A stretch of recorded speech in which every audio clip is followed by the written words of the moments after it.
Can you not hear me? I'd rather have the chat than the I just need to see which Ideally, is Andrew gonna be here tomorrow? Okay. Got it.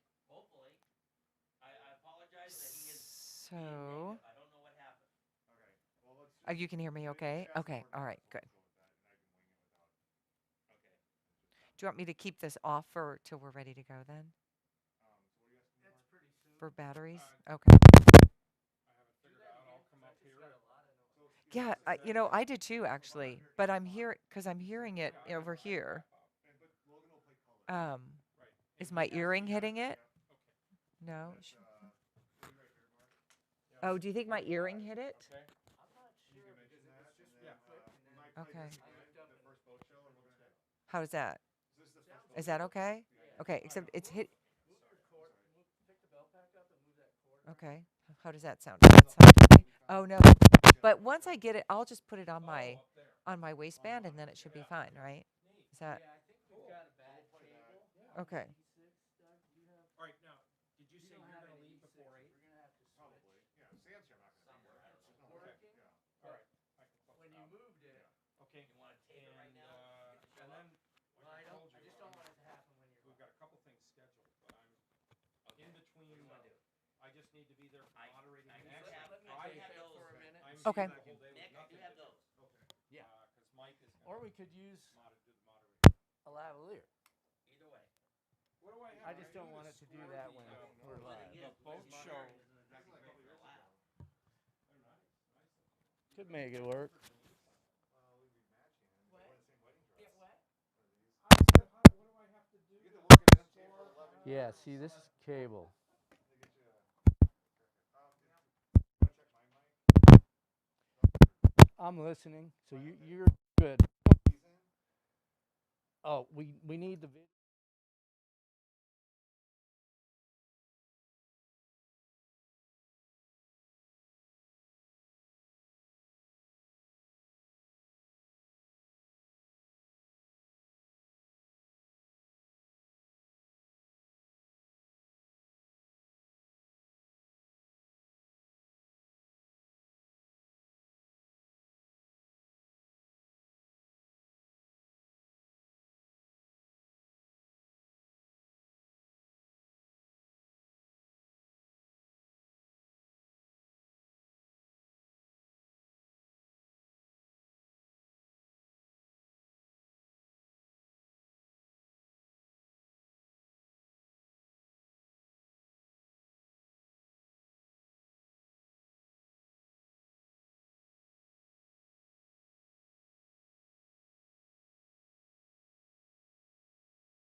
Peter, wake up. Wake up. It is time for the Seattle Boat Show.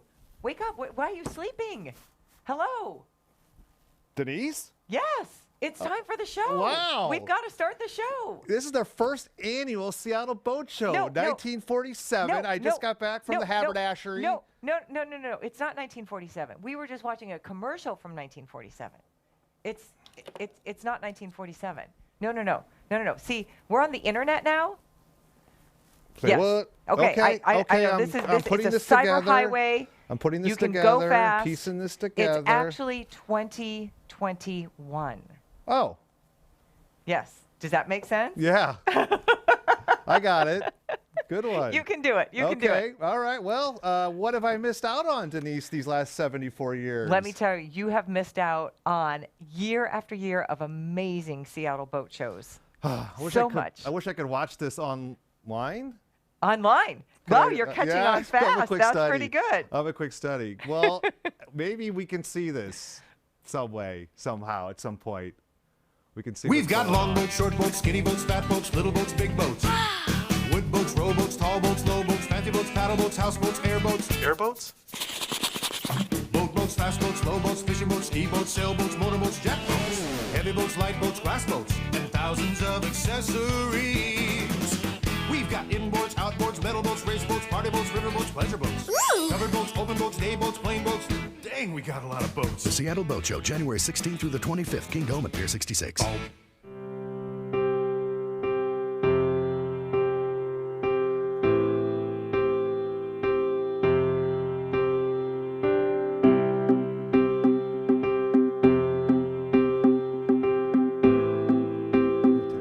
It's Alicia. I don't hear anything. I was gonna be able to watch the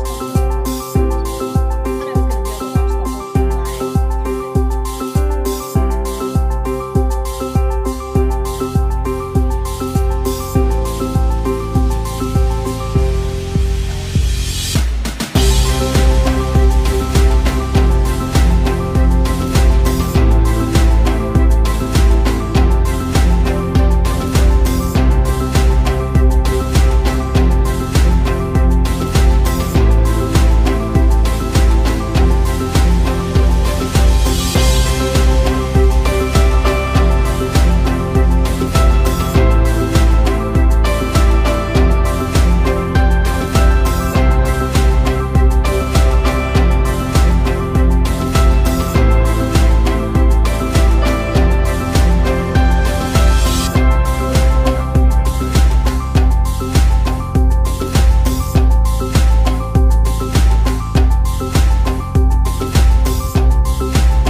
I got it. I'm getting it. It's not 2018. A little confusing Little there. confusing. And We're- did you notice we have beautiful drone shots now that we can just see everyone enjoying the No, water. I did some studying while we were away. Okay. I looked into the show notes, prepped a little bit. I'm glad you've come aboard. Yeah, no, this is going to be exciting. So to get this straight, what do I need to know?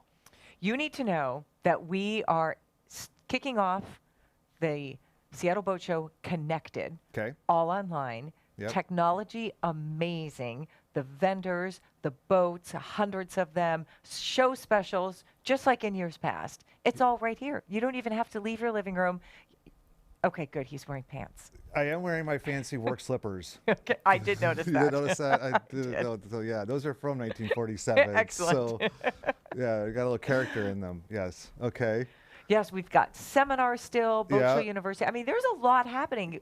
It's SeattleBoatShow.com. Yes, Thinking. absolutely. It's Yeah. so simple. Sweet. Well, this is what the World Wide Web's all about. Mm-hmm. I think we're ready for it. We've been training and preparing and reflecting to honor the past, engage with the present, and look forward to the future. So I think there's a lot in store for people at home.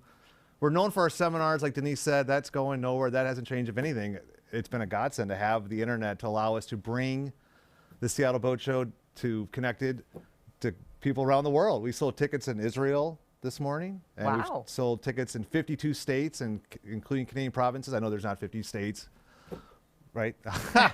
But no, we're really excited to be here. We're excited to have you at home with us. There's a great website, SeattleBoatShow.com. I'm Peter Schrappen. My day job is with Northwest Marine Trade Association, where I've been there for 11 years. I serve as the Vice President and Director of Government Affairs and aspiring podcaster and all about talker. And I have the privilege to be joined by Denise Whitaker. You've seen her at Como 4 for many years, and Emmy Award winning reporter, journalist. I've only won the Order of the Moose in 8th grade, so Ooh, I've got. that's pretty important, It was for best camper. Was it? Oh, okay. Best camper. I was going to guess. I Yeah, would have guessed I wrong. couldn't let you. If I had won an Emmy, though, it would be like my door ornament on my Mazda Right. 2. But yeah, so it's Well, delightful to be delighted to have you here. Thank you. Yeah, I like the bookshelves you created for us. That's what I was going to laugh about. You know, I like seeing the people who are working from home now, and they've got the Emmys like stacked up behind their heads. So. Yeah, no, these were some of the books. I don't know. My wife Emily told me I should be color coding them. So before you got here, I color coded them so people don't think that I got a little feng shui in me. Wait, you did or you did not? Well, I think I doubt it. did. Maybe there's some You did? oranges. Oh, Oranges some there. oranges. Okay. Yeah. I put out some popcorn. Okay. I don't know. It's been there since Christmas. I was watching an interview with Amanda Gorman. Did you watch the inauguration? She's the poet. the young poet, Poet laureate, yeah. I was watching an interview with her just this week, and the books literally were so pastel organized and color coded behind her. It was beautiful. I noticed that after I stared at her beautiful face yet again. Yeah. Well, maybe you might have better luck with the color coding than I will. It looks but, great. I Yeah, like there's it. a lot of great stuff here. We've got a lot of great stuff in store for you already. The show started at 10 a.m. this morning. We've got Boat Show University, which you've come to love through the years. We've got that all online, working well. We've got tickets available at $5, so get into the show up to $89. It's still a sweet deal at the $89 level where you're getting Boat US membership. You're getting a C Magazine membership. You're able to watch the Boat Show Universities. You can watch those after the show for, I believe, a week. So we're going to hear Right. all about that and a lot more. We've got a little biased 'cause I put together most of the lineup here, but we've got star-studded megastars in various fields. What did you think of the? Oh. You don't have to.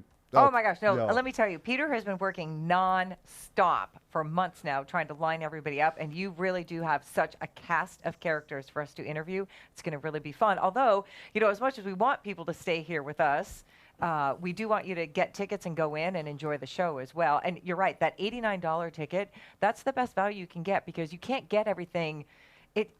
Every year when I go to the boat show, I have an agenda. I might want to get this seminar or that seminar, and I've gone pretty well at hitting the seminars, but people talk to you, and that is part of the fun that I know we may not get. So be sure to use chat so you can chat with your seminar presenters or everyone else. But I think you can accomplish a lot this year in terms of the show, given the hours and the way that it's set up. I really think it's a positive, great way for it to be done. Well, this didn't happen overnight. We've got a team with us. We've got a team behind the cameras here helping us look good. We've got George Harris, the NMTA president and CEO. He's been with NMTA for 21 years. So he has been the shepherd to get us through this. Katie McPhail, the boat show director, has helped us. I don't know how she does it. I don't know how many rosary beads she goes through in a year, but no, it's been incredible. Karsten and Alicia behind the scenes, Joan Collins, Jen Higgins, Katie Gross-Close. I could go on and on. I probably will in the next 34 hours. But like you said, Denise, we're here for you. If you've got questions, use the chat, and we'll be monitoring that throughout the show. We've got Chip Hanauer coming up in a little bit. We've got Tom Nelson from the Outdoor Line. So yeah, just get comfortable, as Denise said, and as much as we like for you to hang out here, certainly get into the show at the $5 level because there's deals. There's over, I think, 600 boats. Oh, yeah, there are. 600 I think boats it's waiting about for 600 you. boats. And Yeah. not only that, a lot of people go to the show every year specifically for this vendor or that vendor, or I want to shop this, or I want to look for that product. We usually end up getting new lines every couple of years. They get worn out. We know exactly the guy we're going to go to. We get our lines, and it's all done. So all those vendors, or at least, the ones you're looking for, are probably still there. So you don't want to miss out on any of that. Exactly. Well, why don't we catch our breath? We've got George Harris coming up. And in the meantime, Logan, why don't we run the Good Run commercial?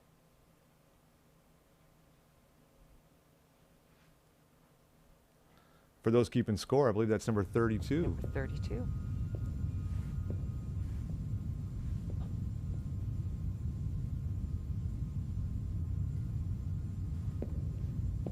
Okay, can I talk?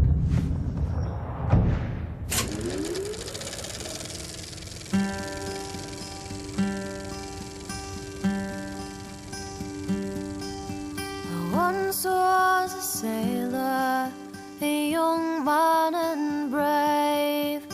Da-da-dum-day, da-da-dum-dee. The nights were unsleepless, the peace I would crave. Carry me home to the sea. Da-da-dum-day, da-da-dum-dee. Drift away, sailor boys, on the deep sea. Worry no more, for you're safe now with me.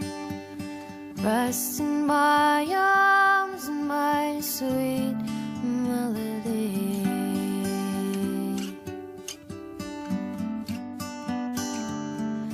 One night as I stood on the deck in the rain, da-da-dum-day, da-da-dum-dee. I heard a sweet voice and she's singing my name. Carry me back to the sea. Da-da-dum-day, da-da-dum-dee. Drift away, sailor boys, on the deep sea. Worry no more, for you're safe now with me. Rest in my arms and my sweet melody.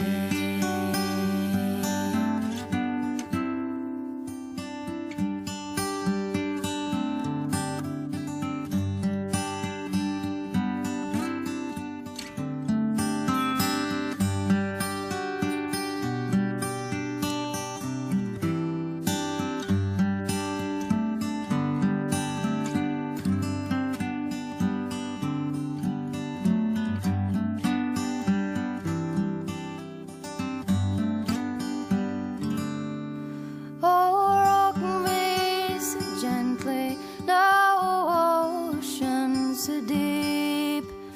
Da-da-dum-day, oh, da-da-dum-dee. Drift away, sailor boys, on the deep sea. Worry no more, for you're safe now with me. Rest in my arms and my sweet melody.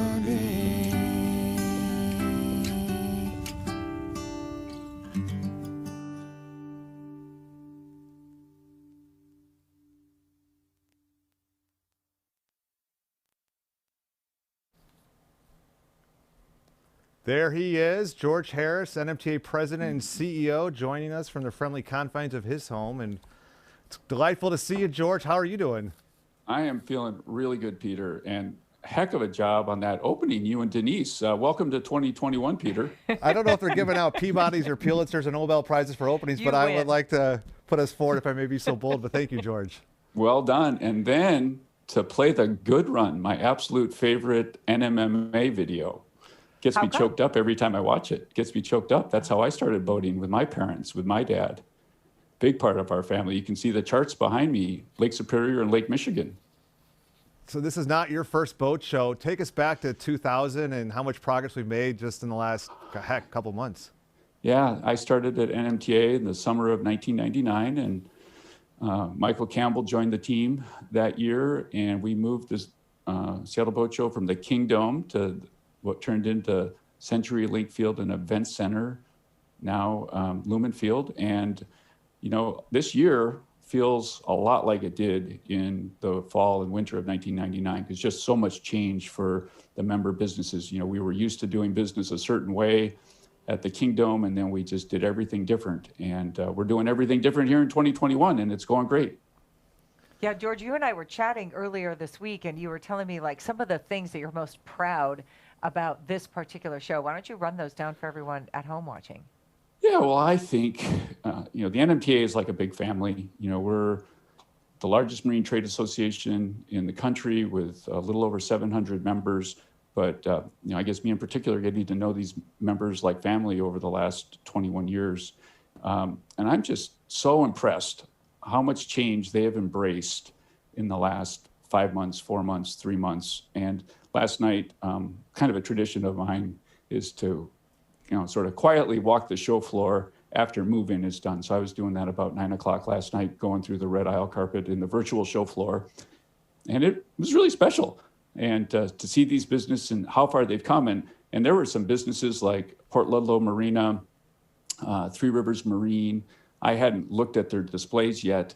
And what I saw just impressed me, just blew me away what they've done for this virtual show. So I'm really hopeful that people will check out the show, and I think they're going to be just as impressed as I was. George, what's meant by start online, end up on the water? What does that mean to people?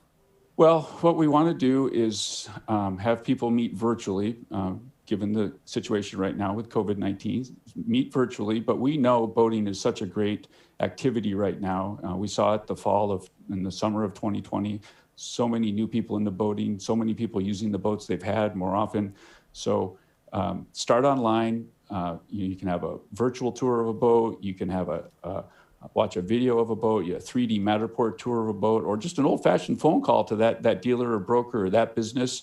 And then if you like what you see online or with that phone call, then you can make an appointment to go see that boat, maybe even do a sea trial of that boat this week. So all the businesses have, or most all the businesses have, a nice, easy scheduling tool, upper right-hand corner of the display, and they're ready to meet with you. They want to meet with you right now. I think if it's a 5-minute call or if it's a 50-minute call, pick up the phone, send them an email, schedule that Zoom meeting.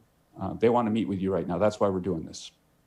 You know, I don't know about you, Peter, but I am so impressed by the Matterport 3D stuff. I mean, it's amazing. I'm used to seeing it, right, when you look at real estate listings. So how did you guys end up getting that going, George? And did you have to kind of bring some vendors along? Because it looks fantastic.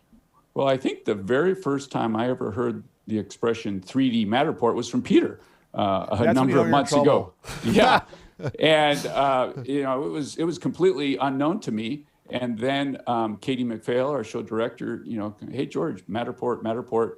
And then some folks on our boat show committee, Greg Allen and J. Mark on our boat show committee and our board mentioned it. And then we met a company out of Florida, Social Navigator, and they showed us an easy path. We introduced them to our member businesses, and then they got after it. And I was expecting, you know, maybe a handful of these Matterport tours. And as you go through the site, we might be up into 100 or more Matterport tours of businesses and boats. It's really, really something. George, can you talk a little bit about the different bells and whistles that are with the show? When you think about Boat Show University, the fishing seminars, the boating seminars, that's actually probably been enhanced because of this platform. I think so. when I arrived at the Seattle Boat Show, NMTA in '99, we already had a great tradition of education at the boat show. We had the red stage and the green stage up in the bleachers of the Kingdome, and we were already putting in, hundreds of people per seminar in there. And then we just carried that tradition forward into the new building. And anybody that's been to the boat show in the last 20 years knows that we're actually kind of short on space. We moved up into the club level. Alicia Wortel, who's helping us right now, she's managed the seminars for about the last 10 years and has done a great job. And, we've had, I think last year we had 273 different seminars across 9 days, like 30 a day. And we've just embraced that. And, we actually, a lot of them on weekends were kind of standing room only. We couldn't we didn't have enough chairs in the room. So I think this virtual platform for the seminars is here for good. I think, when we go back in person next year, we're going to have a virtual component of the seminars. And I think that's a big part of success in boating is, it's hard to find a coach. If you think you want to play tennis or learn golf, you get a coach. Sometimes it can be hard to find a boat coach. So, we've got 83 seminars with 83 different boat coaches, whether that's fishing, boating, or sailing or cruising, ready to go. So I think that's a big whistle and bell of the show. George, I don't know. I mean, a lot of people might not know that the Northwest Marine Trade Association is actually a nonprofit. I mean, it's such an undertaking the way you do this every year. And give us more, people may know that or may know you're known for the boat show. What else can you tell us about the NMTA? Well, great question, Denise. So, yeah, we're a nonprofit business association, so slightly different than a charitable association. You think like maybe the American Diabetes Association. So, our mission is we want to work on behalf of our member businesses. I like to say we want to increase participation in boating, or we want people to wake up in the morning and say, I want to buy a boat. And then if they already own a boat, then I like to say, we want them to say, I want to use my boat. So that's a big thing that the Seattle Boat Show does. But what we need to do is we need to have a presence in Olympia and Washington, D.C., and Peter's our Vice President and Director of Government Affairs. So making sure that boaters can go boating and fishing the way they want, that we have, pro-boating legislation and pro-boating policy coming out of the city, the state, the county, Washington, D.C. So that's a big part of it, advocating for our member businesses. Well, George, you're not going to be no stranger to having your face on the screen this week, through Sunday and beyond. So I think we're going to see if James and Mark can possibly join us right now. I'm going to look over to my new friend Doug here. Doug, are they available to join us? If not, we can run a micro ad. Yes. So I'll just say James Baker is our board chair with Seattle Boat Company. Mark Helgen is our incoming board chair with Union Marine, and just absolute kudos to James and Mark. You think about 3 or 4 months ago when we were sort of, can we do this? Can we not do it? Can we do this? And they said, absolutely we can. And I just got to say thank you to those two guys and the whole NMTA board for saying we can do this. That's how we do it here in the Northwest.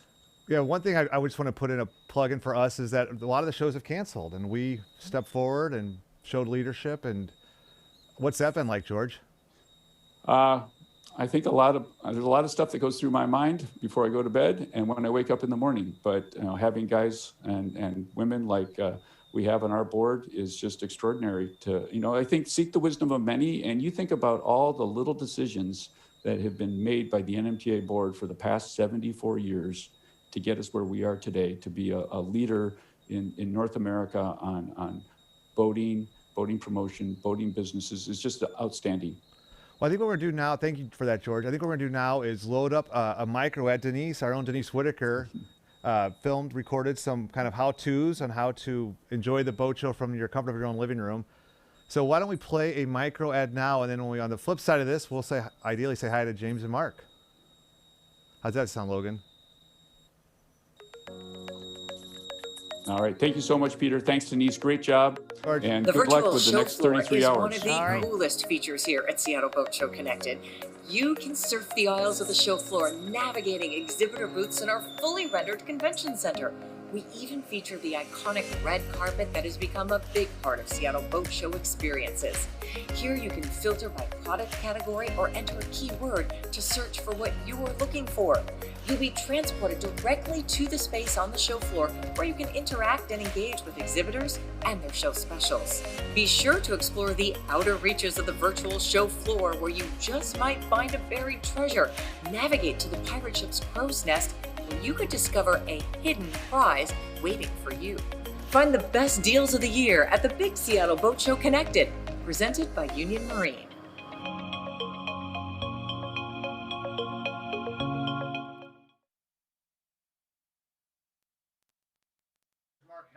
Hey. You're welcome to Seattle Boat Show Connected, presented to you by Union Marine, and you're the Union Marine of that relationship here, so welcome. Well, thank you. Yeah, happy to be here, and thanks for the kind words, George. Yeah, he's stepped away. I think he's probably putting a few finishing touches on the show as we roll it out here. We're in the first hour. We're out of the gate quickly. Mark, what's the show been like for you thus far? Well, we had a joyful sales meeting and got all the guys together to make sure they are ready to answer the right questions at the right time in the way that people want to hear them. What can you tell us about? I know I was looking at some of the boat numbers and just how high sales are, registrations and everything. I mean, what has business been like for you, and what are you anticipating now as we move through the show and into this new year? So yeah, business has been very, very strong, and a lot of people are taking this opportunity, which is crazy as it is, to cocoon a little bit and do things with their families instead of traveling and unable to do sports and some of those other things. And boating, it just seems to be one of the answers for them. So it's been, fantastic this last year for new boaters getting into sales and just overall trends of all the different segments. And we're looking forward to that to continue in the show and throughout the whole year, through the summer. For those folks at home, you may not know that Lake Union Sea Ray recently changed their name to Union Marine. Mark, what's been that name change been like, and how have you rolled out that new name? Well, for 30 plus years, we were called Lake Union Sea Ray. And it was a name that was pretty well known around the area. But as we've grown, we've added a whole bunch of different brands, and we weren't just Sea Ray. If you can see behind me, we're Mastercraft, we're Whaler, Boston Whaler, we're Bayliner, we're Heyday, and we're even Nautique. So in order to embrace our heritage with the Union part, we changed it to Union Marine from Lake Union Sea Ray. We also have more locations than we started with as well. But for this weekend, you're going to be right where we are, right online, right? Yes, we are. Whole bunch of us online as well as in our stores, with our stores set up as a boat show. So we have in our Tacoma store in Milton in the Fife area, we have three showrooms set up with Bennington pontoon boats, Bayliner boats, Heyday wake boats, and Mastercraft. And in our Seattle store, we have Boston Whaler, Sea Ray boats, and Mastercraft as well. Plus plenty of brokerage and consignment and used boats to show in the water. Yeah, that's one of the key things for people at home is not just that we're online, but also a lot of our retail are taking advantage of the fact that they are able to be open. And Mark, I'm sure you have put together some changes with COVID-19. Can you talk about how life is different in your retail establishments than it was before? Yeah, so we do both in-store and private showings in-store as well as virtual showings online, and we can set that up in either of our places. But we have a sanitation station as you arrive in each of our all of our stores. Of course, we ask that everybody wear masks that come in, as well as our employees, and we socially distance. After each showing and throughout our showrooms, we clean our boats and sanitize them. We also just have a steady ongoing hourly sanitation where we walk through and hit all those high traffic areas that people touch and grab and place their hands on and that sort of thing. So we've been pretty adamant. We get a report every hour showing what's been happening in those stores as far as cleaning. So it's changed, certainly, the way we present boats, how we present boats, both digitally and in person. But it doesn't change the experience in the end, right? Once you're on the water, you are on the water. That's where the big smile comes in, and that's pulling away from the dock and getting out with your family and friends, and of course being careful out there. But there's a whole world of places to go that you don't see from I-5 when you're out there, for sure. Well, I think, Mark, we're going to turn you back on to your establishment and get going and selling some of those boats. And we encourage everyone at home to pay the $5 to get into the show. Mark, I want to thank you for your time. Yeah, thank you, and nice job, everybody. Oh, thanks. Well, next up, I think, is James Baker. As he comes online, he can unmute himself and turn his video on. And Denise, what has struck you thus far? Oh, honestly, it is just so exciting, everything that the board and all of you at NMTA have done in order to get us here. It really is amazing. I'm looking forward to next week because all these ticket prices that we keep talking about, it's only $5 if you want to go in. But if you want to rewatch things later, it'll cost you a little bit more, but I really think it's worth it. So I'm really looking forward to that next week too. After I'm done with you here, I'll take a nap and then I'll move on. Get back into, I hear you. Get back into the rigmarole. Yeah. I understand. Well, I'm thinking about this book I've got here, if I could put a plug in. I think it's in Outliers, where Malcolm Gladwell talks about 10,000 hours. Oh. And to become an expert in a field, you really need 10,000 hours. You probably heard that. And I would say that the SeattleBoatShow.com, presented by Union Marine, is a great place to get the cruise some of those hours. So oh, for sure. As you think about not just time on the water, but getting IQ smart, boating, what is your boating IQ? Tapping into at 5 o'clock, we've got downrigger salmon fishing going against Carol Hasse, the famed sailmaker in Port Townsend, for an unprecedented look at her sail loft. She's retiring, and Alicia on staff at NMTA was able to get our video person Kyle in there, and we were able to share Carol's story as she kind of turns the page in her life and starts on a new chapter. So that's really exciting. At 5:25, we've got Navionics, no stranger to. Yeah. That's talking about some serious boating IQ. So yeah, a lot going on. Next up, we've got James Baker. James, can you join us now? Yeah, there I think I'm here. Can you hear me? I'm at We the can show. hear you. I'm right here at the show. You look great. Wait, we'll be right there. We'll be right there. How are you doing? How are things going at Seattle Boat Company? Yeah, they're going great. Your 10,000 hours comment kind of makes me think that I think we've probably all put in 10,000 hours since March planning for this event opening today. So that we should be experts. I believe it. This will be as I think you said this earlier, James. This will be the world's most successful ever Seattle Boat Show Connected. Yeah, it's going to blow away records. It's setting all kinds of records. Exactly. So what's in store for people at home when they want to learn more about Seattle Boat Company? Yeah, we've got lots of boats on display. We're kind of doing the same thing that Mark mentioned. We've got our by appointment here in our Newport location. We've got 20 boats on display, scout boats, cobalt boats,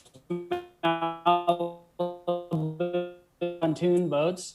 But we also have our boat share, fun share club, featuring our service department has specials. There's also in-person event. We're promoting our Bow Riders dockside grill, which we were way ahead of it because we're going to have a dockside delivery at our restaurant. They'll be opening this spring.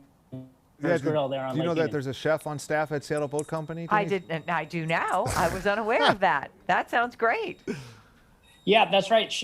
We do. It sounds like. Sorry about that. My internet connection went bad. Am I still here? It's never happened before, so Yeah. I don't have to write this one down. Never. I don't know. Well, this is excellent. Well, James, thanks so much for being here. Thanks for being a part of the show. Thanks for chairing Yeah. the See you board of later. directors at Northwest Marine Trade Association. We'll see you. Sorry see you about that. online. I don't know. No, Yeah. you sound great. Yeah, All we good. can hear Thank ya. you. Yeah. All right. Bye-bye. See you later, James. Yeah, no, that's a great company, and Yeah. the chef is a new addition in the last year, I think, and I'm looking That's forward to nice. checking them out. They do dry stack. They do it all over at Seattle Boat Company. I think we've got Chip Hanauer coming up next. Is Chip ready for us? Chip, are you out there in the I think interwebs? He's there. So Chip, yeah, there he is. All All right, right. looking good. Cheers. Hey, it's Uncork night here at the boat show. Oh, that is Oh, nice. retro. Yeah, yeah. Well- I'm keeping it going. we appreciate that. No, we would expect nothing else from Chip Hanauer, 11-time Gold Cup winner, and actually, he's in the Boating Hall of Fame. I know. Youngest member, I Wow. think. Yeah. So Well, it's funny you talk about my career because, you know, I don't do any online streaming without my house band. They used to be Sally and the Seashells, but now they're Bob and the Bottom Feeders. And you were just talking about my career. Well, apparently the house band here has done a song about my perfect career. So do you guys want to hear that? It'd be weird if we said no. Yeah. Yeah. All right. Well, here's Bob and the Bottom Feeders right here.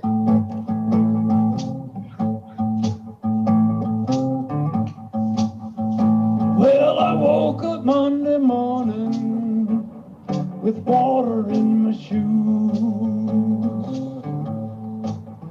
Yeah, I woke up Monday morning with water in my shoes. Went for a boat ride last night, now I got the upside down hydro blues. Well, my mama, she done told me, don't you run in that boat, Chip. Yeah, my mama, she done told me, she said, don't you dare run in that boat, Chip. Yeah, she said the way you drive that hydro, girl, you know darn well he's gonna flip. On the helmet. Put on a special pan. Climbed in the cockpit like I was going to a dance. Revved up the engine, started driving round. But before we got to the first turn, we were upside down. Oh, that morning, I had lake water in my shoes. Oh, yeah. Yeah, I woke up Monday morning, had lake water in my shoes. You see, I went for a ride last night, and now I got the upside down. Chip Hanauer, hydro play, lake water, blues. Oh, yeah. I like it. Wow. I like it. That's a nice band to have you follow you around. That happens every day. Well, they don't follow me around. They just stay here in the backyard. Feed them periodically. Yeah, when I feel like hearing them. Then, of course, we got the, you know, Ranger R27 that I keep right here with the band. So we're ready to go anytime. Always. Well, I did a little research on you, Chip, if I may be so bold, and I understand that you were a cum laude in college. I'm curious to know, with Bocho University on tap, what kind of a student were you in college? Well, I did graduate cum laude which is with honors, but it was from WSU. So you got to put that into the mix. I'm not touching that No, one. I- I'm not gonna go Nope. there. Yeah, Yeah, that's why no. she's got the Hey, Emmy Award. Yeah. Coaching me. I'm a cougar, I can say. No, I had a great experience over there and did some boating on the Snake River in the Palouse. And if you've never had a boat on the Snake in the Palouse, you're missing out. It's beautiful.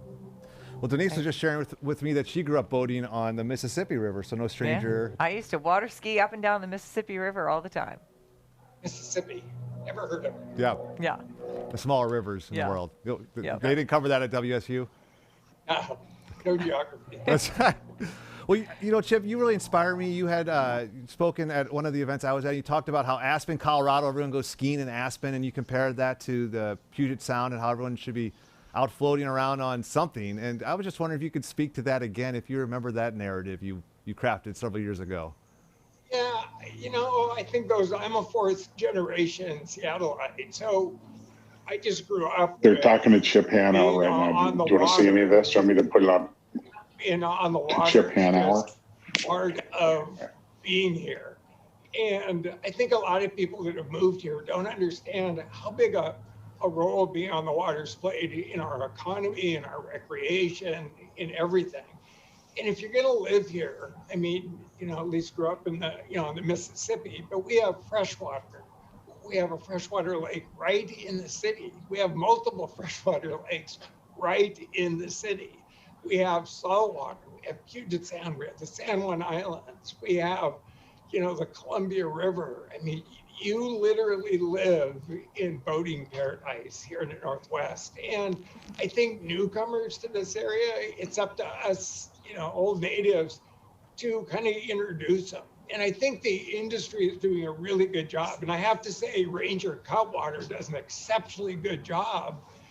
You could have never been on a boat before, but they're going to shepherd you all over this area. They're going to get you up into the San Juan. They're going to get you up into Desolation Sound. They're going to get you acclimated with the boat. And I think other companies do a good job of that here. But I know with Ranger Cutwater, they just do an excellent job of that. Well said. Well, Chip, I bet you're excited to get into the show. Pop down your $5 and get into the show. So I think we're going to turn you back on to Seattle Boat Show Connected, presented by Union Marine. Thanks, Chip, for being with us. Thanks for the music. Thank you. Hey, I'll let you. I'll take you out with the band again playing Pontoon. All right. Excellent. Yeah.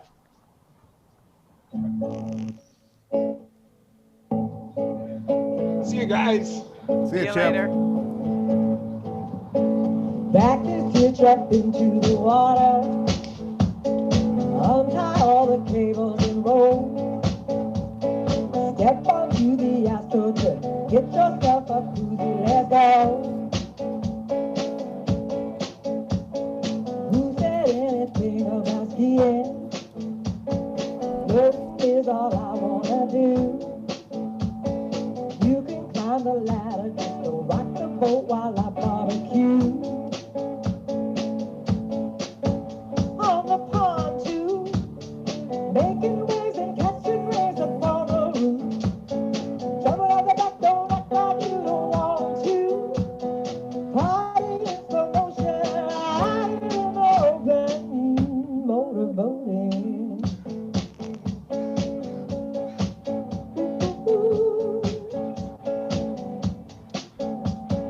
Reach your hand down into the cooler. Don't drink it if the mountains are blue. Try to keep it steady as you recline on your black I think that was Sally and the Bottom Feeders. Did I get that juxtaposition right? I could not hear. Yeah. How excellent is that? Well, we've got Tom Nelson ready to join us. Tom, I think I heard your voice a little bit earlier. Are you able to join us now and say hi? I'm here. I just, I don't have Little Big Town in the background. That was awesome. In Renton, Washington, raising the bar for our future guests, I'm sure. And How do I get my own band? Yeah, That's what I want to know. It's a tough act to follow. I don't know how many hydroplane races you've won, Denise. I don't Okay, know. It all might be a right. place to start. I'll work on it. I'll work on it. Yeah, no, Chip's a hoot for sure. And to hear him talk about boating, to hear him get people excited about the water. Speaking of getting excited people on the water, where's your house band there, Tom Nelson? Oh, I'm sorry, man. You can't follow yourself. Little Big Town and Tom's so Chip excited Hanauer. Tom, can you unmute yourself for us? Oh, I could hear him. Oh, you could hear him? Yeah. Oh, great. Oh, good. I can hear him. This will be for a good interview on my He's there. part then. He's there. I actually brought a change of clothing So for Tom. Denise, I guess I'll just talk to you then. That's Yeah, fine. sounds good. Well, your sister told me that your big sister told me that I've got to give her little brother a hard time. Well, right away you just did. So we're square right there. But yeah, that's you guys are in the Seattle Yacht Club community right there, and pretty cool deal. My closest affiliation to the Seattle Yacht Club is I was on the fireboat when we put the fire out about perfect. 10 years ago. And no, welcome to Seattle Boat Show Connected. I think it's a pretty cool deal. Again, Chip Hanauer, really tough act to follow with Little Big Town back there, but. We're here to do our best. I think you can hold your own. That's for sure. What have you been up to lately? Well, I actually just got back from Rufus Woods Reservoir yesterday. Back in that's just that part of the Columbia River between Grand Coulee and Chief Joseph Dam, and there's a population of triploid rainbows right there that are nothing short of amazing eating. They're escapees from an aquaculture project right there, and they're a lot of fun to fish for in wintertime. And so we went and chased them down and did so successfully.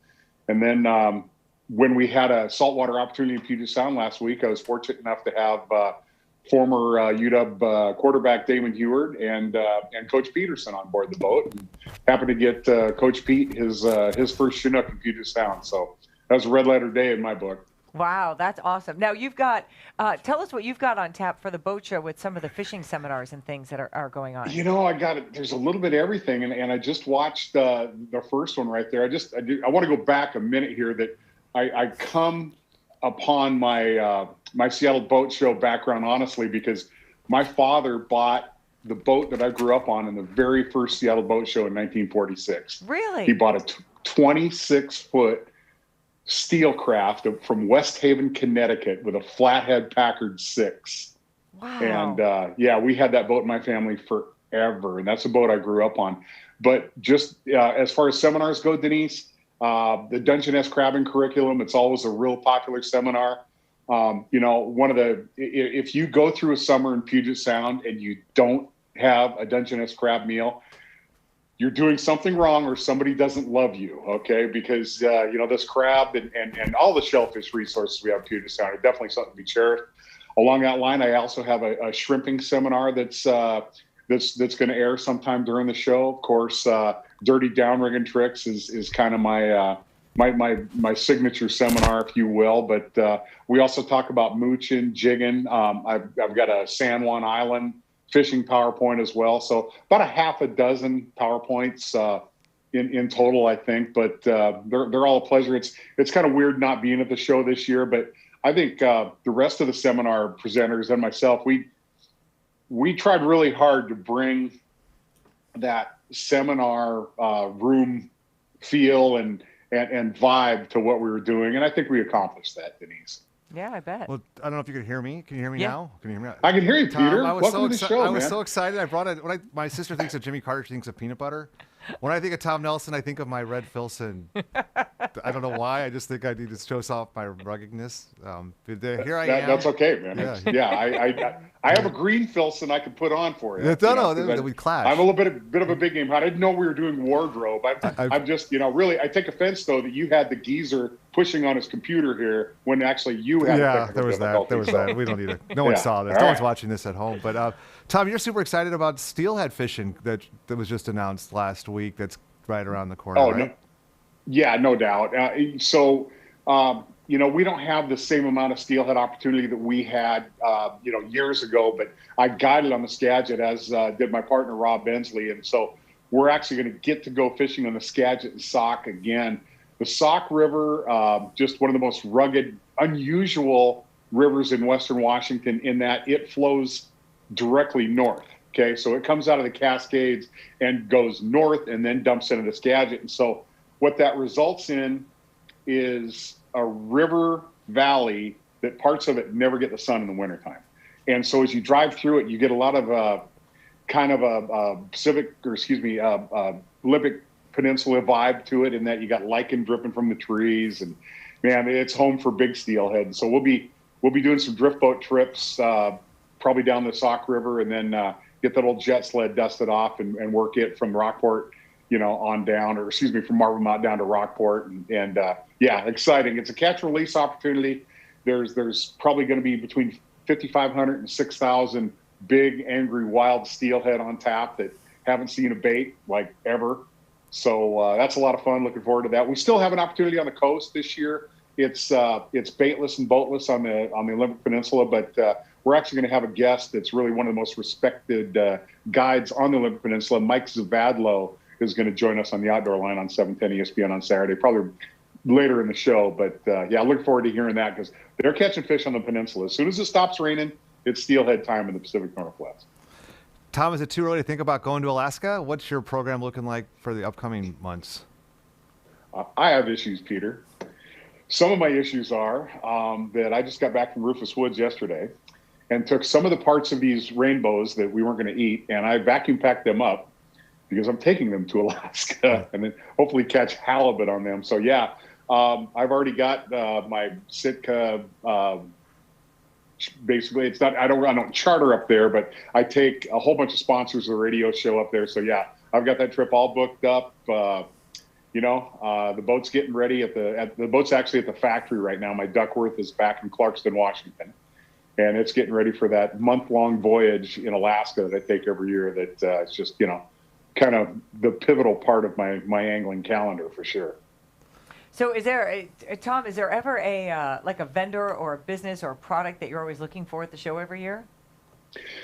Denise, that's a great question, because the funny thing is, with shows, whether it be a hunt, hook and bullet trade show or a boat show, it's as much for the folks in the industry as it is the folks coming in the front door, because it's such a wonderful opportunity to network with people. You're going to learn something. If you go to if you go to the boat show, even the Boat Show Online Connected, and you don't learn something, you're not paying attention. And that's what the show season has come to me is that, you know, you're going to learn something. And you know, last year the big product drop for Canon downrigger was a Bluetooth connected downrigger. That's the Canon Optimum. Yamaha Outboards is now coming out with a complete wireless and hydraulic free outboard. So in other words, it's fly-by-wire, no more clunky shift cables and whatnot, and just two wires basically let you steer your engines back there with their built-in steering systems. It's pretty amazing. A couple years ago, Duckworth dropped the 30 offshore XL, which is a 9-foot wide, 30-foot trailer boat, which is just a weapon on the water. It's an amazing piece of gear. And believe me, a boat like that never should have fallen into the hands of somebody like me. Tom, I had the good fortune to hear you wax on about the beauty of the blowing a fuse and how there's some new technology online to help you figure out exactly which fuse that is on your boat. Yeah, so again, in the whole the boat show's one big happy family deal, I actually am really good friends with Lauren Bivens of Harbor Marine. And Harbor Marine's a fantastic shop right on the water. Of course, he's had a booth in the boat show for years.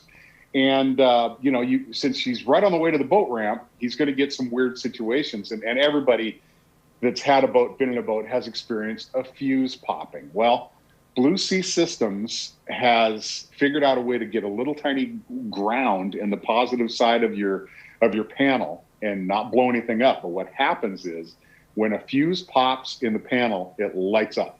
So right away, it's like a little rescue flare going, hey, get me out of here, right? And so instead of taking a whole bunch of time, you can actually see the glow of a burnt fuse coming from behind the cover.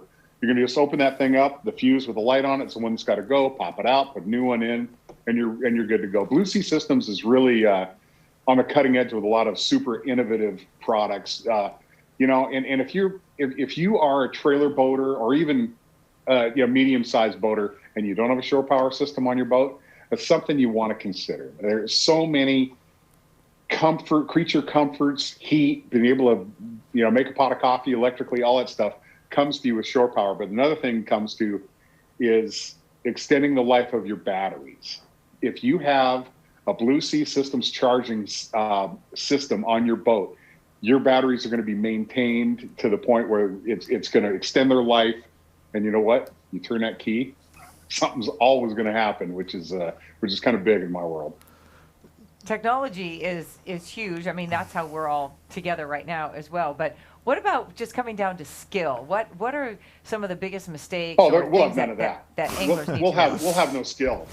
No, we're going to rely on our electronics. No, so. And that's a great point, because and I go back to my first fishing experiences, you know, on the Skagit River and in the little creeks around town here. Reading water is the paramount skill for any angler. And you may think, okay, well, in a creek, all right, it's easy to read water. It's fine. You know, where the fish are going to hide behind rocks. They're not going to be in the shallow water. But what you're doing in your mind's eye when you're reading a body of water as small as a creek, Denise, is you're ruling out a lot of different areas. And that's what you need to do even in Puget Sound, even this body of water right here behind me.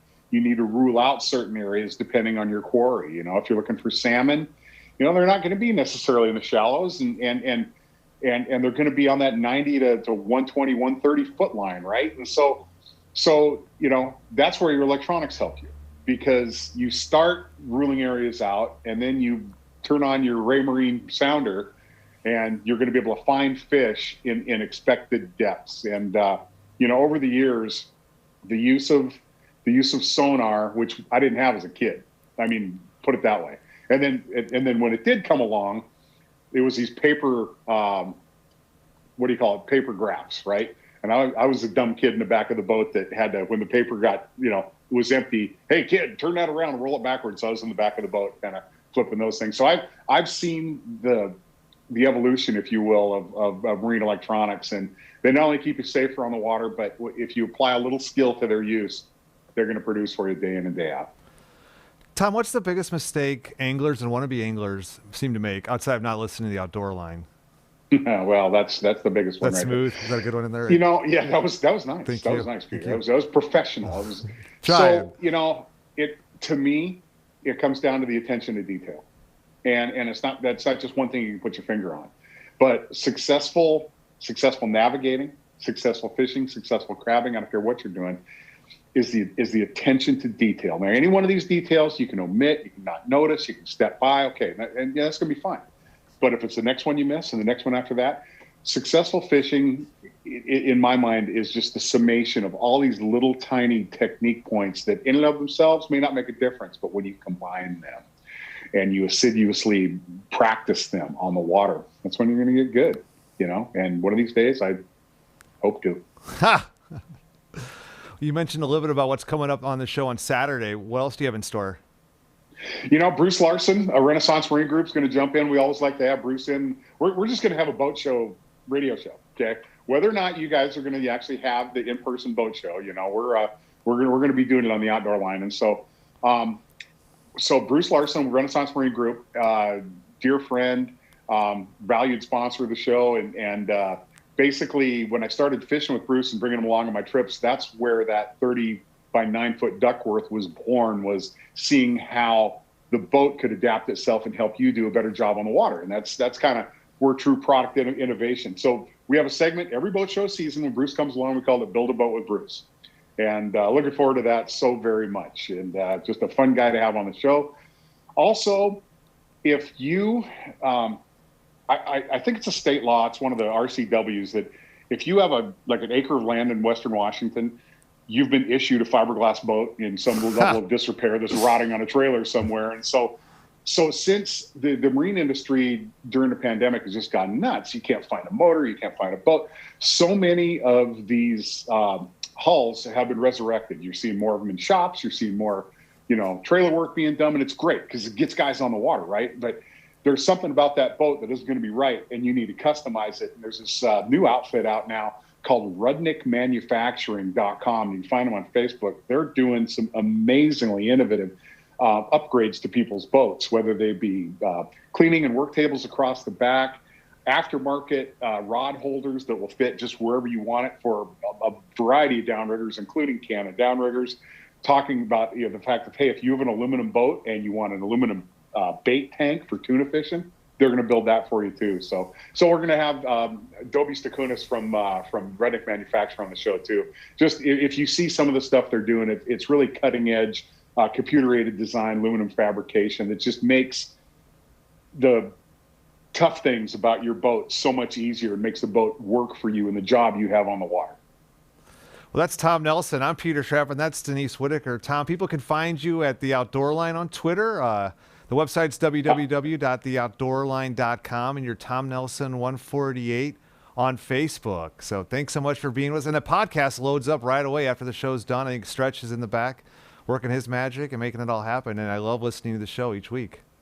We appreciate it. Good luck. Enjoy the Seattle Boat Show Connected. And who's your next victim anyway? Port of Everett's Kate Anderson. Yeah. Oh, I love Kate. She actually, she's an SPU kid. She's got a boat. She's actually been on my boat before. So good kid. We're going to be talking about her boat, Little Red. So, yeah, thanks, Tom, so much. That's it. Thanks, Tom. All right, guys. Take care. Thank you. Well, we're going to take a break here. We're going to hear from Denise, the magic of television, with one of the microheads and how you can best enjoy the Seattle Boat Show Connected at home. So don't go anywhere and stay tuned for these important messages.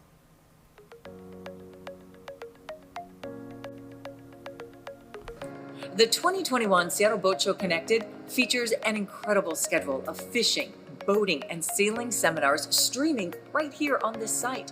With more than 100 hours of content and even more Boat Show University classes, you'll want to watch it all. Lucky you can rewatch any classes you missed or may just want to see again for up to an entire week after the show. You can add a seminar to your personal calendar or save to your favorites list. If you're attending the show from another region, you can even set your time zone preferences so the schedule will display in your local time. During the live stream, chat with other attendees, post questions and comments for the presenter, jump between sessions, browse featured products and services, and more. Get the most out of your boat show experience.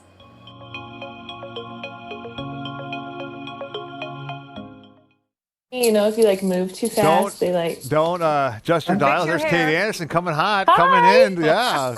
0 to 60 right there.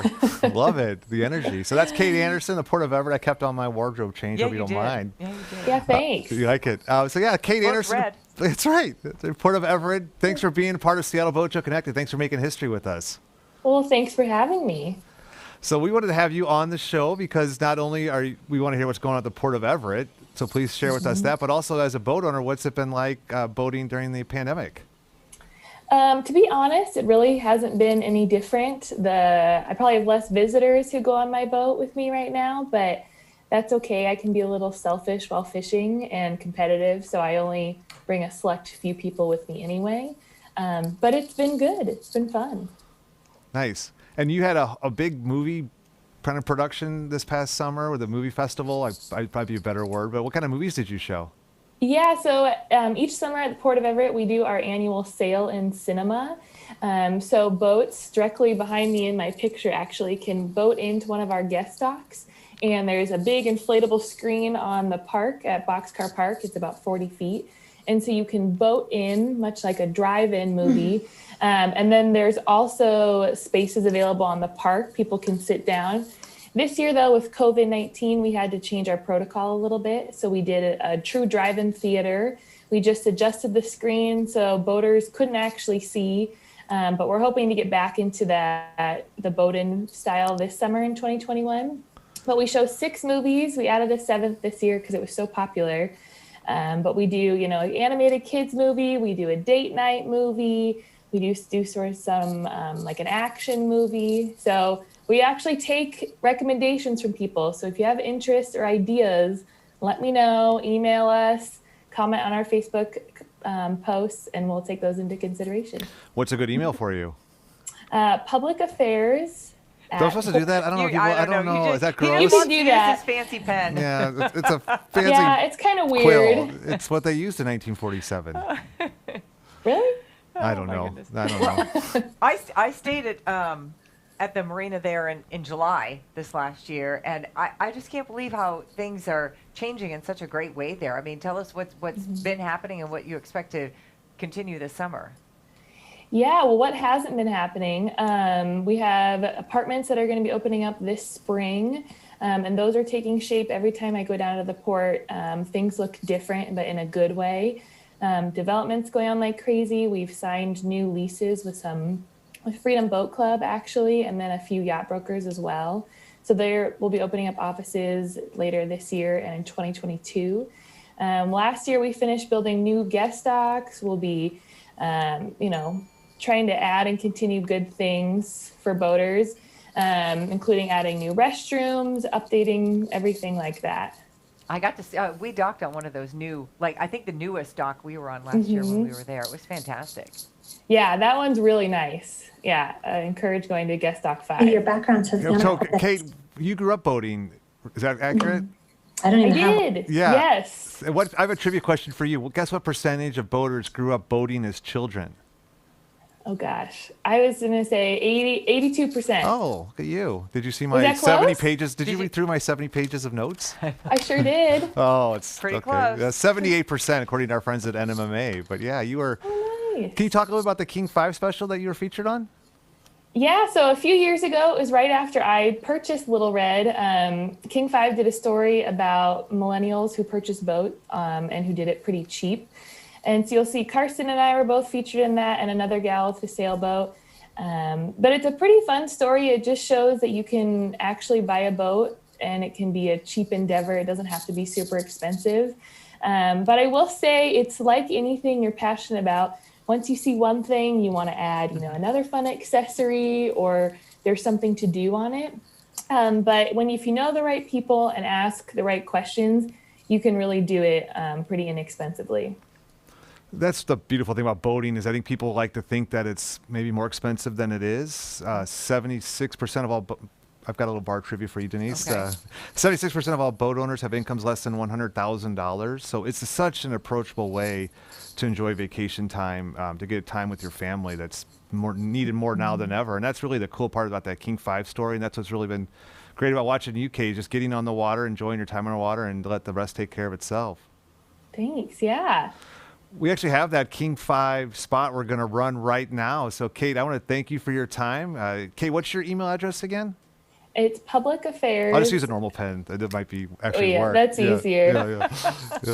It's publicaffairs@portoferett.com. Excellent. So that's Kate Anderson. I'm Peter Schrappen, and this is Denise Whitaker. We're going to be with you throughout the duration of Seattle Boat Show Connected, presented by Union Marine. And we're going to see a little bit of Kate right now, as she was featured on King 5 just last summer. When I first launched it and went out on it, it was just like, oh, this is mine. This is fun. I just love the feeling of being on the water. The moment you get on the boat, your mind sort of eases and you're just kind of relaxed. I'm like the weird unicorn amongst my friends. Like everyone's like, can we go out on your boat? I'm like, why don't you guys all have boats? Then I tell people how cheap it is, and then they're like, wow, I could do that too. These millennials have figured out that you don't need to have a mega yacht to have a good time on the water. The name of my boat is Little Red. 25-year-old Kate Anderson spent $6,000 and used lots of elbow grease to make this 1968 Performer her own. She's a beaut.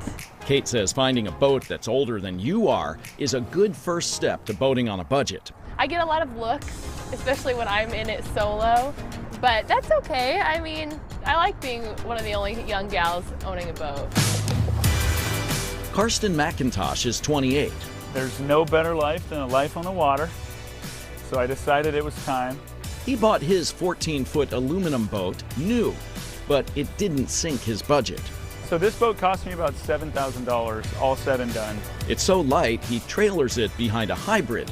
He fishes and crabs from it, and has even taken it up to the San Juans. It's kind of a vacation on demand. Argon was the 1,000th hull built by San Juan sailboats. We found it off Craigslist. Samantha Marin and her partner had zero sailing experience, but they wanted to learn something new. Yeah, this used to really freak me out. This 70s vintage sailboat with a sleeping area and a galley was also an incredibly good deal. This boat was $3,000, and it has like a brand new outboard engine. It came with 8 different sails. It's got local history to it. Being out here is so amazing. These boaters have advice and encouragement for anyone who wants a boat to call their own. It's easy. I've definitely asked a lot of questions. One of my family friends asked me, well, how do you know how to do this? And I was like, oh, I don't. You gotta just jump right in. You're missing out. I mean, look at this day right now. There's no better place than right here. So close to like all of these amazing waterways. It's like, unless you're like utilizing it, it's just like, you just have to use it. It's so beautiful. And it's literally on Seattle as we're surrounded on 2 beautiful bodies of water. Thank you, Jim. The average boat sold in the state is about 18 feet long and has an outboard motor. I mean, it's not fancy, but it will get you out on the water. That's all that matters. That's exactly right. God, it's so inspiring to see Kate not just talk about wanting to get on the water, but then fulfill her dream by getting on the water with Little Red. It's something I've learned a lot from Kate through the years. She worked at NMTA before Port of Everett, so that's yeah. Yeah, I you know, it's so interesting. I think in this last year, a lot of people who were already boaters and kind of using their boats a little bit more discovered a lot of places that they had never been. And I mean, I've always enjoyed going to the Port of Everett. And this year, this last year, I'm like, well, let's just go back there because my husband and I hadn't been there in a while, and we had a great time. We paddle boarded all through the marina first thing in the morning and just looked at all the boats. I mean, just being on the water is literally just so peaceful to just be on the water, no matter how you do it. I heard this expression just yesterday, and it's better to know one mountain than many mountains. And I think that's been true since March 11th, when we had the opportunity to explore our backyard, where we weren't trying to scrape and claw to get someplace more exotic, but really just embrace what we have we're both from the Midwest. We know we're pretty fortunate to be out in the Pacific Northwest. There's beautiful spots all over the country, but I'm a little biased. I think this place is something to write home about, which I do a lot. So yeah, I think we're going to set the scene for everyone at home. If you haven't heard, this is Peter Schrappen. This is Denise Whitaker. We're with the Seattle Boat Show Connected team. It's a big team in place for make sure that you know what to do at home. And it's not just to hang out with us throughout the course of the 34-hour show and peruse the website after the show closes here, and we're not on the television. But also, we've got seminars. We've got Boat Show University doing its thing. We've got over 200 exhibitors waiting to make connections with you, and that can be done through a simple app called Calendly, or you can pick up the phone and give them a call. They've got Boat Show deals going on. They do. I've been doing some exploring myself. So we've got all sorts of accessories. I think about 700 accessories, 3D technology. And then when you hop into the show at the $5 bargain basement level, you can actually walk the red carpet. Have you had a chance to play around yet? Oh my gosh, I played around all over the place. I checked out the virtual pirate ship and the treasure chest. That's not real? It's not real. Okay, good. And it looks real. It did look But don't real. worry, nobody's going to try to come steal your doubloons. That's how they get you. Say that. Okay. What else is inside the Seattle Boat Show Connected? Well, it's so fun to just go in there because, and that's what I think is most fascinating about the Boat Show Connected, the way you guys have done it this year, is when you go somewhere and there's a link, you're taken someplace else. You're not really taken anywhere else, which is nice. You can just stay all contained on that one website and move around and see everything you want to see. In your slippers. You are in your slippers. Yeah, I had to. Well, it looks like we've got our next guests here, Alicia Wartell and Karsten McIntosh of Northwest Marine Trade Association's, mouthful there. Let's take two on that. Can we take two? We'll be right back. No, I'm just kidding. No. So Northwest Marine Trade Association's Karsten McIntosh and Alicia Wartell, who are here to share with us what's going on with the seminars. They've been spending months building this lineup, and I can't wait to hear it. Karsten, I'm going to go to you first. What is in the lineup? What's going on literally at this very moment? Peter, I think I got to go to you first. I think we need to give you a belated birthday. Oh. 2 days past your birthday. Happy birthday. Thank you. Thank you. Nautical version of the birthday song. That means a lot. Thank you, Karsten. Yeah, but no, tonight we got a fun lineup, a nice variety tonight. We got Dungeness Crabbing Curriculum. That's what kicked us off with Tom Nelson from the Outdoor Line at 4 o'clock. Right now, John Kaiser is working through his presentation on downrigger salmon fishing, the ocean and Puget Sound. And then after that, we have the famous tuna dog is what he's known as, Del Stevens, the author of The Dark Side, One Man's Journey to the 125 Fathom Line and Back, giving part one of his 4-part tuna series tonight. So tonight, if you're a new tuna angler, jump into that one at 6 o'clock and learn the basics. And then finishing us out tonight is a really, really fun one, a new topic for the boat show, squidding by boat in Seattle, catching and cooking. And this was a really, really fun one that I actually got to be a part of. We went out off Shoal Bay Marine in Seattle, and we actually caught squid at the dark hours of the morning. And then shortly after, that was with Captain Paul Kim of PNW Fish, PNW Guide Service and Seattle Squid Charters. And after we finished, we went to Chef Taichi Kitamura's restaurant, Sushi Capo Tempura in Eastlake, to watch Taichi show us how to prepare the squid in his top 5 favorite ways. So that's what we're finishing on tonight. That's just tonight. Wow. That's just tonight. Wow, just tonight. I'm just hungry tonight, now. Yeah. Well, and then, so not to be outdone and not to pit you both against each other, Alicia, what do you have going head to head with Karsten's lineup? I know. Well, I don't have anything for the appetite quite as much. I have a lot of learning going on, but we started off with 4 great seminars at 4 o'clock today. We had Unlocking the Secrets of the Tide Guide. Right now, there's sail inventory. It takes you right into Carol Hosse's Port Townsend Sail Loft.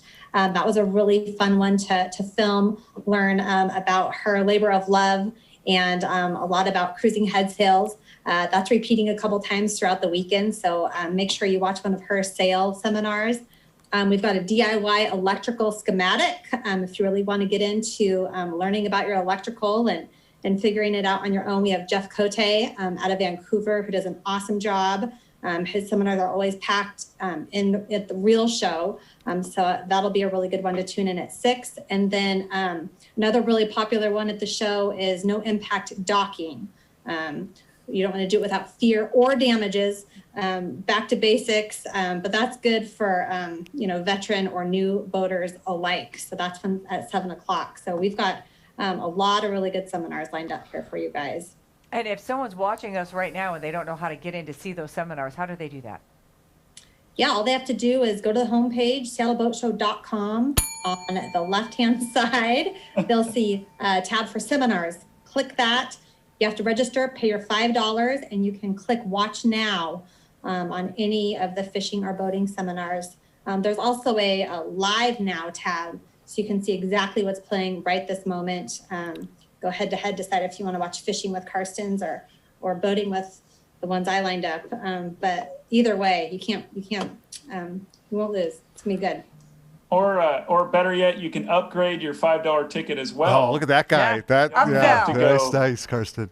Head-to-head between Alicia's boating seminars and the fishing seminars, and you can watch them on demand up to a week after the show. I've had the good fortune of working with Karsten and Alicia for a couple of years now, and it's fun to see them talk about getting on the water. They both are boat owners. Alicia, what's it like to get on the water with your kids and see them light up and have them put away some of their technology? Oh, it's awesome.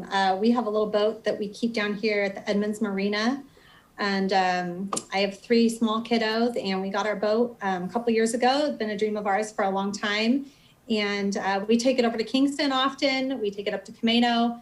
And it's just designated family time. You get on the boat, you get on the water, and it's just like, what's the next adventure? So we love it. And it's always a good time.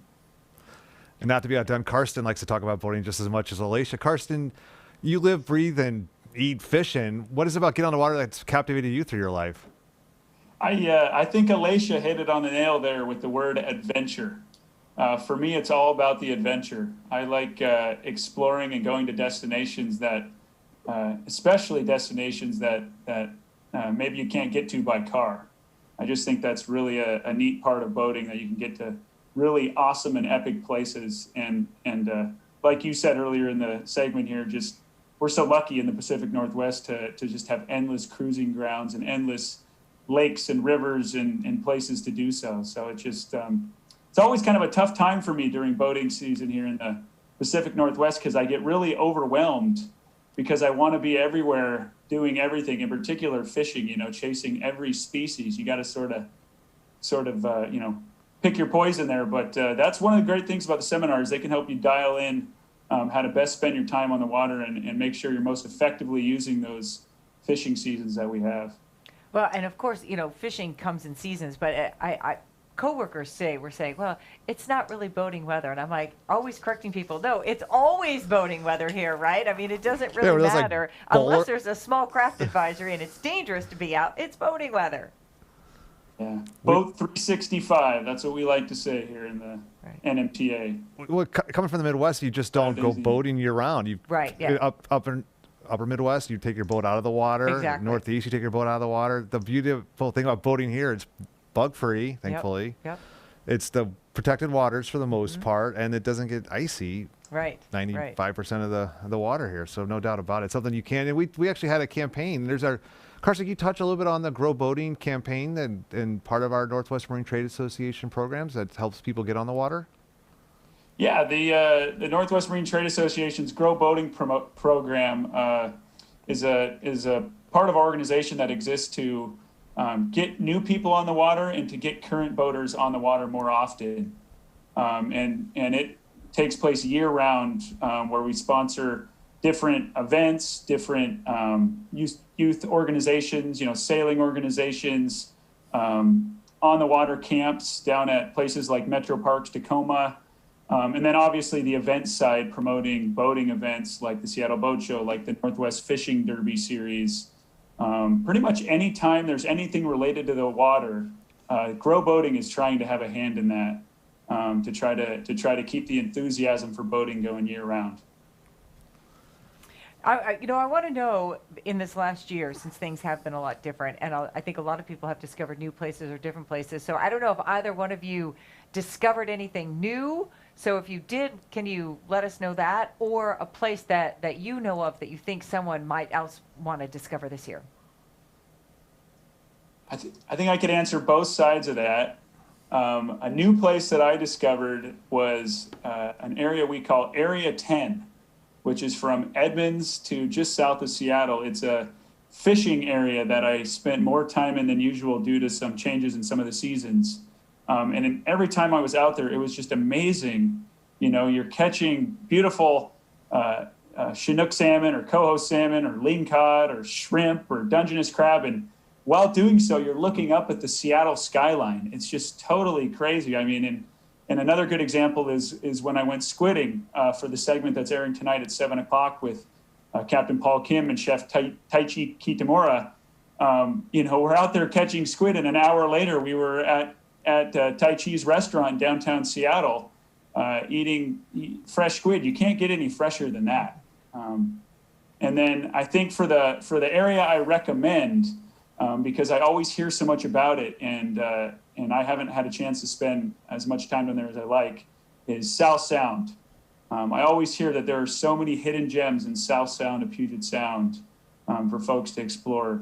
So that would be my recommendation there. Carson, you were gracious enough to take my son August and I out pink salmon fishing 2 years ago, and that's coming up again. What is that like for anglers? That is right. It is a pink year this year. So this August, you don't want to miss it. It is action-packed salmon fishing. So the other species of salmon, we have seasons for them every year, but the pinks return every other year. So if you do the math there, you get quite a few more fish when they just come every other year. And it is a lot of fun, as you and August got to experience, Peter. I still think about that night all the time. That was such a good time. Well, it's funny. I think of August and I think about kids today, and not to sound like an old geezer here saying this, but they've got these already pre-made peanut butter and jelly sandwiches you can buy. They've got you can just eat the muffin top, not eat the entire muffin. We take August out pink salmon fishing, and we caught so many fish. I think the kid got bored. Like we were done in like 12 minutes. He's like, oh, another fish, and I'm like, it's not always like this, but heck, maybe it is. Well, that's the other way to look at it too. If you don't have much experience salmon fishing, or you're getting a new boat at this year's boat show, and you want to look like you know what you're doing, go out during the pink season, and all of your relatives and family will think you're the greatest fisherman of all time. And it's good eating. Fishing, it's not always like that, but generally he doesn't know any difference. A little less involved and pretty fun. Yeah, it almost became a headache, all the fish we were catching. Well, Denise was kind of tiptoeing around that question around the what was it, the gem? The gem, we actually put together a wheel, and we'd like to try this out. Yeah, we put this together at Seaview Boatyard. You guys are the inaugural wheel people. So yeah, we've got a series of questions depending where the wheel's gonna land. Okay. So Denise, why don't you give it a spin and see where we are? Here we go. Ready? We're going to give this one to Alicia. She's going to have to answer. Yeah. So we've got wherever song, the wheel starts. app, stop. tool, Lux. Yeah. And then it just keeps repeating itself. Yep, so there you go. see. So we are winding down here, and it's it's like Wheel of it's on here we gem. go. Gem. Okay, Alicia so can answer that one. Alicia, we want to hear about a gem. Hidden gem. Hidden gem. This is A Denise's. hidden gem of boating. Well, Yeah. actually, anyway, Anything on the water, right? we got 33 hours to kill, Alicia. So take it from here. Well, mine was going to be just family boating. I don't do as much fishing or quite adventuring long distance as Karsten. We're kind of looking for, the good news for us about having a boat is instead of driving and spending all that time driving to get to your destination, the second we drive down to the marina, which takes us just a few minutes, the second we're on the boat, our adventure has begun before we have even left the dock.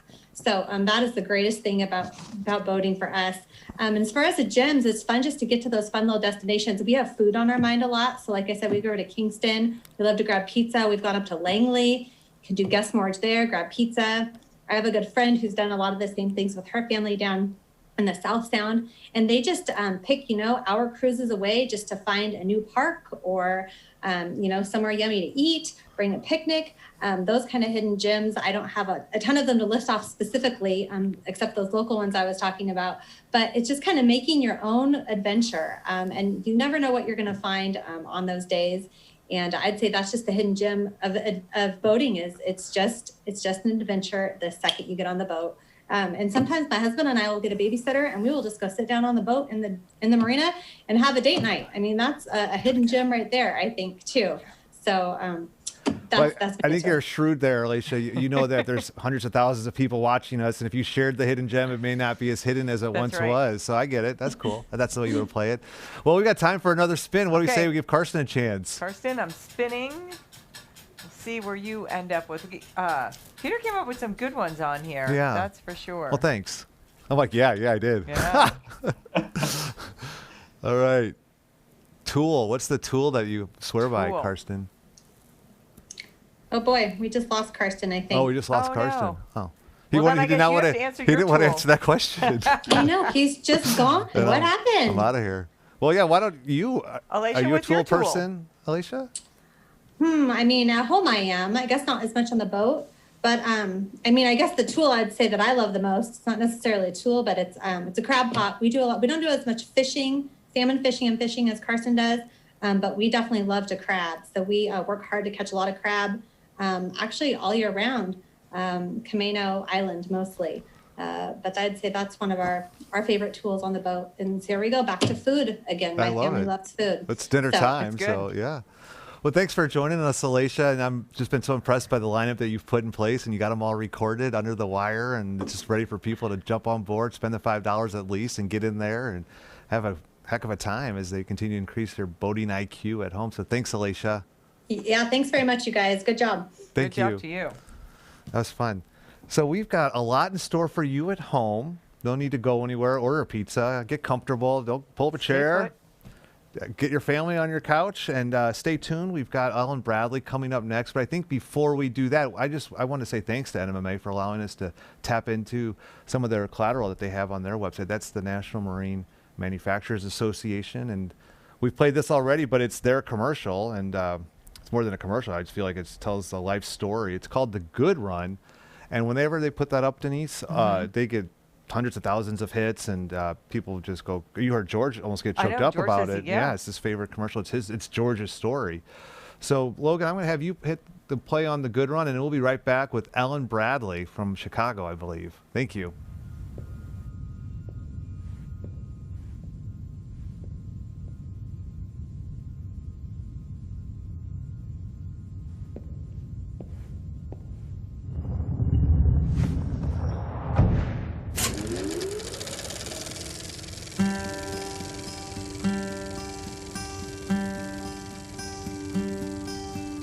Once was a sailor, a young man and brave. Da-da-dum-day, da-da-dum-dee. The nights were unsleepless, the peace I would crave. Carry me home to the sea. Da-da-dum-day, da-da-dum-dee. Drift away, sailor boys, on the deep sea. Worry no more, for you're safe now with me. Rest in my arms, my sweet melody.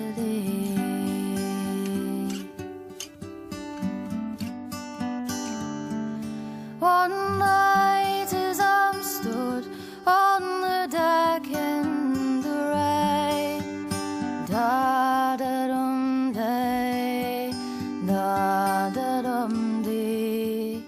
I heard a sweet voice and she's singing my name. Carry me back to the sea.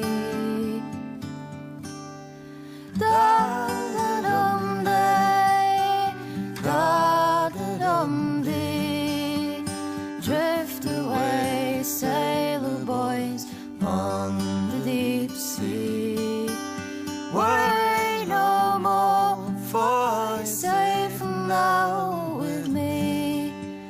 Rest in my arms and my sweet melody.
while we were gone, I got a text from Karsten.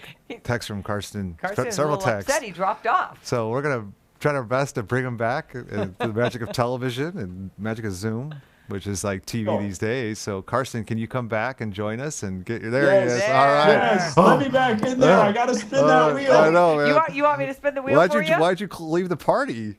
Yeah, what happened? You had enough? Well, I don't know. I am gone. Yeah. All right. Okay. Well, it's your lucky day. All right. I can spin for you. Give me a second chance. Okay, right. second chance. Here we go. I'm right. spinning the wheel. There we go. It's a very fast wheel. I know. I was trying to. It's gonna spin like come it off the too- bearings. yeah. It spins. No, it's not like Wheel of Fortune or like Yeah. Price is Right where you got to Yeah, do that, Price is right? Right. Sure. Okay. All right. Let's see what's gonna happen. What did I get when I left? Oh, we couldn't even tell you. You got luck. A superstitious boating tendency that you would have, Karsten. Oh man, that's pretty straightforward. As a fisherman, I have all sorts of superstitions. Boy, where do I start on that? Wow. So did he sit down? Wait, was this the one I got before, or is this my new one? No, this is your new one. Yeah, we didn't even get to you last time. We so- didn't spin. We didn't Yeah. spin. Well, I spun and you weren't there, so Alicia got it. Tool. She got Tool. She got Tool. Oh, okay. Well, how about this? I'll share a superstition that I think many fishermen in the Northwest have, and that is to not Don't bring ever, Peter on board, Karsten. that is to not bring a banana on board. I've heard that, but why? Times where we aren't catching fish, and one of my guests all of a sudden will pull a banana out of their egg, and I'll be like, "No, you ruined it. Why'd you do that?" And a lot of people don't know that, but that's sort of an unspoken rule in the fishing community: is don't bring bananas on boats. I've been on some charter boats that have it engraved on a placard on their boat: "No bananas." So, is there any science behind this, or this is just pure superstition? It's just superstition, I think. I don't From know the Orange Association. science behind it, but The big but it orange, works. the big orange lobby was like, yeah, no. maybe it's that, or it's just that I don't ever catch any fish. I don't know, but I'd prefer to blame it on the bananas on the boat. When Like, will banana bread work, or would that even be a faux pas? Oh, good question. I don't know. I don't know. I haven't thought about I that. guess you don't one. want to push your luck. Yeah. Yeah. So you got your I like spin. You happy with that one? I got my spin. Thank you. Thank you. Cross it off your, your All bucket right. list. Giving me another chance after I kicked the cord and collapsed to the floor. So sad that I got cut out there. Yeah, So. well, you know where to reach me. You know, when the show's over, come Monday, we could spend hours just spinning that wheel, Karsten. Yeah. I was gonna say, anytime you need to fill time, man, I can talk boating all day. You just hit me up. we know where to find you. All right. All right, go back to those seminars. Roger that. Okay. Thanks, Karsten. Out. See ya. So up next, we've got Ellen Bradley. Ellen's our partner with National Marine Manufacturers Association. She was at the Anacortes show with us, was able to come in with us then, and is back here for an encore presentation, encore performance here. And I got to know NMMA through what's called the American Boating Congress, Denise. That's the chance to go to D.C. every year and get to shake hands when that was a thing with our lawmakers on the federal level. So we don't have a lot of federal issues, but there are a number of manufacturing issues and small business issues that affect boating. And we also care about ethanol. Right. And there seems to be an inclination to raise the level of ethanol every year, the percentage to 15%. And so we try to tell the story that boating means business, which is our credo. And the fact that ethanol is not so great for boat engines at all. So it's been every year it's a learning experience. I don't do a lot of federal lobbying, but I take George there and I send out the invitations to the congressional delegation, and there's always one congressperson that says yes, and I'm like, oh, it's going to be an intense meeting, and I come out just dripping wet, and like George is looking at me like, because this is what I do for a living, supposedly, and it's the experience I'll never forget for sure. And, but no, it's always been a highlight to travel to DC, and that's thanks to NMMA. And I think Ellen is waiting for us. Is that true, Doug? There she is. Pop. Hi there. Hey, Ellen Bradley. Hi. Long time no see. Yeah, for sure. You're in Chicago right now? I am, and it is bath time here for my kids. So if you hear like the screaming, please just ignore it. Everything's okay. All good here. Well, did you have a snow day yesterday? we didn't have like an official snow day, but we've got a decent amount of snow here. It's pretty cold. It's I think it was like 19 degrees, and the snow has turned into sheets of ice, which is always what Chicagoans look really forward to this time. No ice in the Seattle area. Denise, you're no stranger to Chicago. No, I grew up in Chicago. Oh, so you know. Yeah. Yeah, my mom's there watching right now. She was telling me that it was kind of getting slushy where she is. She's out in the burbs now, so. Oh, good. The slush is a good sign. The ice is not so always good. Yeah, no. That's for sure. Denise, have you ever taken the Myers-Briggs test? You know, I have not. No. No. We could do this on the show. Be careful what you divulge. I've taken it. I don't remember what maybe we both could take it. And I don't remember what my initials were. But there's a Myers-Briggs kind of test that NMMA puts together around boating. And I was hoping, Ellen, you could share that website and what goes into finding the right boating boat for your personality. Easy for me to say. Yeah. Well, Peter, you know, I mean, as the industry association, we also are champions for the consumer. We want the boater to have access to unbiased resources, help them figure out what boat is right for them. It can be intimidating if you are new to boating, you're not really sure where to start, and there are a lot of options. So figuring out what kind of boat is right for you, from what kind of body of water do you boat on, the ocean or an inland lake, or how many people do you normally think you'll go boating with? Is it 3 people or is it 10 people? What do you want to do? Are you interested in water sports, or are you more interested in cruising and chilling and socializing and maybe relaxing? So we offer a tool on our website, which is discoverboating.com. That was that video you just saw, the Good Run video, Peter, that you just shared. That's produced by us, discoverboating.com. And we have a really cool, it's called the Boat Selector tool. So you input all that stuff I just talked about, and it helps you, it spits out, okay, this is the kind of boat you should be getting into. And it really helps people get started on their journey, and it then helps them figure out, okay, well then what brands, who makes, let's say you get a pontoon, who makes pontoon? Where do I even begin to search for a new pontoon? So it's a really handy tool. It's probably one of our most visited sections of the website. Actually, it's the most visited section of the website, and really has helped a lot of people remove some of that intimidation factor, so that when they do go to a boat show, like the Seattle Boat Show, and they're trying to figure out what boat they want, they already are going into that experience with some knowledge of, yes, I know that I'm looking for this type of craft. So it's a good thing to do. They can do that kind of, since everything's online right now, they can just go online, do that, and then go right into the show. What do you think is important about people kind of checking out boat shows, especially this one? You know, it's funny, and I know we've talked with the Seattle Boat Show team and a number of other boat show producers around the country, and a lot of what we're hearing from boaters is they really miss the live boat show experience, primarily because of that camaraderie and the ability to talk to each other about all things boating. I mean, you heard Karsten, I just heard talking. He's like, I could talk about boating all day long, and I think a lot of boaters feel that way. He does.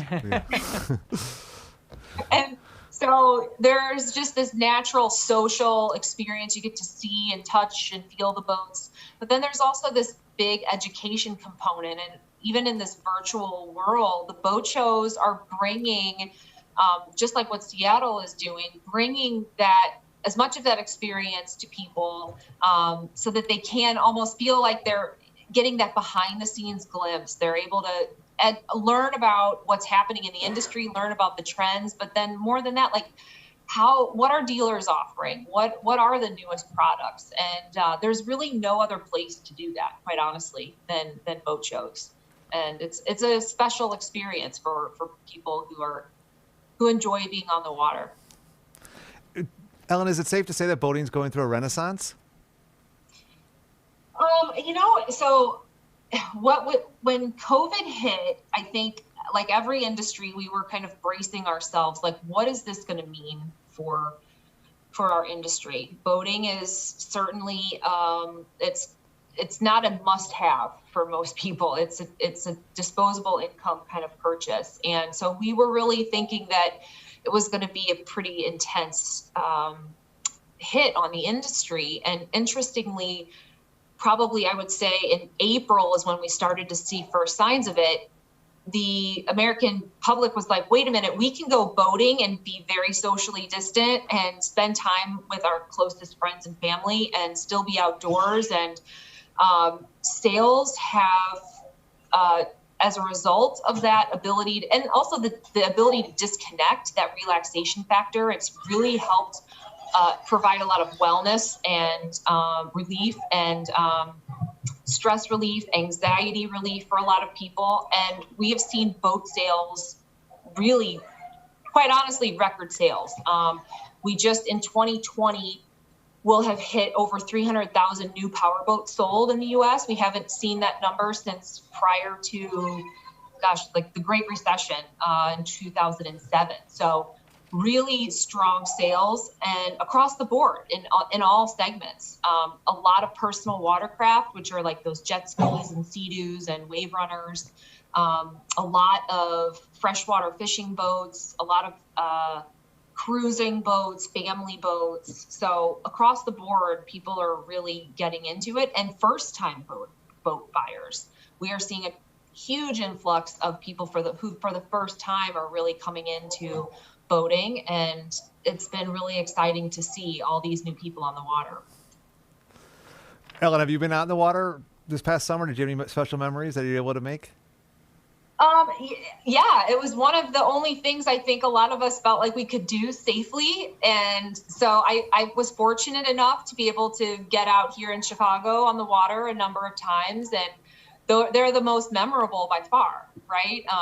Being able to feel like I was going somewhere, doing something fun and enjoyable and relaxing and escaping the stress and honestly feeling like it was a vacation from a lot of the monotony that we've had in our lives the last 10 months. So yeah, it's definitely memorable. And I know in Seattle too, I mean, you guys are obviously experiencing it, I'm sure, because I've seen it in the numbers. So I know the boating out there is just as I would say, popular as it is around the rest of the country.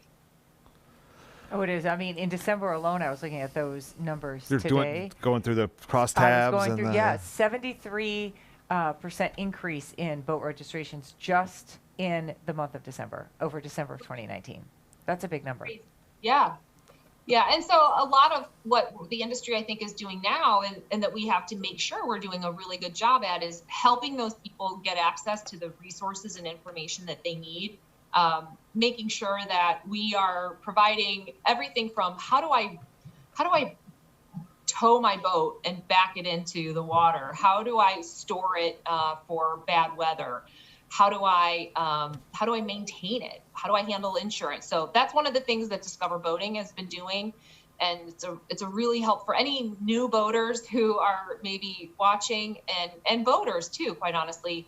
It's a really helpful resource for all those types of tips and insights that you can really only get from like a trusted friend who has a boat. So we try to be that for people. And there are a lot of free resources as we wind down here. There are a lot of free resources at Boat US. You can learn all this sort of boating education. In Washington State, it's required to have a boater education card if you're born after 1955. And Ellen, are you familiar with the other free resources out there for boaters to tap into?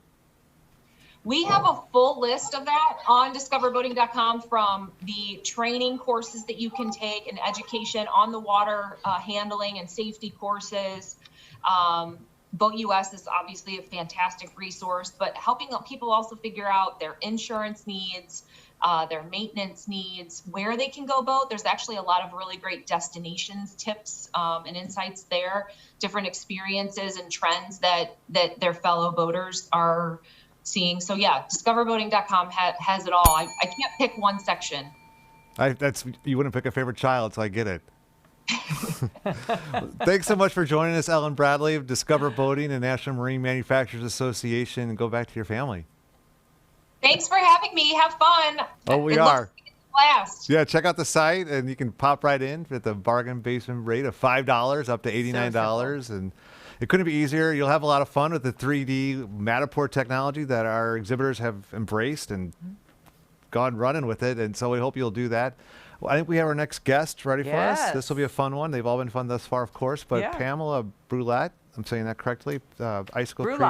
Brulette, that's right. It was fitting. She was in sort of like brew a lot is what I was thinking when I read that.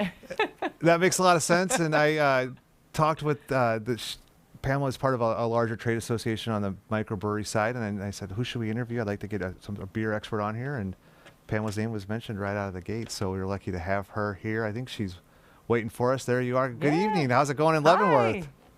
So great. We got a lot of snow, so therefore I did not put a dirndl on. It's a little chilly, but it's beautiful. Yeah, we're just enjoying winter. It's weird to think about boating right now, but it's fun to dream ahead. Yeah, exactly. We like to say this is the kickoff to boating season, and if you look at the sales charts, it is like a smiley face, and it's this time of year that things really start to, you'll see the uptick in the sales. And you're no stranger to boating. You enjoy boating yourself, as I've gotten to know in the last couple of weeks. Yes. Yeah, I've had, I mean, obviously we're surrounded by water, and I don't have a boat besides a paddleboard, but I do have lots of great friends that share their boats, and it's really fun. I kind of trade with beer. So I'll bring the beer, let me hop on your boat. Hey, that sounds like a good deal. Yeah. And a paddleboard is still getting out on the water. Yes, it's still a vessel. As Chip Hanauer said earlier, if it floats, it's a boat. So That's right. no problem there whatsoever. And as I looked at your profile, Pamela, you're a master cicerone. I don't know what that is. What does that mean? Yes. So not quite a master, I'm a certified cicerone. Okay. It's basically the sommelier of the beer world. And there are 4 levels. There's a certified beer server, which is level 1, a certified cicerone, which is level 2, and then an advanced cicerone, and then a master cicerone. So I know a lot about beer, but there's still a lot I don't know, but I am passionate about it. So What's something about beer that I wouldn't know? Maybe like some things that you learn to become a certified cicerone. It's like the chemistry, the different yeasts, all the different styles of beers, the difference between ales, lagers, Belgian beers, things like that. I knew all that. No, I'm just kidding. I'm one of those people that I'll try anything, and a lot of times I have to turn to my husband. Now, wait, do I like that kind again? And he lets me know whether or not I'm going to like it or not. Yeah, it's good to explore and keep an open mind. I used to hate beer, and I married a hop farmer, and so I had to learn how to like beer, and I really did. So it was a journey. That is quite the journey to go from hating beer to being a cicerone. Hate is a strong word. It's just in college we didn't drink the best beer. Wow. Well, your company is all about creating connections, experience, and fun, and that sounds a lot like boating. How do you explain your success? Yeah, I think for us, similar to boating at our businesses. So my husband Oliver and I own München House and Icicle Brewing Company. We built them from the ground up, and here in Leavenworth, and really our family loves bringing people together, and I feel like that's very similar to boating. So now, here's what I'm curious about. We always hear a lot about. We always eat when we're on our boats, right? And we always hear a lot about the wine and food pairings, but you don't hear as much about beer and food pairings. Yeah, it's becoming more and more popular, and I think that's a lot of why the Cicerone program was started, so that you get that professional level. We learned a lot about beer pairings and kind of the tips and tricks to pair beer. Like when you, sometimes you can start with the food, and then like if you know what you're serving, with beer, and nothing against wine, wine is great too, but with beer, we are lucky that you have so many different flavors to choose from. And so when you are pairing beer, you want to consider your flavors, like is your food sweet? Is it sour? Is it salty, bitter?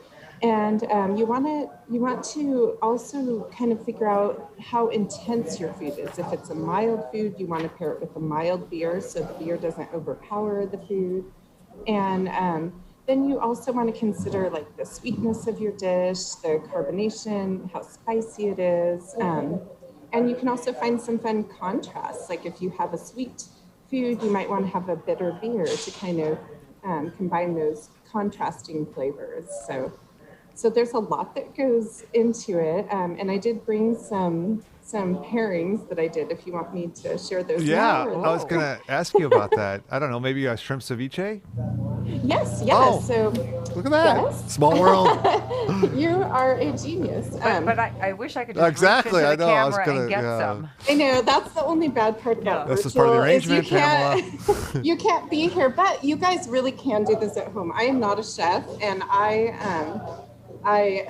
found this recipe online, and it actually is not hard at all. And you can, so I did ceviche because I thought, well, if we're going to be on a boat, this is a great thing to serve to your guests because you can make it ahead of time, keep it cold. I'll show you mine. Nice, Delicious. yeah. And so this one has like tomatoes, jicama, shrimp, onions, cabbage, avocado, and then I drizzled a little fresh orange juice, lime juice, and lemon juice, and then just mixed it all up. And so since this is a lighter dish, I wanted to pick a beer that was light, but also had some harmonies with the flavors. So I'll show you which one I chose. I have these little sampler glasses. Oh, cute. And the one that I chose was our Alpen Haze. It's a hazy IPA. You can find this statewide. We have a little beer finder if you want to create this pairing at home. If you go to our website, we have a little beer finder that says where you can get this. A lot of QFCs, Safeways, things like that, and of course at the brewery. But this hazy IPA, so hazy IPAs, if you're not an IPA fan, you might want to try hazies because even though they're an IPA, they use more aroma hops, and so they're not as bitter. And so it's great to pair with a light dish like this. And I love this because it has citra hops, which has like orange and lemon and all the citrus flavors. And it has a little bit of tropical notes too. So I have fresh cilantro in this dish. And so that herbiness really goes well with hops. So, and so that was like a the one great that I pairing. picked. Yeah, and this is you can see how it's a little hazy. The malt body in hazy IPAs have a little bit of oats and a hint of wheat, so you get a lot of body. And this has like El Dorado hops and Citra, Mosaic, Simcoe, so some really great all Washington hops. So even though my husband doesn't farm hops anymore, his cousin at CLS Hop Farms does, and have some family friends. So this is a great one. I always thought hazy came from unfiltered, but it's not that it's unfiltered. It's it is. It actually is unfiltered too. I think if you did filter it, you would filter out some of that, some of the body from it. But so you're right too. It is unfiltered. I think if you and also we do some dry hopping too, which also gives it some of that haziness. But they're really good. They're kind of, I have a lot of friends that drink more on the wine spectrum, and they love this because it's similar to like the mimosa of beers. So. Well, and it's not bottled, which is very conducive to having fun on the water because of the fact that there's no glassware. A lot of my in-laws boat. And you don't need a glass to pour. Like a bottle of wine. Of course, you could always get those wine straws. Have you seen those wine straws? I have. Fitting in the bottle. Yeah, those, and more breweries are canning rather than bottling. I think also too because it is getting harder and harder to recycle bottles, and especially like small craft breweries, we are pretty, we are pretty good at being sustainable and protecting our resources because we rely so much on water to brew beer, and so recycling usually is a big factor too. So, Pamela, do you know what's in store for Leavenworth's Oktoberfest celebration? I don't know. Okay. It's I think it really depends kind of where the state is at that time. But in Leavenworth, we still have kind of had like instead of a Christmas lighting festival, we had the Season of Lights, and the lights are still up until until like mid-February. So it's still a great time, very safe, but we are definitely like being very careful here just to protect everyone. So yeah, are you involved? I have my mask handy if anyone has to get close to me. Are you involved with Project Baron at all? Yeah, so I'm not involved with Project Baron, but but I am a Royal Bavarian and we work really closely with them. And our brewery is right at the beginning of the festival gates, and they've carried our beer sometimes too. So it's been great to kind of have that partnership, and they do a great job promoting the Oktoberfest and also with doing some local projects too. Yeah, as I understand it, it's kind of like a nonprofit that's all about boosting the civic pride of Leavenworth. Is that true? Yeah, they try to do that, and and Oktoberfest is so much fun, but we definitely, don't want to gather too much. And I always say too, like at München House, it's pretty much in Leavenworth. It could be Oktoberfest every day. There's definitely the Bavarian feel. So even if we don't end up having Oktoberfest, still come and enjoy the fall season. And speaking of Oktoberfest, do you want my second pairing? Because it that would be kind of fantastic. goes with it. Real quick before that, though, I talked about ales and lagers. I don't know if you know this, but Pilsners are lagers. And this is also another beer that I love to pair with lighter dishes like the ceviche. So the next pairing I'm really excited about, it's one of my favorites, is with our Dirty Face Amber Lager. And so you can kind of see it. This is a lager, and it's named after Dirty Face, which is a peak over by Lake Wenatchee, another great place to boat. So our Dirty Face Amber Lager is actually a Märzen style, which is a beer that they used to make for Oktoberfest.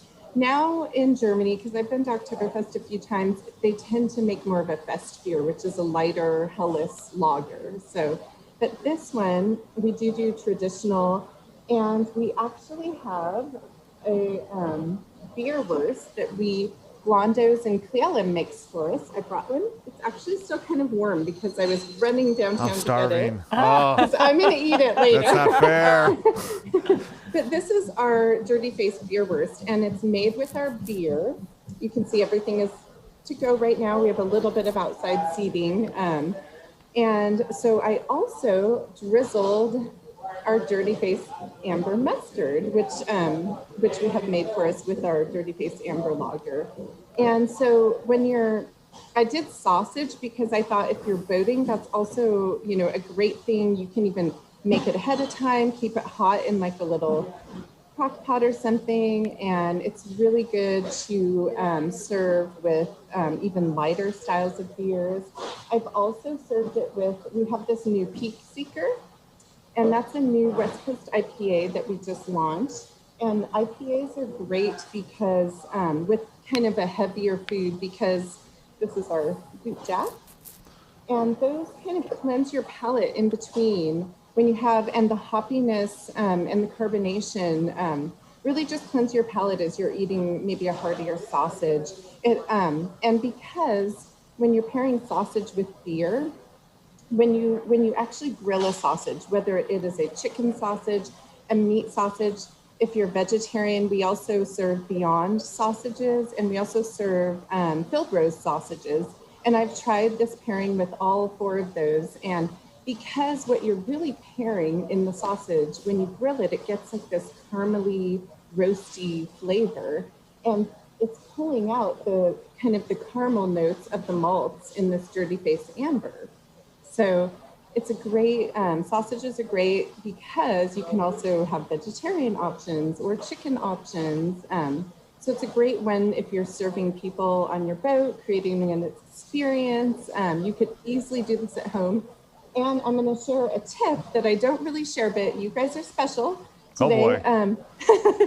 We do this apple cider kraut, and it makes the sausage. It's all we do, and this is you can get any kraut, obviously like something from the Skagit Valley is really good because it's local and fresh. Just drain the brine off, pour some apple cider on it, simmer it until it's golden, and top your sausage with it, and everyone will think you're gourmet. So Wow. that's Well, my. I will use your secret, but I'm coming in March. I already have my trip planned to Leavenworth, so I'm going to come get your vegetarian option. Yeah. Yeah, we have a couple, and also a vegan soup, so you don't have to be a meat lover. There's lots in Leavenworth. I'm actually writing a book. Did you know that? The what? Yeah, I'm writing a book, and you're actually in the book. It is a Schrappen Guinness book. Well, Schrappen World Records book, and the Moonshine House is in there for most mustard available at one restaurant. How many mustard varietals do you serve? Well, right now we've pared it down a bit because of COVID and everything is to go. But typically we have probably like 20 different condiments. We make our own house-made curry sauce, all different kinds of mustards, including the dirty face. We have sweet, we have spicy. We also have sauteed onions, cream cheese, all different kinds of sauces and condiments. She's just making us hungrier and hungrier and hungrier. How many sausages do you sell a year? Oh, gosh. Like from here to the moon and back kind of thing? Yeah, I am the people person, not the numbers person. A lot. I bought a lot of your sausages, Yeah, I mean, it's not as much as like McDonald's burgers, but we definitely, it's all we focus on. And so we do sell a lot of, just quite a bit, but we carry Bavarian meats and blondos and quite a bit of sausage. Lots of pretzels too. Yeah. Oh yeah, my favorite. A few of those. I understand you have a toast for us? Yes, I do. So what I brought to toast with, we have this enchantment series that also you guys can find on the west side, which is awesome. And I'm going to drink this one. I didn't want to drink in front of you guys, but for a toast, we all have to have a little beverage. So this is our latest one. It's called the Talus Enchantments. And I just wanted to say, so some of my favorite memories in the past have been while on the water with family and friends, paddleboarding on the Icicle Creek. I've done a beer pairing kayak trip in the San Juans, the Bellingham Bay Brewers Cruise a few times, or even just at home boating with friends on Lake Chelan, Lake Wenatchee, Columbia River. And at our business and in life, our family, like I said, we love bringing people together through great experiences every day. And there's nothing more peaceful than connecting with friends and nature on a boat. So let's raise our glass to the virtual Seattle Boat Show and celebrate the many future experiences ahead of you on the water with family and friends, celebrating relationships and creating memories. Wow. Cheers. Cheers. Cheers. Cheers. Yeah. How about that? And Pamela, remind me where people can find you. Oh, on I'm social in the media. Alley. Oh yeah, I was like, I'm in the alley a lot between Moonshine House and the brewery. Yeah. Yeah, so I have my little hobby beer pairing account, which is Pam's Pairings. And then our businesses, we're all over social media. Moonshine House is on Facebook, Instagram, same with Icicle Brewing Company. Yeah, come visit us, and now you know what I look like, so you can say, "Hey, Pam," and yeah, just enjoy your beer and boating experiences. And yeah, we haven't quite gotten into TikTok yet, though, so maybe look for us there next. We'll see. There's always something new. Well, thanks so much for joining us. Vita Zen. Thank you so much. Cheers, you guys. Cheers. Yeah, I've spent a lot of money at that Moonshine House through the years. It's a stop for my family, and as often as possible. It's always so crowded. Yeah. And there's so much great boating that goes on it. Have you done a lot of boating east of the mountains? I really haven't. My husband and I had a pair of Sea-Doos a couple of years ago, and we towed those over to Lake Chelan one time, but that was about it. And then we weren't really using those. I mean, we have too many toys, I'll be honest. We each have a motorcycle that we ride. I did not know that. Yeah. Yep, we each have a Honda ST 1300. We've got like these twin bikes that we ride. And we have ridden to the Arctic Circle and back. Oh. We rode all the way to Key West and back a couple of years ago. Yeah, sure. And so it's like you have the motorcycles, you have the boat, we have the Sea-Doos. On a nice, beautiful day, how do you know which one to choose? So. This is all new information from me. Pick myself off the floor here. What was it like to take your bike to Key West? That was a lot of fun. It was phenomenal. My husband's an incredible trip planner. Okay. Whether it's on the water with the boat or going on the motorcycles. And so we did it. I wish we had done it, taken more time. We did it in just 18 days. So we rode the northern route because my husband had never seen Mount Rushmore, and we went all the way through Illinois, stopped at my mother-in-law's house, and went down to Key West. We only spent a couple nights in Key West, and then we took Route 66 all the way back. Oh, wow. My bike broke down in the middle of it one day, and we lost a day of riding, so we went through 5 states the next day. We just got up and just rode. My husband and I each we can ride for a lot of miles in a day. When I was doing some research on you, I saw that you're into adventure racing. You get nervous when I say that, aren't you? You're like, no. what research? No. What did Yeah. adventure racing, though? What is adventure racing? Adventure racing is a multi-discipline race where you might be in one race. You could be trekking or hiking, you could be mountain biking, you could be road biking, you could be kayaking, you could be rappelling. So it's all different disciplines, and there is no chart, right? Like if you're going to run a 5K or a marathon, there's someone telling you, turn this way, turn this way. Getting cheered on. Right, yeah. And adventure racing is you get typically a Forest Service map and coordinates, and then you have to plot the coordinates. So if you plot them wrong, you're going to be lost. And then you have to figure out, it's a topographical map, so then you've got to figure out, do I go up over or do I go around, to reach the, I told you I tucked my hands, to reach the point on the other side. So it's a lot of thinking and strategy together with your endurance and your ability to move yourself from point A to point B. What was your first adventure race? Oh gosh, in Arkansas, we did a lot of adventure races in Arkansas, and my very first one, I am not kidding you, I had never done single track mountain biking before in my life. Yeah. And I must have hit every tree on that track along the way, and I kept flying, and there was a team behind us, and so I'm like, just go in front of us. Yeah. So other people, I almost feel like the organizers no one's going to sign up for this, but we're going to do this. But there are other people out there doing it with you. People are so hardcore. Okay. The best race we did was, it was a staged race. They aren't normally done that way. So you've got day 1, you get to sleep, and then you have day 2. Otherwise, it's normally just straight through.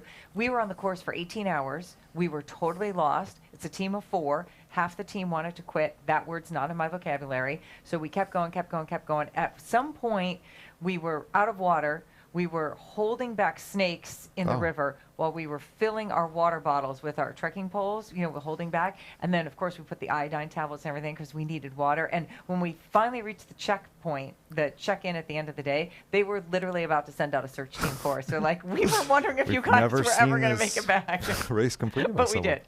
Wow. I did an adventure race last night. You did? Yeah. Did you go from the refrigerator to the couch? I went to Ken's Market and got some ice cream, and then my wife and I made it to Alamode for their Mexican chocolate pie. Okay. And then we made it to Bongos for some Cuban food in 30 minutes. It was that is impressive. I felt like, wow, when the Christmas newsletter comes out this year, that very well may make the list. I felt quite accomplished. Well, maybe you guessed by now, my name is Peter Schrappen. I'm the co-host of Seattle Boat Show Connected, brought to you by Union Marine. I want to thank our friends at Union Marine. Mark Helgen was on earlier. And this is Denise Whitaker. You know her from Como 4, the early morning. Early hour. Yeah, this is get up to your bedtime. This is what time is it now? Yeah, it's coming up You're on feeling my bedtime. okay? I usually try to get to bed by 7 every night. And you get up at what time? 2. Yeah. I know a lot of you are probably going to bed at 2 in the morning. I mean, I get emails and texts from friends when I'm getting up because they're going to sleep. Were you a morning person growing up? I don't know. I think I can do either. Or. In my career, I've had a lot of different shifts, and it doesn't matter if I'm nights or mornings. I just tend to make it work. Do you get used to the 2 o'clock wake up, or is it always I think so. Do you keep the same sleep cycle when your day's off? I should, but I don't. Okay. Yeah. That's probably normal human behavior. I think that's normal, right? I don't know. It's a lot easier now, right? With now we're getting a few more minutes in our day every day. But yes, I think I've just now adjusted from the fall and the earlier sunsets that now it's easier for me to go to bed. And then summer's going to hit and I'm just not ever going to want to go to sleep. Yeah, there's that Robin Williams movie where he's in Alaska and the sun will never go down. It drives him crazy. That probably, maybe, I don't know. And you're an avid boater. Yes, always. We went to Blake Island last weekend. It was not overly crowded. Did you see some raccoons? What's interesting is a few of us were wondering what happened to the raccoons because we were there a good 12 hours before anyone saw a raccoon, and then finally we did see a raccoon. And then we have a Carver aft cabin. So we're sleeping underneath that back deck, and I woke up in the middle of Saturday night, and I'm like, there's a creature on the boat. I can hear it, and sure enough, But we have a dog, and the dog's there. We have a Buddy is a 95-pound Husky Shepherd mix. So I think a raccoon came on board because when I got up in the morning, the garbage was tipped over. There was stuff all over the back deck, but then that's it. I mean, there wasn't too much of a mess, just kind of over. So I think the raccoon came on board and it's like, oh, wait, there's a dog here. Although they are pretty brave over there. Yeah, I don't think I need to experience this. I'm good. Right, right. Have you always boated with a dog? Yes and no. In Arkansas, we were on Lake Washita, which is a lake about the size of Lake Washington, but it's a man-made lake, and there's no private homes allowed to be built on that. So it's lots of islands, very rustic. And we did have a dog that we would take with us there, but it wasn't always fun for that, for that dog to be in that setting because we were water skiing all day. So yes, we've had Buddy. He's 10, and we got him when he was 12 weeks old from Seattle Humane, and he's been on the boat since day one, and he loves it. We have a few pet experts in line coming up. I know. Not today, but tomorrow. Diane Lander, who's no stranger to Seattle Boat Show TV and Seattle Boat Show Live, which was every Thursday night, which tonight's Thursday, so I'm sure she'll be watching. They also have Steve Duno, published author, talking about having your friendly feline friend and canine friend on board. So those are going to be some special ones. Right. I mean, a lot of people have their pets on board with them all the time. Why not? I mean, if they're part of your family, then they're on the boat with you. Hey, well said. On that note, I think we're going to transition to see actually Denise also speaking to how you can enjoy Seattle Boat Show Connected, presented by Union Marine. We're going to run a little how-to as we step away for just a brief moment. So don't go anywhere. Jump inside the show at the $5 rate, up to $89, and take advantage of all the fun that is right there waiting for you.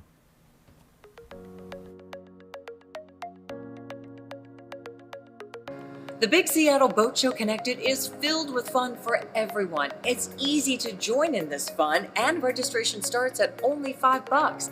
Choose the registration package that suits you best, with varying levels of show access and other goodies. Create your own login, and you're ready to go. You can begin to browse right away and map out your itinerary for this big event. The show starts on January 28th when seminars start streaming. Exhibitors will be standing by to answer your questions and match you with the boat of your dreams. The 2021 Big Seattle Boat Show Connected. Start online and up on the water.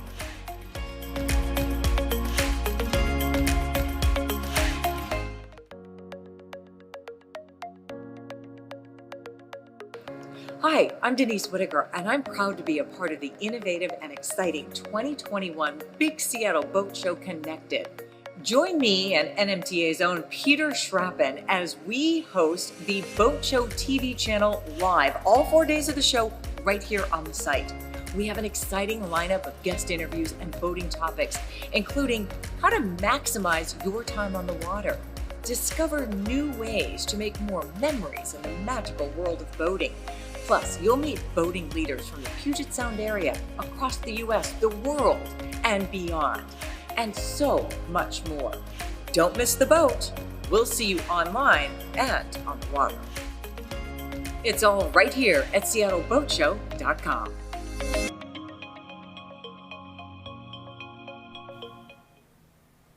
We're back live. Seattle Boat Show TV is part of Seattle Boat Show Connected, presented by Union Marine. I'm Peter Schrappen. This is Emmy Award-winning journalist Denise Whitaker. Thanks, Denise, for being a part of our team. Oh, absolutely. This is a lot of fun. Learning so many new things. That's the point. I know. Exactly. I love it. You got your glasses, your Brainiac glasses. Yeah, I haven't pulled them out yet. Let me get these. What was your first boat show? Oh, that's a good question. Yeah. It's hard to You look sound at surprised you like almost. that. Like, oh my Yeah. God, you're looking good, looking sharp. Yeah, Own okay. it. Now, what are the point of these? They must supposed to make you look smarter. Okay, excellent. I don't know. Okay, I feel Is that smarter. not working? Yeah, I feel smarter.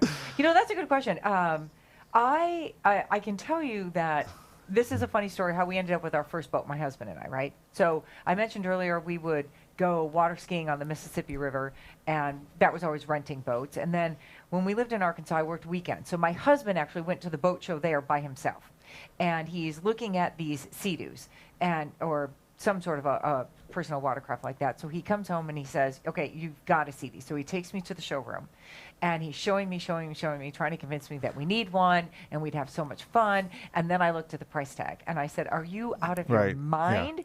for a personal watercraft, I'm going to pay that. And, you know, we have since owned them, but at the time, you know, we're in our 20s and we had just moved, bought a new house. I'm like, we can't afford this.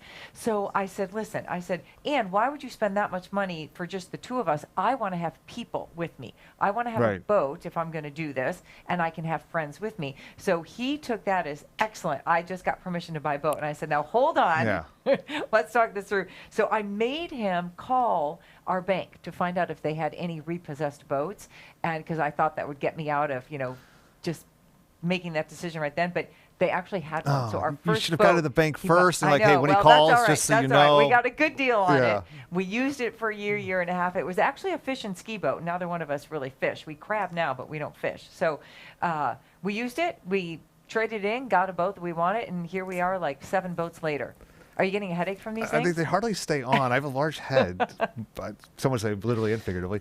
Well, but, what are your memories on Lake of the Ozarks? Well, yeah. So it's funny. We kind of had the same story a little bit. It's Table Rock Lake, right Table outside Rock, of that's Branson. right. So my uncle Yep. had a cabin, and every year we'd get invited. Growing up for like 3 or 4 year run there, and I didn't know that. Obviously, you need a lot of patience to teach a kid. I just thought that's what older people did, was take their nieces and nephews out water skiing, and that was fun for me. I assumed it was fun for him. Now that I know that that is actually not a fun thing to do as an adult. I picked up water skiing when I was younger. Lake, beautiful lake. It's a beautiful part of the world. It's not that far from. It's right on the border of Arkansas and Missouri. So, yeah, every year we'd go out there for a nice spell and picked up water skiing. And then I don't know, it kind of fell away from the lake boating. And then my in-laws have a boat. And every year and throughout the course of the year, they'll take us out on their Nordhaven and been a few of their rendezvous. And have you familiar with rendezvous? Have you been a part of a lot of those? You know, I've not really. And that's essentially a rendezvous. Typically, is either or is it like a boat brand, right? You know, so Chip Hanauer, who was on earlier, he started his non-denominational rendezvous, which I always love. Oh, now was that always the Impulse boat? The Yes. January deal? Yeah. Oh, I went to.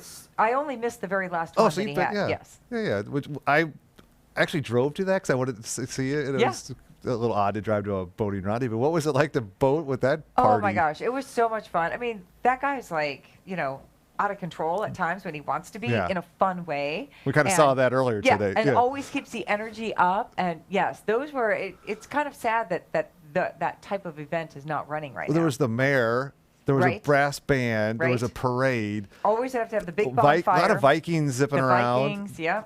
For sure. Weird stuff happening at night, debauchery and drinking and more and of that. You know, and you weren't going to bed at 7 o'clock those nights. I was not going to bed at 7 o'clock those nights. You know, the first year that we went, actually it snowed about an inch and a half while we were at dinner on Friday night. And then, because he always, you know, and that's the thing about boating too, is that you can use it to stay in your own backyard, or you can use it to really discover new or just fun places to go. Like Poles Boat is a great place to boat to.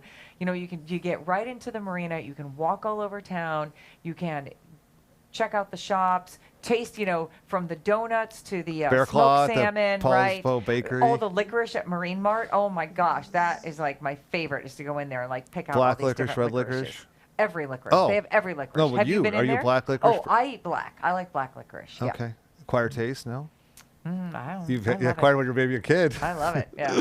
Yeah. Yeah. So Chip came up with Chip and Dwight Jones came up with that idea of LA Bay Marina, and he's like, how do we get people boating after the Seattle Boat winter, Show? And that's what they dreamed up. And Dwight's perfect. we've got the Paddling for Parkinson's plaque up here. Dwight also come up with a few of those nuggets with the Thursday night sailing series of LA Bay Marina. So if you're in the Seattle area, LA Bay on a Thursday night in the summer, it's beautiful out. You see all the spinnakers up. That's because of Dwight Jones, and he wanted people to get out and enjoy their boat. And then it ends, and I would kind of just show for the party at the end. I know. I have just shown up for the party once in a while. The hot dogs and the what beer they're trying and the to do music. this year now. No. They're trying to figure out a way to get power boaters involved in some way. You know, find some little activity or something for them, since it is a sailing series. Yeah. So they're kind of taking ideas now on that, I think, and trying to brainstorm a way to make that happen. I don't think you need Dwight does not know how to stop brainstorming. Right, that's true. That's great. He had that Christmas. They did a whole food drive. Yeah. This summer, he did the concert. Did you see the concert they did at LA Bay Marina? I knew about it. Yes. Every song you wanted to hear, this cover band had. Yeah. Like the essence of it. You kind of the right light. You kind of thought that was the band. It was the Beatles playing Yellow Submarine, and it was. Yeah. Did they do that out on the breakwater? It was a floating band on a floating barge. Band. Oh, that's what they so did. you didn't go anywhere. It was all thought through beautifully. And that is great. yelled out songs you wanted to hear, and they raced. Going to Alaska they knew that one. And we did that. My husband and I are in Queen City Yacht Club. Yeah, I wanted to hear about this. So, well, so this past fall, obviously with things being canceled, my husband became the Commodore in September. And normally you have like this big Commodore's ball, right? Black tie, everybody. Well, we can't do that. So instead, the night that the Commodore ball was supposed to happen, we had a dinghy concert. So we actually have a house band, the Desolation Sounds at Queen City Yacht Club. They're quite good. And they played under the tent, and then we all, each family, each group got in their own dinghy, right? So we were all socially distant, and we all just floated out in the water and listened to the band, and it was a lot of fun. A few couples did get quite dressed up. I did not. Yeah, it didn't sound like it. Okay. I mean, it would have been fun to do it that way, but I was having fun. I was literally standing in our dinghy dancing the whole time, so yeah.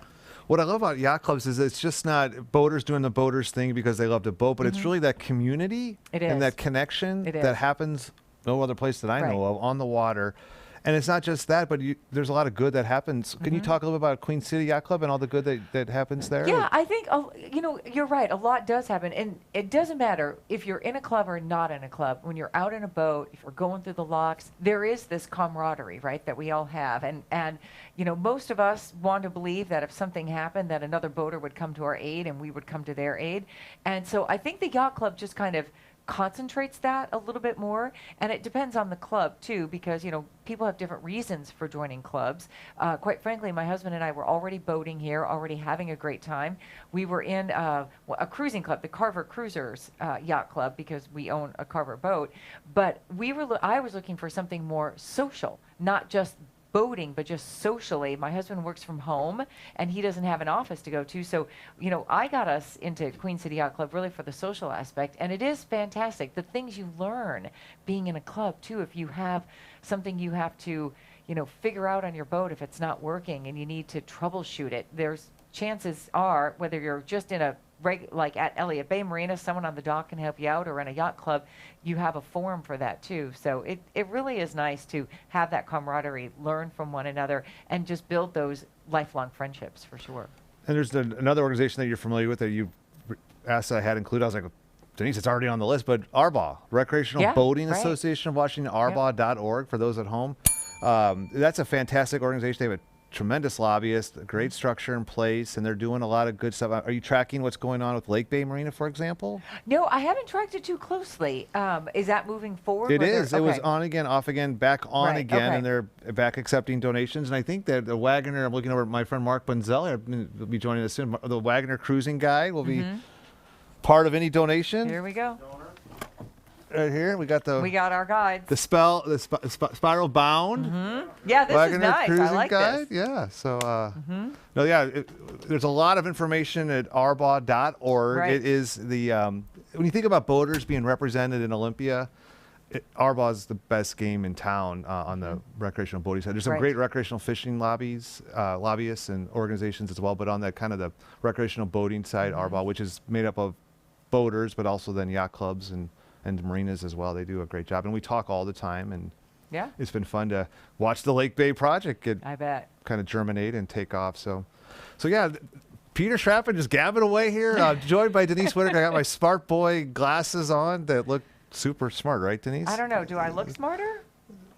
I think you do. Oh, you do? Okay. I think that unfortunately these don't fit me as well as they do Denise, but I'm going to give it a go here.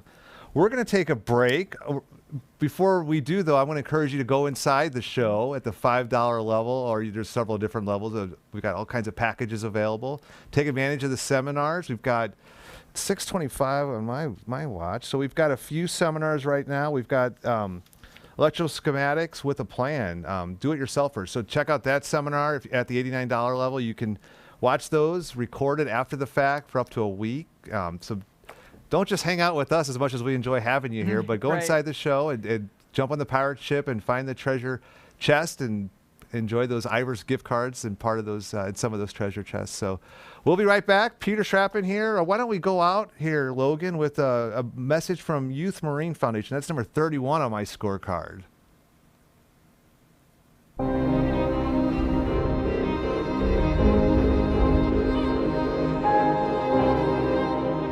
I plan to do very big things with my life. I plan to go places. And I think that comes from confidence of being a leader in here in Sea Scouts.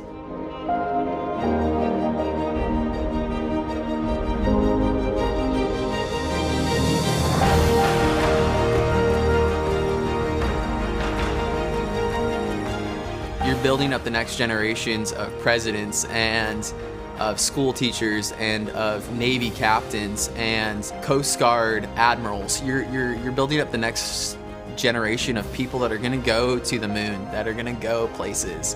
And if you want to see them succeed, this is a place to help them succeed.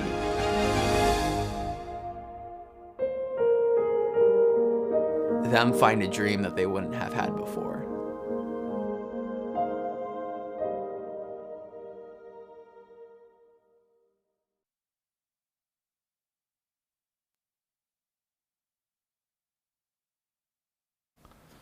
I'm Peter Schrappen. Welcome back to Seattle Boat Show Connected, presented by Union Marine. Hi, Denise. Hi, I'm Denise Whitaker from Como News. Did you enjoy spinning the wheel? Absolutely. Spinning the wheel was a lot of fun. I like that. Yeah, all right, good. I like it.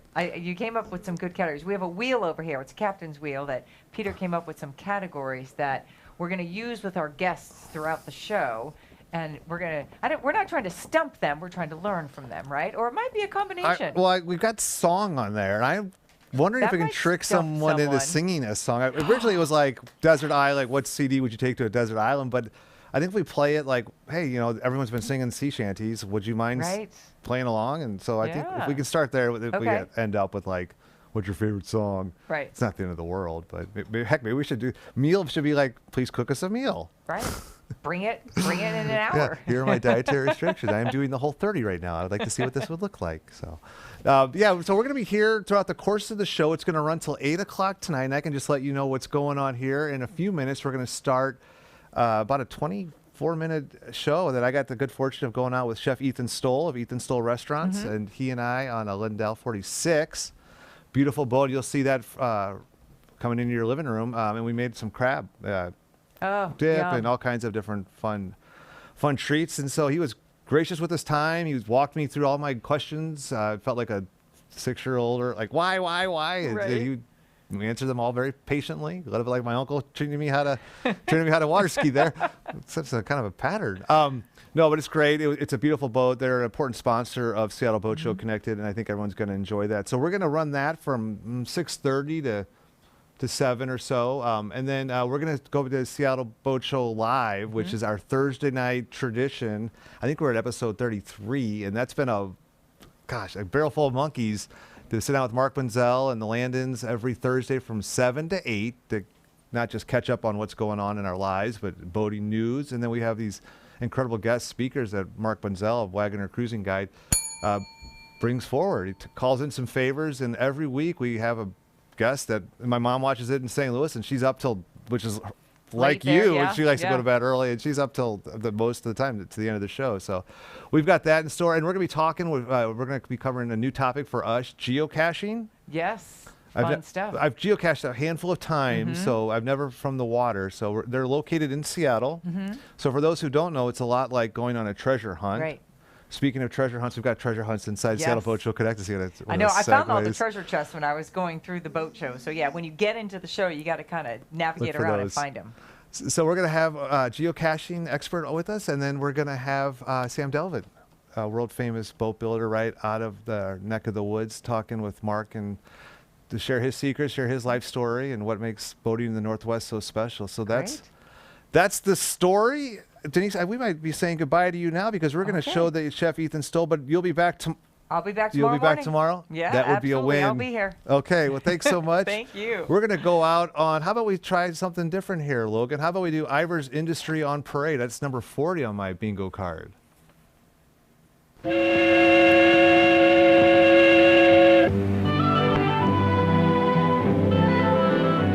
Industry on Parade visits a Seattle fishing pier, Pier 54, to call on one of the happiest businessmen in the land.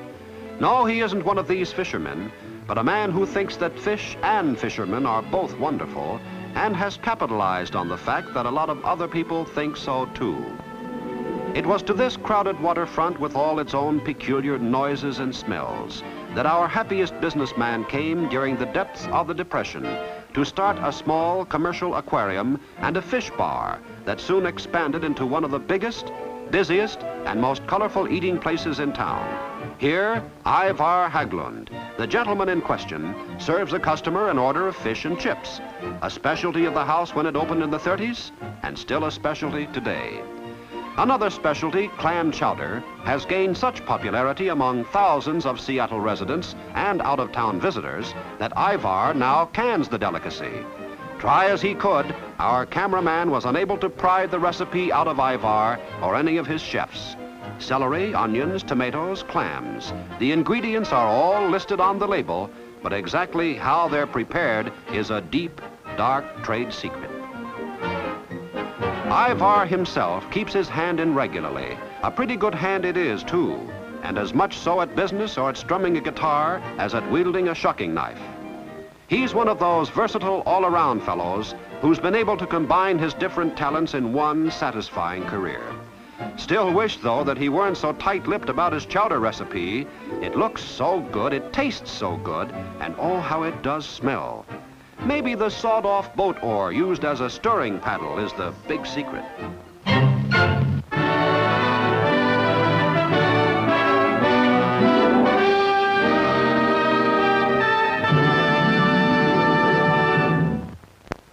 Puget Sound is blessed to have a treasure trove of delicious seafood right below the waterline. Did you know that it's also accessible to just about everyone in our state? As long as you've got a boat, of course. And that's why we're here today with Seattle Boat Show Live TV.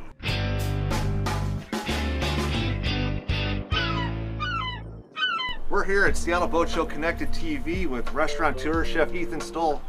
Ethan, what's on the menu today?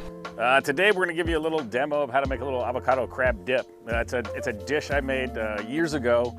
It's just tasty. You know, Dungeness crab, as you know, is from the Northwest, and it's super delicious and fresh. And adding avocados and just keeping it pretty simple and light and clean is the way I love to cook. That's exactly your style. Let's get after it. All right, let's do it. Okay, so this dish is super simple. It is literally just fresh Dungeness crab. I've got some fresh picked stuff at the meat. I've squeezed it out a little bit so all the moisture's out of it. I got fresh avocados, which I've already started on one. I'll show you how I de-pit one and peel it. Got some fresh herbs, salt and pepper, lemon juice, lemon juicer, which was one of my favorite tools. But let's get going. The first thing I do is with this dish is I like to make my avocado puree and then just fold the crab in. I feel like cutting the avocado is a good way to end up in the emergency room if it's not done correctly. That is true. That is very true. Or to lose a pit somewhere. But yeah, you want to make sure that your avocados are nice and fresh and that they are not battling you like this one is battling me. But it's okay. Okay, so the first thing I do when I'm making avocado puree is I like to make sure I quarter them because I like to handle them in big chunks. They're super easy this way. Put them in a bowl. We're just going to mash them up with a whisk and then fold in the crab after that. Are you going with an organic or regular avocado? I'm going with organic Haas avocados right here. Yeah. For the cost of a house, we're going to have prepared for. I got to tell you, they've been good at the store lately. I like them, and they've been super great too. So we're going to keep on working on these. So tell me, what's going on with the boat show this year? Seattle Boat Show Connected is alive and well. We've got over 34 hours going on at seattleboatshow.com, and for those folks at home, we're hoping that you'll join us into the show for $5. You can get in the show and check out the exhibitors, the activities, the boating and cruising and fishing seminars we've had in store. It's been a crazy show thus far. We've got a great team in place, and we're hearing a lot of great feedback from our exhibitors. All virtual this year, right?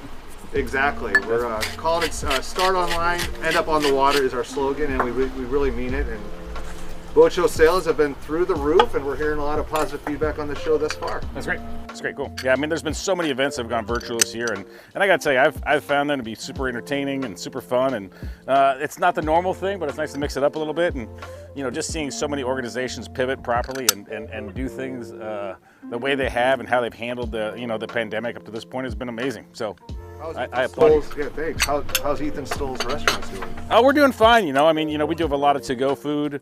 We have a lot of to-go kits. We have a lot of virtual cooking classes. But we're doing fine. I mean, you know, I wouldn't say this is like the best year we've ever had.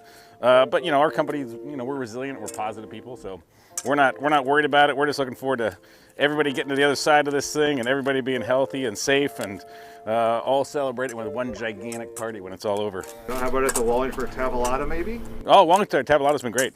Got a nice big heated patio there.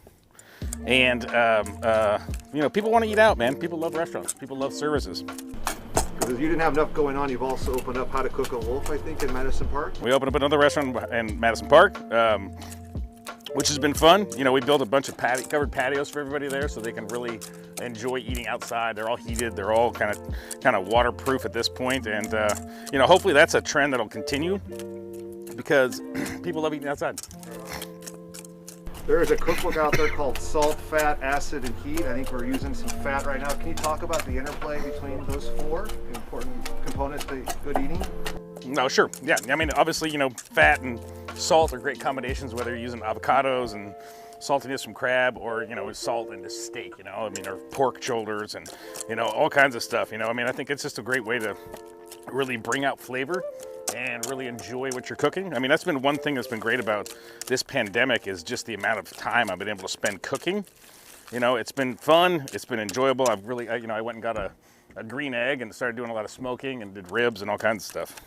Oh, green egg, that's on my Christmas list, Ethan. What do you think? Is that worth the investment? I think it's amazingly great. Yeah, I think it is. Yeah, for sure. I'm trying to decide between a Traeger and a green egg. I think personally, no, I think they're both great. I mean, I think the Traegers are if you get one that handles, you know, whole wood, I think that's fantastic. The thing I like about the green egg is that they're super versatile as far as grilling, smoking. You can even get the pizza insert and make pizzas on the grill and all that stuff. So it's been good. It is true. Okay, that took a little longer than I expected, but so we've got this chunky avocado puree that's got lemon in it. What we're gonna do is we're just gonna fold our Dungeness crab in there. And then I'm gonna let you stir that while I chop some herbs out. Okay. And you can really use any herbs on this dish as you want. You know, today I'm using basil and mint. You can use cilantro, you can use chervil, you can use tarragon, whatever you want to use. It's kind of fresh. It's really meant to have this thing be nice and fresh and clean. Also, if you want to make it a little spicy, you can. If you want to add some jalapenos or anything like that to it, you can. Basically, you know, this is kind of dealer's choice, whatever sounds good. You know, so if you want to make this dip a little bit more of a south of the border Mexican style thing, you can add jalapenos and you can add cilantro. You can add all kinds of stuff. That's always a question I have is it's worth the investment also to get those fresh herbs versus the stuff that's in your the dry stuff, the dry spices? Yeah, I think so. I mean, I think and it also depends on what you're going for. You know, like you know, we do a lot of Italian food at our restaurants, and a lot of Italian food has dried oregano and things like that in it, which are great at times, you know. But as far as if you're using light, fresh things, if you're using fresh avocado, fresh Dungeness crab, you know, I like fresh herbs because it feels better. It's like a little bit better of a mouthfeel. It tastes a little bit brighter. There's all that. Put that all in there. I'll let you stir that in. Okay, yep. Guess how many people in Washington State, Ethan, have a crabbing license? Well, there's almost 9 million people in Washington State. So I would guess 8.5 million. Wow, I like your bullishness on the recreational crabbing license market. About 250,000 Washingtonians have their license, and crabbing season starts around June 1st. There are about 13 different areas. Want to taste that and see if it needs some salt and pepper or any more extra lemon? And then, sorry, I cut you off about Dungeness crab. I'm trying to brag about. That's good. Yeah, maybe a little bit more salt. Okay, let's do it. Any more lemon needed in there? I think it's spot on with the lemon. Okay, great. Yeah, about 250,000 licenses, and it's hard to always know when Dungeness crab season is running, so you want to check out wdfw.wa.gov, and they do a really good job keeping the calendar up to date because it depends on how many crabs are being caught by recreational boaters. That's one thing I love about the state of Washington. They're super protective. You know, we want Dungeness crab and salmon and halibut, all the stuff out here to be around for a long time, so I appreciate how protective they are of everything. Okay, so this is just a super simple presentation of this. This is more than you're gonna need. Those avocados I had were pretty large. And then, you know, I always like a little bit of spicy crunch to it. So I just sprinkle a little bit of radishes over top. If you want to add on a little drizzle of good olive oil, now's the time to do it. And then I just pretty much very simply just serve this with either, you know, you can use a toasted baguette. You can use just straight up sliced good bread. I brought a few crostinis and some crackers here. You know, you can do it however you'd like. Can we talk food and wine pairing a little bit? Sure, yeah. What do you think would be the right pairing for that dish? For this thing, I mean, I gotta tell you, it could be a lot of things. You know, I mean, I kind of follow, you know, the color of the protein with the color of the beverage. You know, so you know, obviously with oysters and crab and halibut, I like white wine. You know, something. This is pretty rich because of all the avocado. So you know, you can go, you know, a nice Chardonnay. You can go great beer. You know, even something like a tequila margarita dish, a drink or something like that would be fantastic. So, you know, as far as, you know, like Washington wines, I think a nice Washington, you know, I mean, Riesling's pretty popular out here, and that would be a great pairing. So anything is dealer's choice, in my opinion. What makes Dungeness crab the best crab in the world? Just the flavor, texture. It just doesn't, nothing else compares to it. You know, it's readily available. It's got great mouthfeel. It's got that richness you're looking for at a crab. So, I mean, I think it's one of the best out there. Steamed, boiled, how do you go about it? I'm definitely a keep it simple. So I like to boil them, crack them, just eat them out of the shell with a little bit of mayonnaise and some lemon juice. After that, I'm pretty, you know, at that point I'm pretty happy. And that's just a beer on the deck kind of day for me. Right on. Sounds delicious. Let's dig in. Let's do it. Yeah, I'm gonna get you a little cracker here so you can taste this, all in with radishes and everything.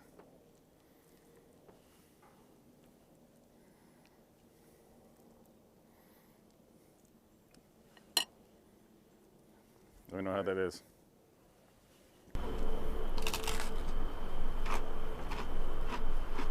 Super good? All right, good. So that's as simple as it gets with the food. I mean, I think one of the things about, you know, the Northwest is we have such great product out here, whether it's all the shellfish and seafood we have, or mushrooms, or if you go east of the mountain, the vegetables and the beef and things like that we have out in the Northwest. It's fantastic. So I'm a big believer in keeping my cooking pretty simple, having fun with it, really letting the joy of the night or the day be dictated by my friends, and not letting making dinner or making lunch stress me out too much. So simpler you keep it, more ahead you get prepared, the more fun you're gonna have with your friends. I think we've done that today. And on a boat. Exactly. Works out well. And there you have it, Dungeness crab avocado dip, served up on a beautiful Lindell Yachts. That's hashtag Lindell Yachts on your favorite social media channels and www.lindellyachts.com. So don't go anywhere. We'll be right back with another dish by Chef Ethan Stowell.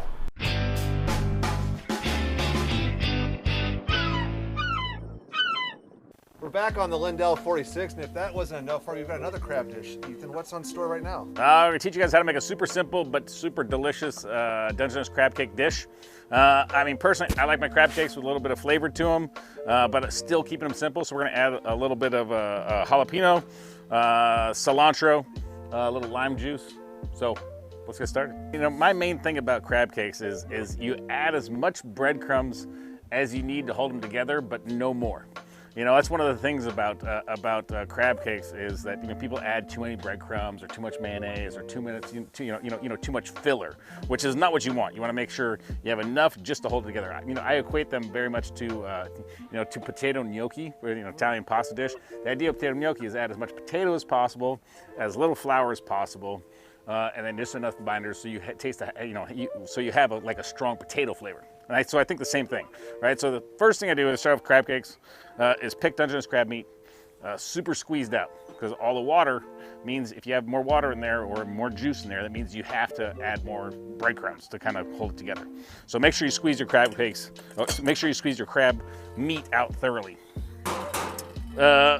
Next thing I do is I add some fresh chopped cilantro. Go as much or as little as you'd like. I like a lot, and I like my herbs roughly chopped. You don't have to worry about this being fancy at all. Just rough chopped is great. Add all that to it. What I like about crab cakes too, it's a breakfast, lunch, or dinner item. Totally. You know, add a little poached egg on top of a crab cake for breakfast is amazing. Amazing. Okay, so the next thing you do, I've already got my jalapenos seeded and diced here. I'll show you how I do it, you know, because obviously you can add as many seeds as you want, but the more seeds you add, the spicier it's going to be. So if you want to just have it be mildly spicy, make sure you cut around the seeds of the jalapeno. You can add a few in. I add some. I like mine a little bit spicy. If I want it really spicy, I'll use a Serrano chili in there and keep the seeds in. So you're not blanching the jalapeno or anything like that? Nope. Everything in here is all raw. Because it all gets cooked in the saute pan when I'm roasting the crab cakes. I knew that. So I just cut around that, then just go just like I'm chopping an onion. Then you rub your eyes? And then I rub my eyes. First thing. That's kind of the rule of crab cakes. Okay. There you go. Let's add all that in there. And then the recipe has 2 jalapenos in there, so I add a little bit more. Okay. And then the next thing is fresh lime juice. You know, I like it. I mean, anytime I'm using any kind of citrus, I always make sure it's fresh. I love these lime and lemon presses because you really get a lot of the yield out of the citrus. And it really does a great job of making sure you get every last drop. And it's easy to use, so you really encourage you definitely to use fresh citrus, not any of those plastic limes or lemons that are out there. What are some other gadgets you swear by? You know, I'm not a big gadget person, but anything that's going to help make cooking easier for me. You know, so, you know, microplaners, mandolins, those things I like just because they're super easy. Make my job easier. You know, I mean, I think one of the things about when people are cooking, I think they stress too much about it. So anything you can do to make it easier, simpler, more fun, faster, I think is great for people. Which is my opinion. If I wanted to order crab cakes, which are the Ethan Stowell restaurants would I go to? Several of them, obviously. You know, we got some at How to Cook a Wolf. We got, you know, the place we sell the most crab cakes is down at Goldfinch Tavern at the Four Seasons. So we definitely do a lot there. So I've added my cilantro, jalapenos, mayonnaise, breadcrumbs, 3 egg yolks, and then... Is mayonnaise something I should be making from scratch or just get it off the shelf? It depends on what you're using it for. You know, if you're making it for, you know, a beef tartare or something going kind of fancy, I'll make my own. But for the most part, I just use Best Foods because I think it's great. You know, I think it's a pretty neutral flavor. I don't like mayonnaise that are based on olive oil. I like them to have more of a neutral oil flavor and something, you know, that's just consistent and has a good thickness to it to help use it as a binder for this dish. It's super helpful. Okay, we got those. Latex gloves, obviously great around the kitchen and the Lindell yacht. But I find them to be super versatile and they're super helpful because I think the most important tools you have in a kitchen are actually your hands. So I'm going to use these. I noticed you're not really using a recipe. Is that because it's a lot of trial and error through the years? No, everybody here got a recipe and all these were all measured out. So, the recipe you have is super consistent and good. And this is not a hard recipe.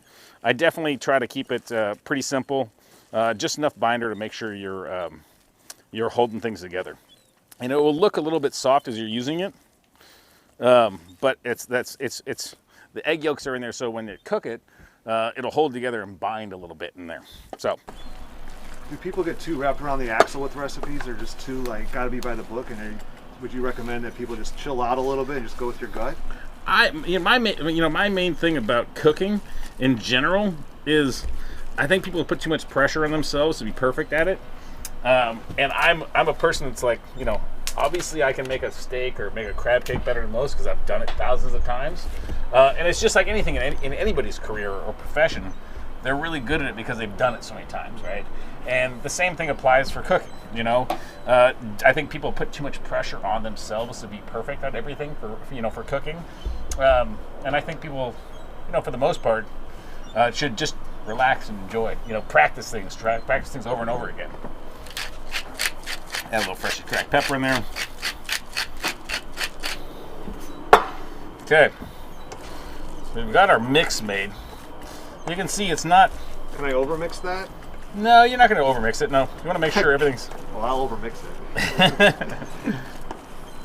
Well, where are your favorite crab cakes? I do the Mark Bittman recipe, where actually there's no breadcrumbs at all, outside of an Ethan Stowell restaurant, of course. Of course. Yeah, I like the Bittman recipe, where he's all about keeping the crab really cold, so you need less bread. You actually need no bread to bind it. So yeah, it's the one I go to. All right, good. The crispy crunch of the exterior with a nice non-burnt part of the interior is the hard part, though, I think. Yeah, I mean, the thing is basically, it's the idea is whatever works for you is the correct recipe, right? If you have a recipe for crab cakes or crab salad that you love, stick with it. Try some variations on it, but certainly don't put too much pressure on yourselves. I mean, I think food is mostly about getting together, hanging out, and enjoying each other's company. And the food and beverage is secondary. Obviously still important, the reason you're gathering, but really a good dinner party is really based upon me and you hanging out, getting along. Love it. That's the nice thing too about a Lindell yacht is that you can fit a dinner party of 12 right on the deck, no problem. It's built in Washington State, and this is the 46th that we're on. And you can find more at www.lindellyachts.com. What are you doing over there, Ethan? Well, I've got, since we're on the Lindell, we wanted to showcase one of the outdoor grills here. This one's pretty hot. As you guys can see, these magmas get super hot. Is olive oil the best oil to use versus a vegetable oil? I'd probably say that grapeseed is probably my favorite. Uh-huh. But olive oil right here on the boat is the one I got. Right. Okay, so I've got my magma grill here. It's on super hot. We're going to saute these things. But first we got to form them, right? Should I get some gloves on? Sure, yeah, go for it, please. Okay, I like to form them. These are going to be about 4-ounce crab cakes, a little bit smaller than a baseball. What I do is I form them basically in the balls first, and we only need to do a couple here. So I think I got this. Okay. But if you want to, I don't think I've got this. Yeah, I need that. Okay, so I'm forming them in the balls, roll them around just like a meatball, and then I'm just going to smash them down a little bit. I like mine pretty thick, pretty good size. And I know you're a fan of salt. How much salt have you put in there? Just the right amount? Just a little pinch. Just a little pinch. Yeah. Okay, so I've got my crab cakes here. I don't need these gloves anymore. Unless you're going to form some, go for it. Sure. That helps out. And then I use a combination of olive oil or grapeseed oil, and then a little bit of butter. So I'm just going to put those right in there with the butter. Would you say a mistake people make, Ethan, is not putting the crab cakes on at the right time when the pan is hot with the butter that's hot? Is that kind of the synchronicity of it all narrative? I think it's mostly just about making sure that you get a nice crispy crab cake, and you're not overcooking it. The idea of these things is the crab meat's already cooked, right? You want to make sure that you're just heating it through and binding it all together. So the goal is to make sure you get it nice and crispy, and then heat it all the way through.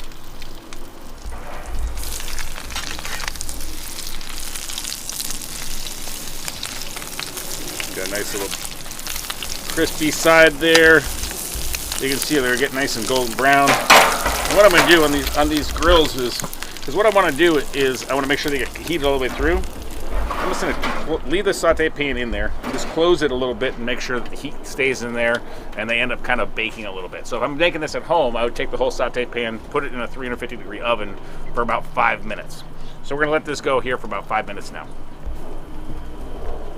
What do you say we peek behind door number 1? Well, let's do it. These things have been in there, for a good 5-6 minutes.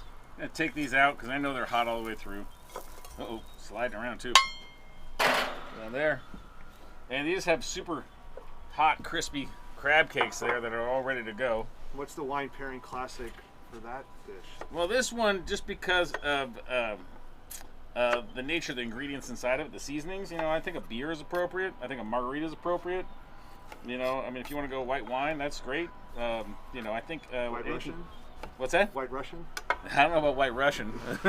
You can't, if you really want to. I'm a believer that everybody picks their own poison, so If White Russian is your jam, I highly encourage it. A little squeeze of some crab cakes, a little cilantro on top. Do a little squeeze of lemon. Let's get you a bite of this and see if you like it. Nice and hot. Thank you, sir. Let me give you a little squeeze of lime. I'm here to serve you. Right on. I love this. More of this. Okay, what a there you beautiful go. day. Is it hot? Wow. It's good. I like it.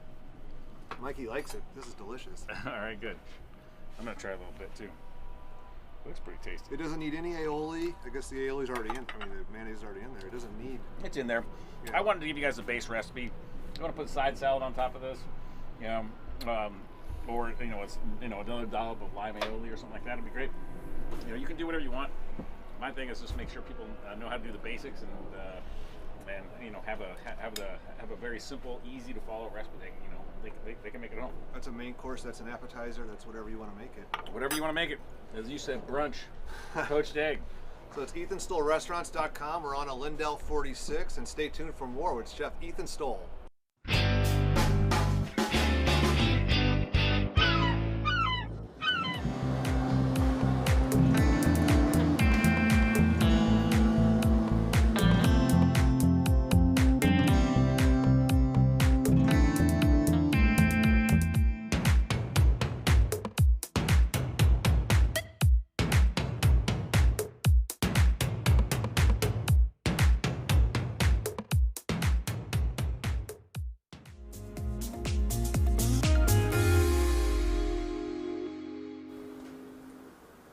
How fun was that? That was a special day on the water right at Shilshole Bay Marina with Chef Ethan Stowell of Ethan Stowell Restaurants. And he is one busy person. He's opening up more restaurants than they can shake a stick at. But he found time for us to get on board a Lindell 46. And we got to use the Magma Grill and make crab cakes and all bunch of recipes, which is all available at SeattleBoatShow.com. As part of Seattle Boat Show Connected, presented by Union Marine. And we want to thank Union Marine. We want to thank Lindell. And the friends at Lindell, the Lindell 46, they're a big sponsor of ours, as is Basta Boat Lifts. So that was one of those really special marquee days that go into putting this big event together. Look who's over here, my co-host Mark Benzel. Peter, what's happened to our little show? We're here in the big studio. Kind of all grown lights. Up. We've got set around us, books that make us look people. Intelligent. Before we just have Katie McPhail, a person. Now we've got people. We've got a whole technical staff here. This is incredible. People are twisting dials. There's numbers getting pushed. Yeah, pretty amazing. Toys. We've got a magic 8-ball. I feel like we've gone up a couple notches here. Maybe this might be just an apparition. I don't know. I don't know. But yeah. Well, we better not blow it. We better have a good show tonight. Shot here. So every Thursday night, for those not as keenly aware of this as I am, or as Mark is, or my mother is, who's watching us right now in St. Louis, Mark and I get the good fortune to sit down with you to share the latest in boating news around the area. And then the Landons pop in, which, Mark, you get gracious enough to give them the night off. They have the night off, They're talking at a yacht club, so they are. Let their hair down. They're getting dinner. What do we get? Exactly. What happened to dinner? Well, I just watched Ethan Stowell. I know. Yeah. But I'll be here for a little bit. Then we got legendary boat builder Sam Devlin, who's going to join us around 7:30. And between when Mark and I give our updates and you all enjoy our witty banter, we're going to hear from Chris Ronan of Geocaching, which is located in Seattle. And he's got a special show in store for us where he's going to talk about geocaching, which is a lot like treasure hunting from the water. He's a kayaker, so we're going to hear about what's going on there. So, yeah. Mark, what have you been up to this past week since I last saw you? Well, I've been getting ready for the Seattle Boat Show Connected with our Boat Show University program. So we kicked that off at 10 o'clock this morning. We've got 16 two-hour classes. Today we had Mike Beamer on. We had Linda Lewis talking about navionics.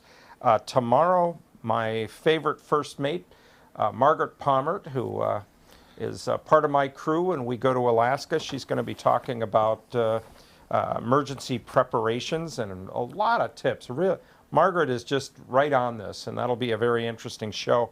And then through the middle of the day, we have 2 sessions with an internationally known boater, Nigel Calder. Yeah, that's a household name. I mean, he is. He is written some great books on on boat repairs, and he's going to be with us for boat electrical. He's got a great thing talking about all the different sources of electrical power and how you can tie them together without having a genset or generator. And fascinating presentation. What makes Nigel the all-star creme de la creme type of person that he is, do you think? He has an English accent. Okay, that's all. that helps. That's about 20. Well, I've got these glasses that make me look smarter. If I have the English like accent? It's like that. Okay, but when Nigel speaks, I've heard people say that they could just listen to him give his classes, and that's fine. But it seems to have more credibility when you have that English accent.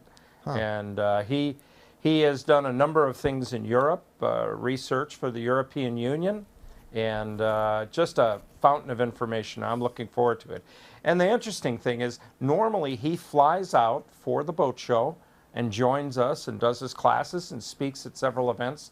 And he's going to join us tomorrow from his home in Maine. And he didn't have to commute this year, which he kind of liked that idea. But Nigel loves it here, and he loves to come out and visit. Got a lot of friends here, and he knows what wonderful boating we have out here. And then we've got one more class in addition to that, and that'll be, let's see, we've got Margaret, and we've got another diesel troubleshooting class with our boat doctor, Mike Beamer. Yeah, another famous gentleman. Another famous one. one. Closer to home, he's out of Anacortes, right? Up at the Marine Technical Center in Anacortes. And also my partner, along with his wife Lynette, of putting together this Boat Show University program. We think this is about our 15th or 16th year. It's just amazing. We keep getting invited back. That sounds a lot like Seattle Boat Show Live. It does. It does. It does. So what was it like to have to get all those recorded and up? Was that just something that you never would have dreamed possible, or maybe you aspired to have that a couple years ago? Well, it was a little bit more work than I thought to coordinate it all. The video studio is not foreign to me. I actually started my career out of college in the video studio. So I was a video producer as a young pup, and so it was kind of fun to get back to that. And we've got a great crew who's helped us put together Seattle Boat Show Connected, and this is new for us. I mean, it's really interesting that we would work to duplicate the boat show experience in a COVID, socially distanced format, and it's been fun. I'm looking forward to people's comments, and especially we're being graded tonight by your mother again. Yeah, tough grader. She's watching. She's a tough grader, so yeah, we shall see. Now she's got a smartphone, so she also is getting familiar with texting. So it's you'll be getting incoming in all fronts. You'll be getting notes during the show. Probably, yeah. We actually, I don't know if we have the chat enabled. If that would be fun to have, as I look to my team in the back, Doug and crew. Maybe not. Well, maybe we'll save that for next week. How about we save the chat for next week? Yeah, we'll do that next week. Good idea. All right. I had chat on today when I was on. How did that go? And it didn't go. So I got this one text message, and somebody said, "Stop leaning over to read the monitor." Well, it's a little tiny type. Yeah, right. So I would if I could. I just can't. I know. Bad for my TV image. Yeah. I won't tell anyone. Good. So what's in store for tonight? We've got geocaching. Are there any updates? We like to do updates. We do at the have beginning. some do we updates. have any spicy news? Leonard and Lorena were kind enough to do some updates for us, and actually not only some field work. They did not only get the night off because they're working, but they also had to do their homework before. Oh, they did. Yeah, they did, and that's the way they are. Yeah, they're exactly. Always Love working. it. So, yeah. Last week we reported that during the windstorms, a boat broke loose at Loverix Marina in Anacortes. Those of you who drive out to the San Juan Ferry, you'll pass the marina out there, and always an interesting collection of older boats there. And one of them that was being worked on broke away, and it floated down to the Anchor Cove Marina, and it caught on the pilings and put holes in the hull, and all of a sudden it sunk. And it was sitting very close to where the Guaymas Ferry comes in. And a lot of people were, Coast Guard was out there, of course, and a few other things. And Logan, we've got a picture of it there that Lorena actually went out to videotape as they raised and lifted this boat. There it is. Yeah, there it is. And a big boat, 85-footer. Luckily, it didn't have any fuels, any lubricants in it, so it was not an environmental issue. But it was a hazard to navigation being out there and being right close to the Guimas. So they had this large crane that you can see in the picture, which came down from Vancouver, BC, and quite an amazing operation to pick this boat up in the water, refloat it, and they've now cleared that out of the way. So I'm hoping that wasn't paid for out of the derelict vessel fund. I can find out. Because that one incident would have just drained the fund. So Well, that's typically, unfortunately, how it works. I know, Yeah. I know. It's something that we need. So for those who don't know, the derelict vessel fund is included in each boat registration. It's $3, I believe, per registration. Boaters show me another industry or user group that wants to be taxed, but on this tax, and then also invasive species. And I brought some invasive species contained safely, and I'm not going to get that close to you, but I've got my favorite part of the road show, and I like to have tables and booths when that was a thing. So zebra and quagga mussels, these little buggers will get inside any sort of prop or shaft, and just you won't have a proper shaft after that. So yeah, this was just after 10 months in Lake Mead, and just really decimates. It's a freshwater invasive species. We're not exactly sure where it came from originally, but yeah, it's really overtaken a lot of the freshwater lakes in in the United States, like the Great Lakes, and also Lake Mead, Lake Havasu. So what I like to do is share with boaters what to look for to clean, drain, dry your boat, and I like them to be happy about spending that $2 per registration. And we do what we can to support Washington Department of Fish and Wildlife, who administered the program, and we think that's an important use of attention and boating funds. So yeah, so and just I'll crazy. give credit where credit is due. This is part of what Peter Schrappen does every day for us, of watching out over these situations. Right now, he's watching carefully what's going on with the legislature, Washington State legislature. And Peter, we've got an issue going on which I want you to touch on. I got one more news piece. Yeah. But let's talk about the boaters' education situation, some of those changes. So hold that. Okay. Before we go on to that, though, we do have a notice to mariners going on the Sinclair Inlet. Naval Base Kitsap will be conducting a force protection exercise. This sounds pretty bad, doesn't it? Yeah. And they're going to be out on the waterfront adjacent to Navy Base Kitsap Bremerton next week on Wednesday, February 3rd from 8 a.m. till noon. And Navy vessels will be running around that area, and they have a warning to mariners that it's going to be dangerous. There will be patrol boats keeping people away, but you might want to avoid that area if you decide to go out boating next Wednesday. Actually, I'm getting a notice to mariners right now while we're on the air. You are? Yeah. Get inside the Seattle Boat Show. And for $5, you can take care of all the I was trying to do like a little micro. I don't know. You just work that right in there. You're welcome to hang out with Mark and me. We're having just a lot of fun here, but we're also excited for you to get inside the boat show itself and take advantage of the red carpet treatment. Yeah. The vendors, over 200 exhibitors looking to make appointments with you. You can pick up the phone and give them a call. There's a lot of boat show deals going on, and then also the seminars, which what we're most famous for. We've got over 80 hours of. We heard from Karsten and Alacia earlier today with the fishing and boating seminars, and then that doesn't even touch on Boat Show University, which is Mark's pride and joy. So, like I said, you're welcome to hang out here, but more than anything, we'd like you to get inside the show. So I could update you on the boater education card. Yes, I think you that's asked about. So there are a lot of bills in Olympia right now, and you may remember from Fraggle Rock, a bill. I'm not going to sing that. Thank you. Yeah, you're welcome. But there's a lot of crazy bills running around Olympia right now, and there's some good ideas and some bad ideas. You can get a bill for just about any reason as long as you can find a champion in Olympia in the state capitol to be the prime sponsor. Yeah. So this is mandatory boater education. So last year there were 35 mandatory boater education cards that were issued because people had passed the test. And the year before, I just checked on this, 25,000.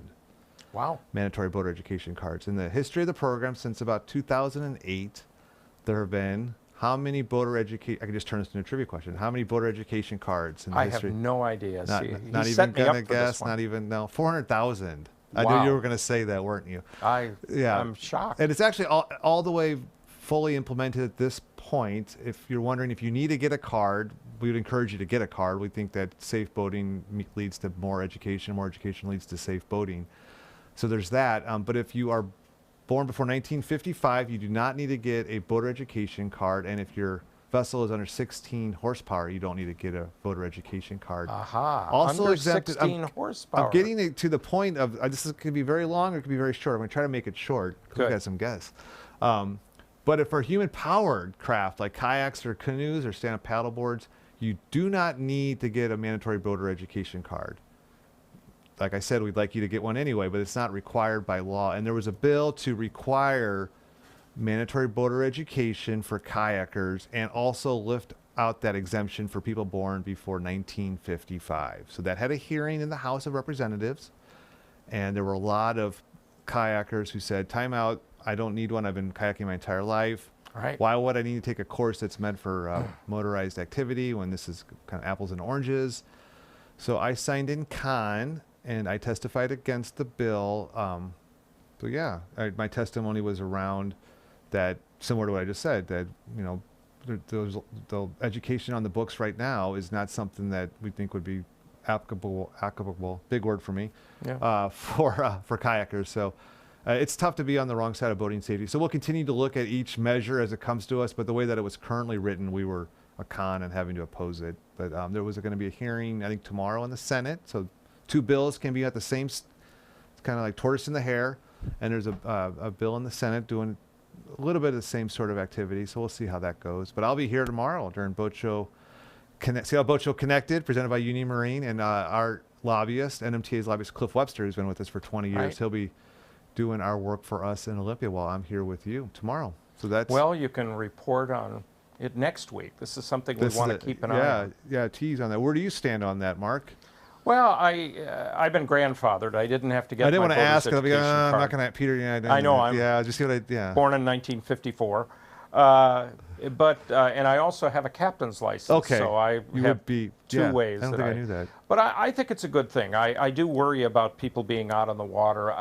I've gone through the test, though. I'm not sure they ask the right questions. I wish we could have some input into that. I do get concerned about people not understanding the Pacific Northwest waters, and I think that we could do better education in that area, and I think that would be really beneficial to the boater as well as our safety statistics. So there were 24 fatalities in the state last year, and 14 were from human-powered craft. So if you think about 240,000 registered boats in the state, That's pretty amazing. Yeah, that's administered through our state park system in our state. That's a little unique for other states. So every state has a boating law expert, and ours is out of state parks. And he'll be part of Seattle Boat Show TV tomorrow, I believe, Rob Sendak. So we can grill him. No, we're not going to grill him, but we could ask him some questions. I'm interested to know, what's the most commonly missed question on the exam? I would be interested in knowing that. Report that next week when we come back. You get out my. Yeah. See the pen? You like the pen? I do. I like thank that. you. You I big just television broke stars the, just get all broke the the props. pen there, Mark. Well, good thing I bought a spare. Yeah.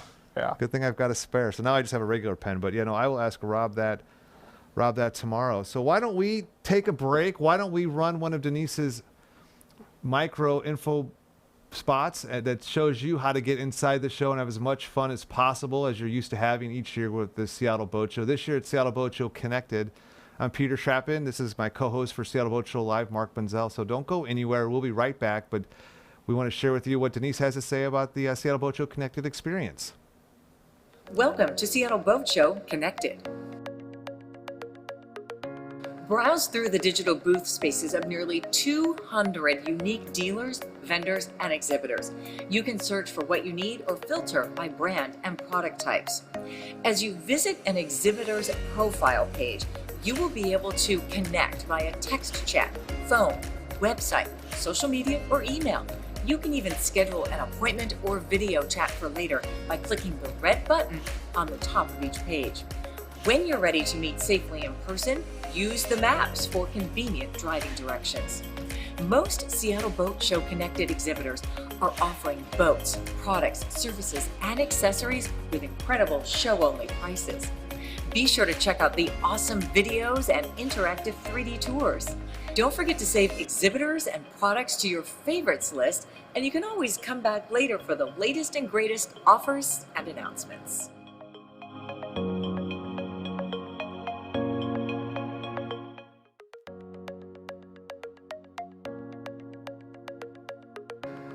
The Big Seattle Boat Show Connected offers a collection of contests, promotions, and games that you can play for fun and for prizes. Browse through the list of activities to learn about the exciting ways you can get more from the boat show. Featuring a Dogs on Deck photo contest, marine industry career fair, a selfie booth, and so much more. There's an activity for guests of all ages. Interact, engage, and get involved in the community to show off your love of boating.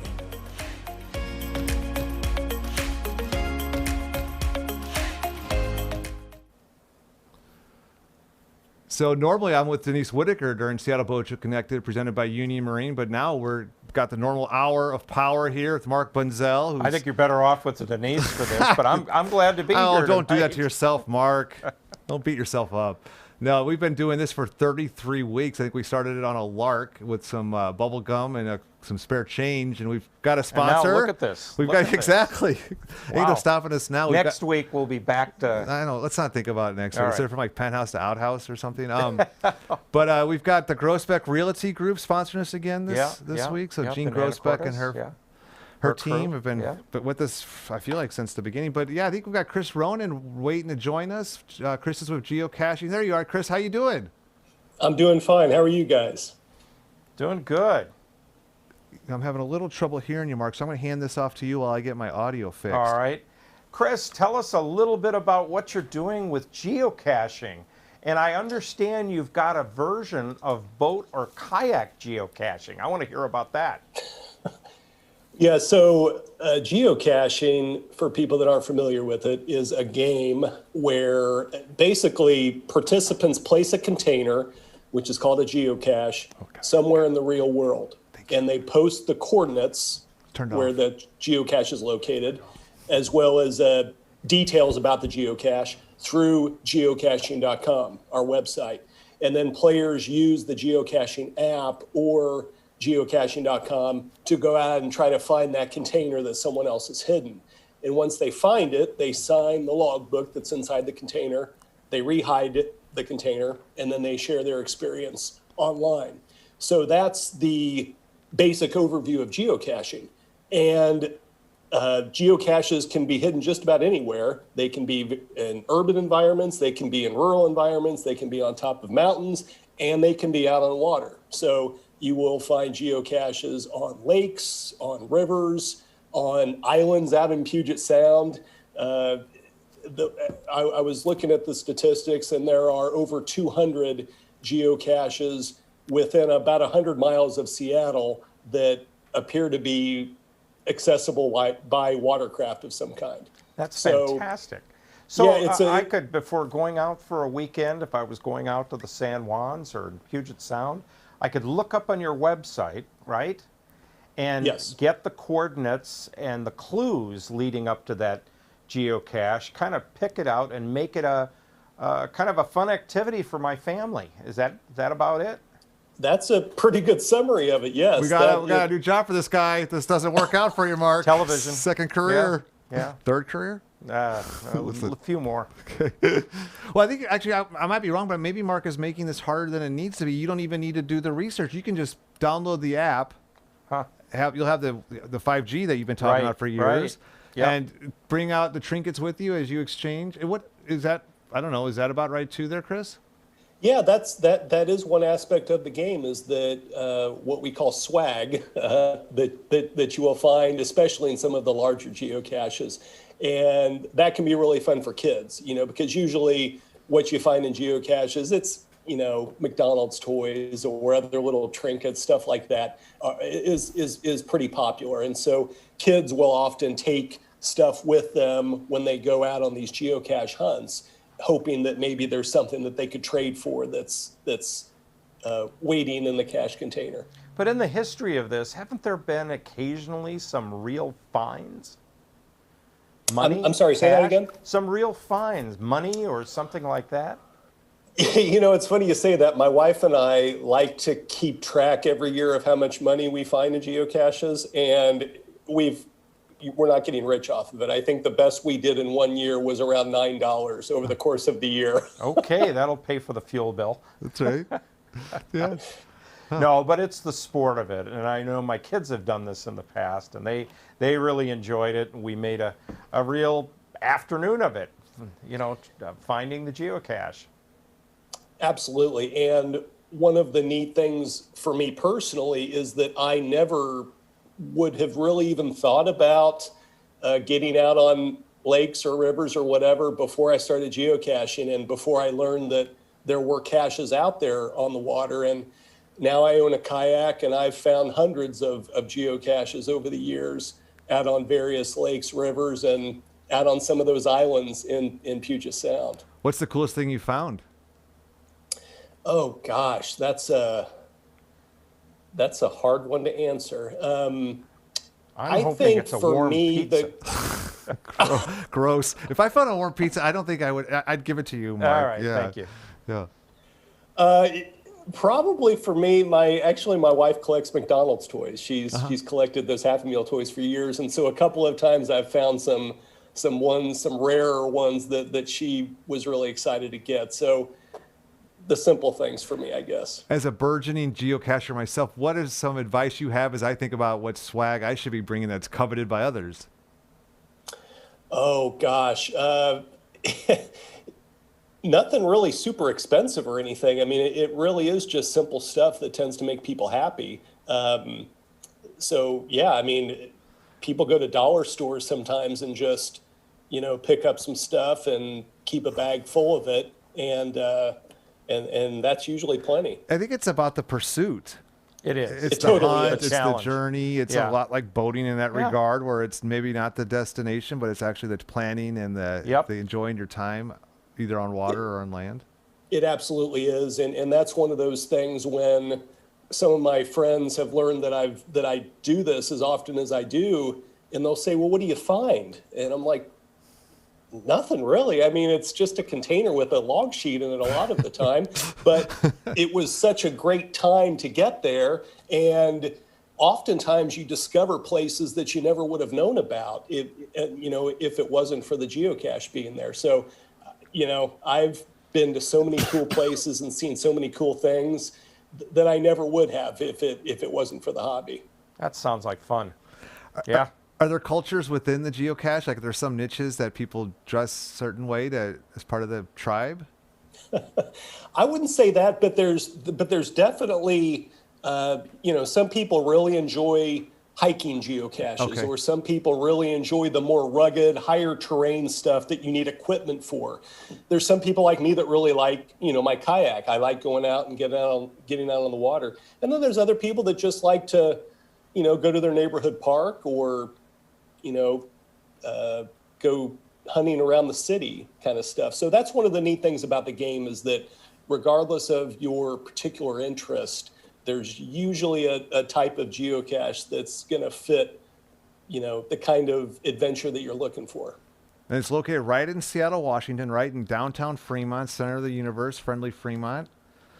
Yes, the company Geocaching HQ was founded here in Seattle, and our headquarters is currently in Fremont. So, and the same three people who founded the website back in the year 2000 are still with the company. Awesome. Which is pretty great. That is fantastic. We've been doing this for 33 weeks, Chris, and this is the first guest that I've... Marcus always brings these all-stars. I'm like, you know what? I want to bring someone that's special, and Chris, I feel like this is you. So thanks so much for being a part of our history. It's absolutely my pleasure. Thank you for having me. Thanks, Chris. Where can people find more? The app is just type in geocaching, and is that right? That'll bring you to our app, or go to geocaching.com. Okay, very good. Well, thanks so much for being a part of Seattle Boat Show Connected. This is fantastic. You have a great night.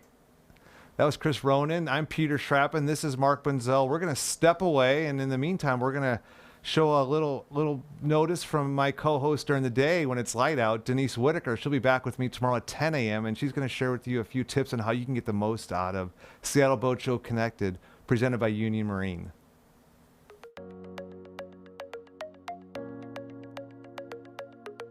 The Big Seattle Boat Show Connected is filled with fun for everyone. It's easy to join in this fun, and registration starts at only $5. Choose the registration package that suits you best, with varying levels of show access and other goodies. Create your own login, and you're ready to go. You can begin to browse right away and map out your itinerary for this big event. The show starts on January 28th when seminars start streaming. Exhibitors will be standing by to answer your questions and match you with the boat of your dreams. The 2021 Big Seattle Boat Show Connected. Start online and up on the water.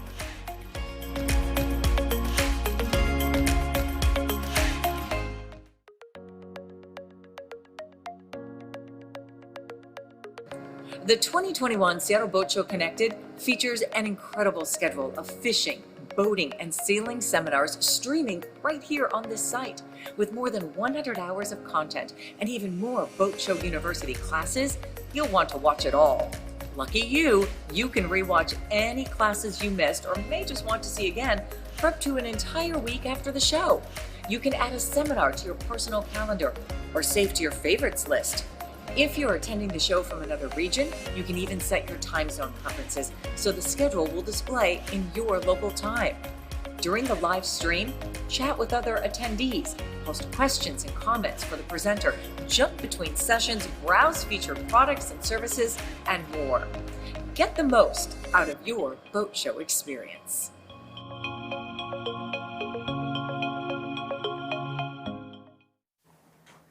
Hi everybody, welcome back. We're here at Seattle Boat Show Connect, which tonight is a special episode.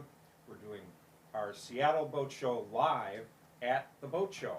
And you might, those of you that are regular viewers, here we are in this big beautiful studio, and Peter Schrappen has just snuck out the door. He's going to be back with me next week. And I'm pleased to have one of my good friends, now become a good friend, and my little secret with this, our guest tonight is Sam Devlin. I'll have him introduce himself here. But what did we figure, 10 years ago? I think 15 years ago. Was it 15? Yeah. 15 years ago, I got tasked with Northwest Yachting Magazine. I was writing for them at the time. And they said, would you like to go to Alaska on a boat with this guy, Sam Devlin? Who the heck is he? Anyway, I got to know him very quickly, and we've become good friends ever since. And he now opened up the whole thought of me taking groups of boats to Alaska, which I do every year now. Sam's done it a couple times, and I can generally say I began learning everything I know from Sam about how to find Alaska. You go north. And it was about that simple, too. Yeah, almost that simple.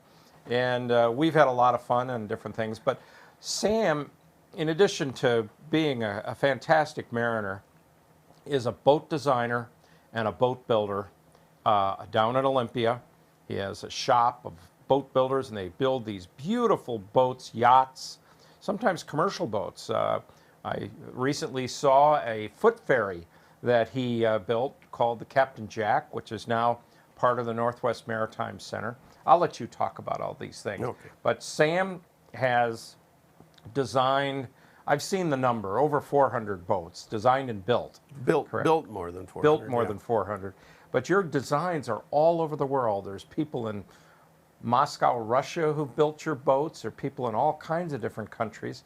And Sam is best known for the stitch and glue construction methods. So Sam, give me a little bit about your background. I know your father was a woodworker. He had a very unique job, and you used to assist him. Yeah, I'm kind of my story is there's a bit of invention in our family background. So my dad at periods of time made his livelihood as an inventor, and so did my grandfather. And so when I decided in my mid-20s that I wanted to be a wooden boat builder, that was when the wooden boat revival was really heating up. I had a couple of choices. I could go and try to conventionally apprentice myself to a master boat builder and learn the craft that way, or my other option was to figure it out myself. And so I went for the latter and started down this path with a construction method that was virtually, it was known at that time, but it hadn't really proliferated in the United States. And it hadn't been used in larger vessels. It had been used in small dinghies and some very small boats. And, but I early on saw the utility of that construction method and the versatility of it. And the biggest thing is I grasped at that time that I could spend my life in that with that construction method and I wouldn't exhaust it. That was one of my concerns was, you know, I could do anything I wanted to do. The rule book got thrown out in the mid-70s on what you needed to do in life and for a little while. And so with nothing ahead of me except do what I can to try to make it successful, I ventured forward. And the technique that you're talking about is taking sheets of strong plywood and then being able to shape them into all these beautiful curves of a boat. And some of your boats, I've looked at them and I say, I can't believe that's plywood.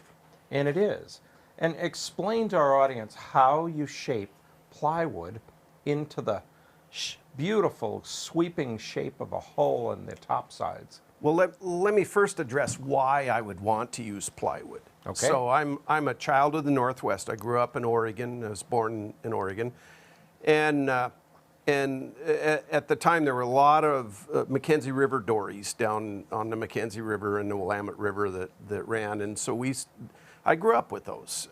So my two big influences on my design eye, so to speak, was the Mackenzie River dories and then the commercial fishing boats down on the Oregon coast, because I would go deep sea fishing with my dad. That was one of his few hobbies. And we would see these wonderful little salmon trollers out day after day in all kinds of weather and run. And those two things became imprinted on my brain. And being a little bit of a child of the 60s, I embraced this idea of wanting to be a wooden boat builder, but I also embraced the idea of how could we more efficiently use a tree? Not necessarily just cutting it up into planks and putting that together, and there's nothing wrong with that.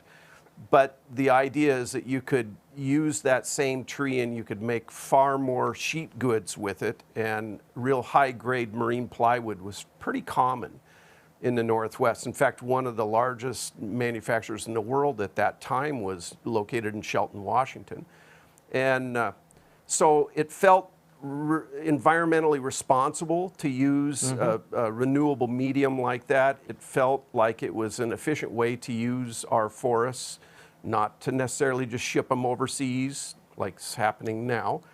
And then it also allowed me to literally wrap my head around this construction method, the stitch and glue method, and how could we use that to make all sorts of different varieties of boats and all sorts of different shapes of boats. So I knew background-wise, I knew that it would be important to be able to bounce around in what types we were doing. I had very little interest, and still to this day I have very little interest in building the same boat time after time after time and refining it. I have no problem with that. We're going to show some pictures here. It's just not really my bag. I kind of like living more on the edge. It's a little scarier, but you know, it's spicier. Life is short. Yeah. Yeah, and so there was that, and then the other thing was the proliferation of epoxy resins, and throughout the industry and the use in wooden boats. And what it allowed us to do is it allowed us to weld the plywood together. I mean, that's the best analogy. It's literally like we're welding the plywood together. And we're doing it with these epoxy resins and these different fiberglass or other cloths reinforcements. And it gives a boat that has same kind of maintenance, same kind of, needs the same kind of annual care that a conventional fiberglass boat needs. Right. but we can build it as a one-off custom boat. We can specifically tailor it to the customer. We can, we can try to more specifically address a particular niche or a particular use of the boat than a production yard might be able to do. So what you've done, and I'm speaking from experience on this one because I've built a couple of Sam's boats, and I'm not a boat builder, but I became a boat builder, and that's what this technique allows. And some of us can really build some awful boats too. No, I'm kidding.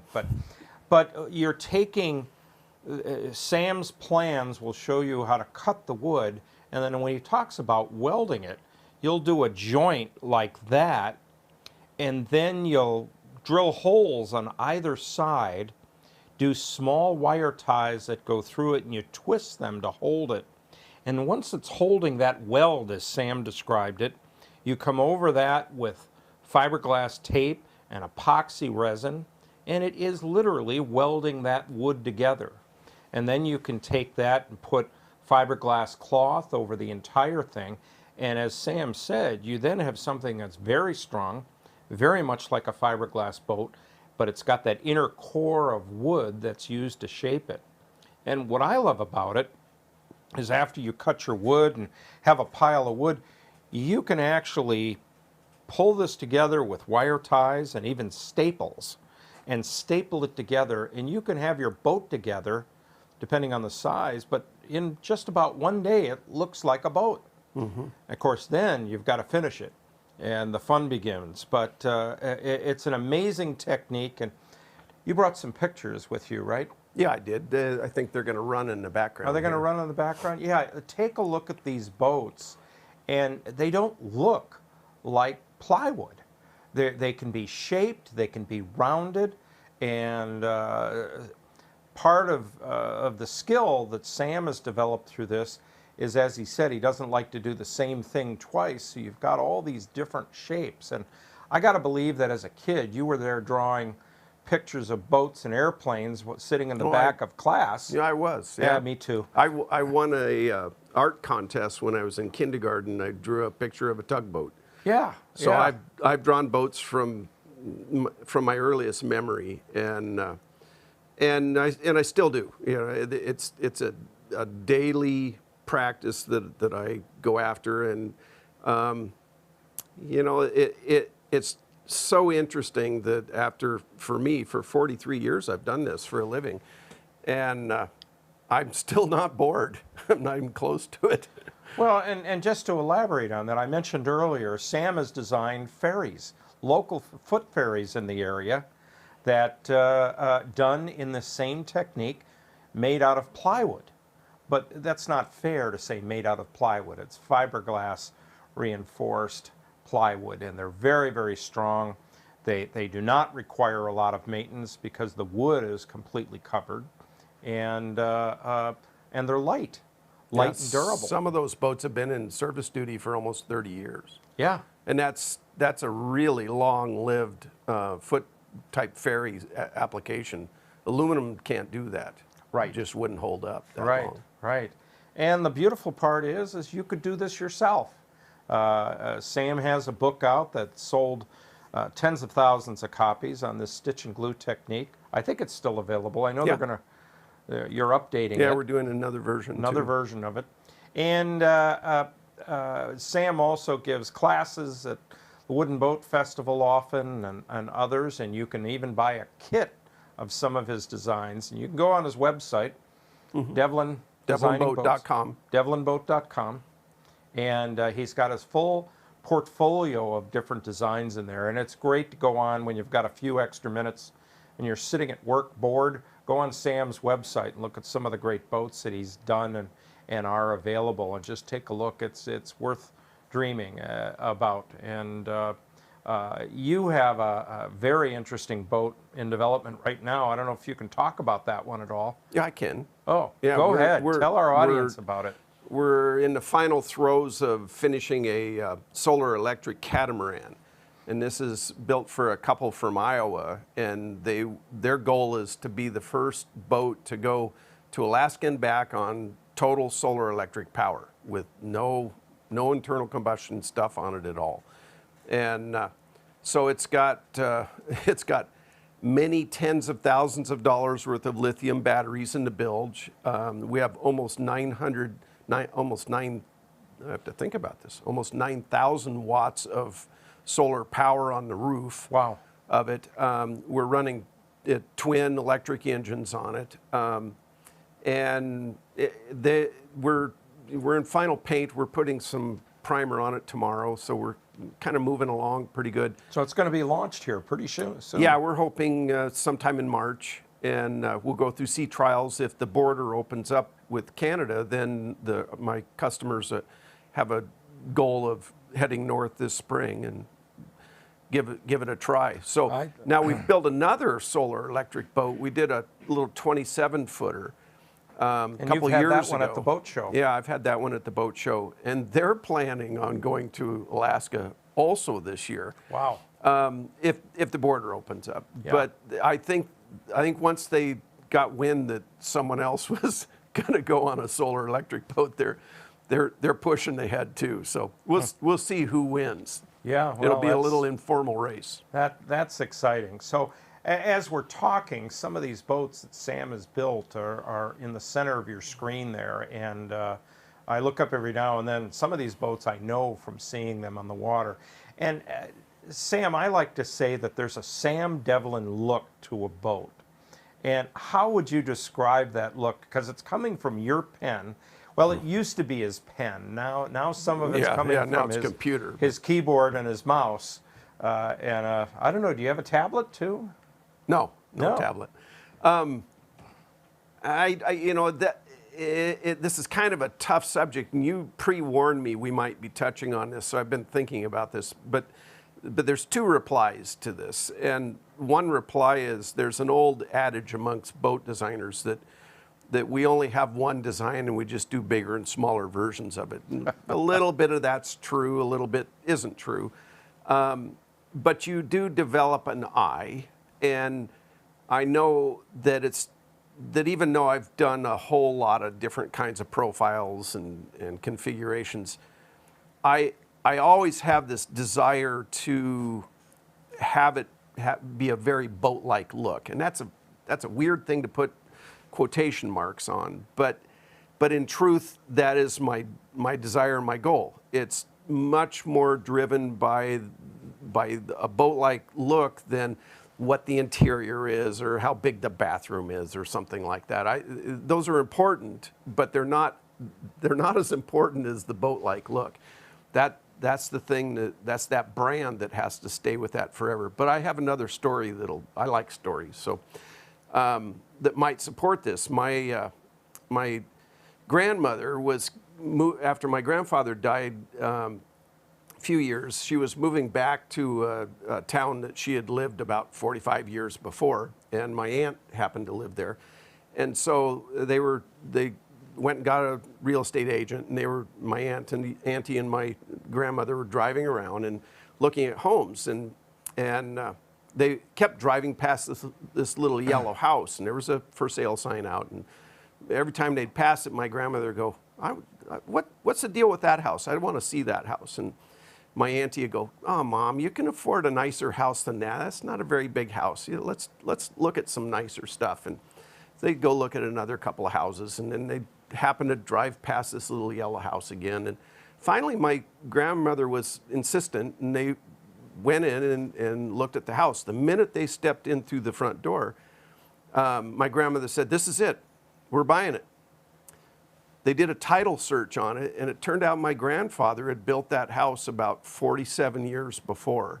Huh. Not one person in the family remembered that house. It wasn't a fancy house, and there was nothing really special about it. But there was this fit and finish about it that felt homey to my grandmother. And I know my dad at various times was a contractor as well as being an inventor, and I can drive through the hometown that I grew up in, Eugene, Oregon, and I can still see Dad's houses. And I don't know why, but I can. I don't always remember them, but there was this fit and finish about that, and that's an important thing if you want to be a young boat builder and you want to try to make a living doing this, you have to develop that fit and that finish. A little bit of it's styling, a little bit isn't, but it is something that I think does shine through. The other point that I would make is even on some of the smaller ones, we're spending hundreds of hours, sometimes thousands of hours, sometimes tens of thousands of hours building these boats. You're sweating on it, you're bleeding on it, you're having great joy with it. There's times of despair, all wrapped together in the envelope of that boat project. And I'm a firm believer that imparts a spirit to that boat. Mm-hmm. And I think that you can sense that. Mm-hmm. So I don't think it's much more complicated than that, but it's there. Oh, it's I definitely don't escape there. it. And I know you stand back and look at your work, and Sam's work they're pieces of art. And lately, he's been building some small tugboats. And this was, when you're run your own business, you can do crazy things like this. And Sam decided he wanted to do a gentleman's tugboat, because there's a lot of gentlemen out there that wish they could run around in a real tugboat. And this line of boats, and he's got one of them running around Puget Sound now. In fact, you can hire Sam to show up with his tugboat if you needed logs towed or a small something. He's got the boat to do it.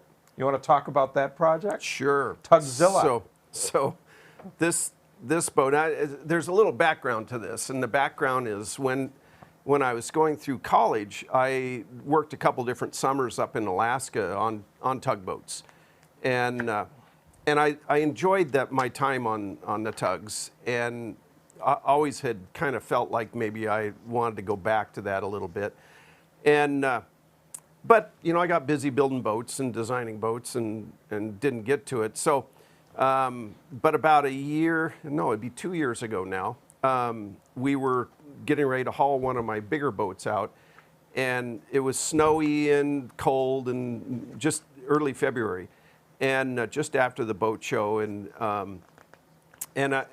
while we were on the water, I saw a very small tug that had come down from Tacoma to Olympia, and it was towing a little, about a 45-foot boat that had foundered and sank in the water. Not a complete sinking though; it just went down a ways. So they put a couple of float bags on it and towed it over to the marina, and it was part of this derelict boat thing. They were going to break it up. So I did a little investigation on that, and turned out that tug skipper made $6,500 in one day. And I told my two sons who were with me on the big boat, I said, we might be in the wrong business. So we went back to the shop, and I had a little hull that we had designed for a customer in Portland, Oregon. And he had started on it and then stalled on the project. So we had bought it back from him. And so we brought it out of the upper barns and poked it in the shop and started looking it over and decided that we were going to build a little tugboat. And so we went ahead and did that. And her name is Tugzilla. Actually, it might not be a her, it might be a he. Yeah. And but it's a nice little boat. I love running it. And yeah, we've had Sam, several nice little tows. Not to put in a pun for the Wagner Guide, you can hit the bell.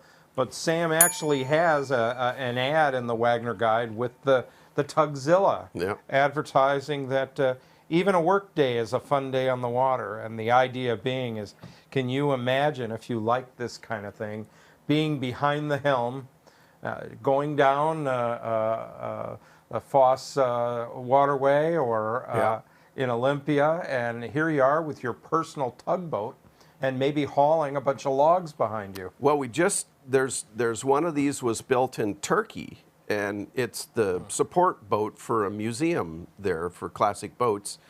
And there's a competition right now. Classic Boat Magazine has Boats of the Year, and we're one of the nominees for that Boat of the Year. No kidding. Yeah. Huh.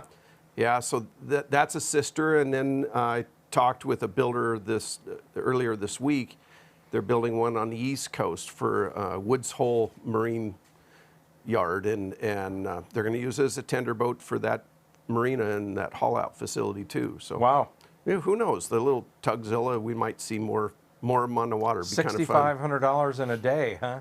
Yeah. So you can get out on the water. Yeah, see, the we wheels might are pick turning. up your 7th career here. That's Mark. right. Yeah. That's right. After the Wagner Guide, I'll run a little Tugzilla. Yeah. Yeah, I worked that in there. I know. How about, what are some of your other favorite boats? Now, you've got we talk about some of the bigger boats that he's done, but he's got duck boats for hunting, and even some of your designs. We did a class once, the 4x10. 5x10. 5x10. Yeah. And we were able to, with a classroom of people, everybody was able to build their own boat. It's called a 5x10 because you order up a 5x10 sheet of plywood, and you can get them that size.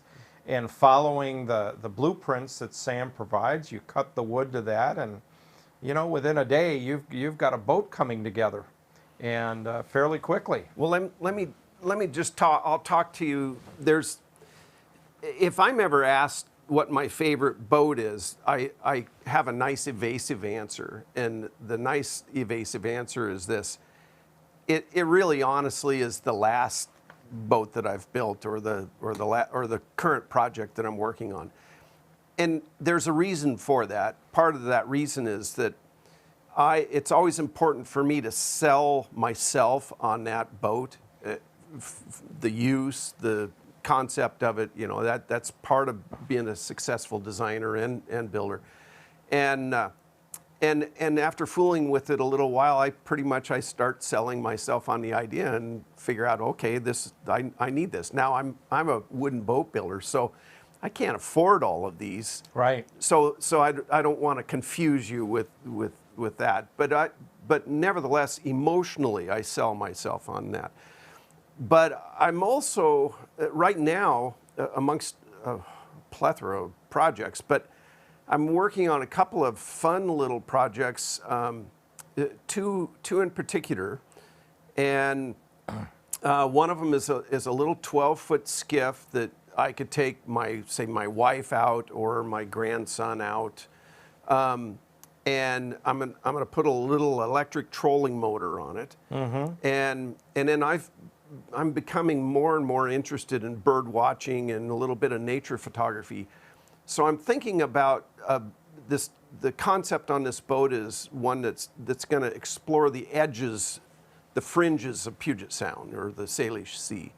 And the idea is just, you can kind of slump down in it, and I'm a sloucher anyway, so I'll recline back. I've got this little seat rest thing planned on it.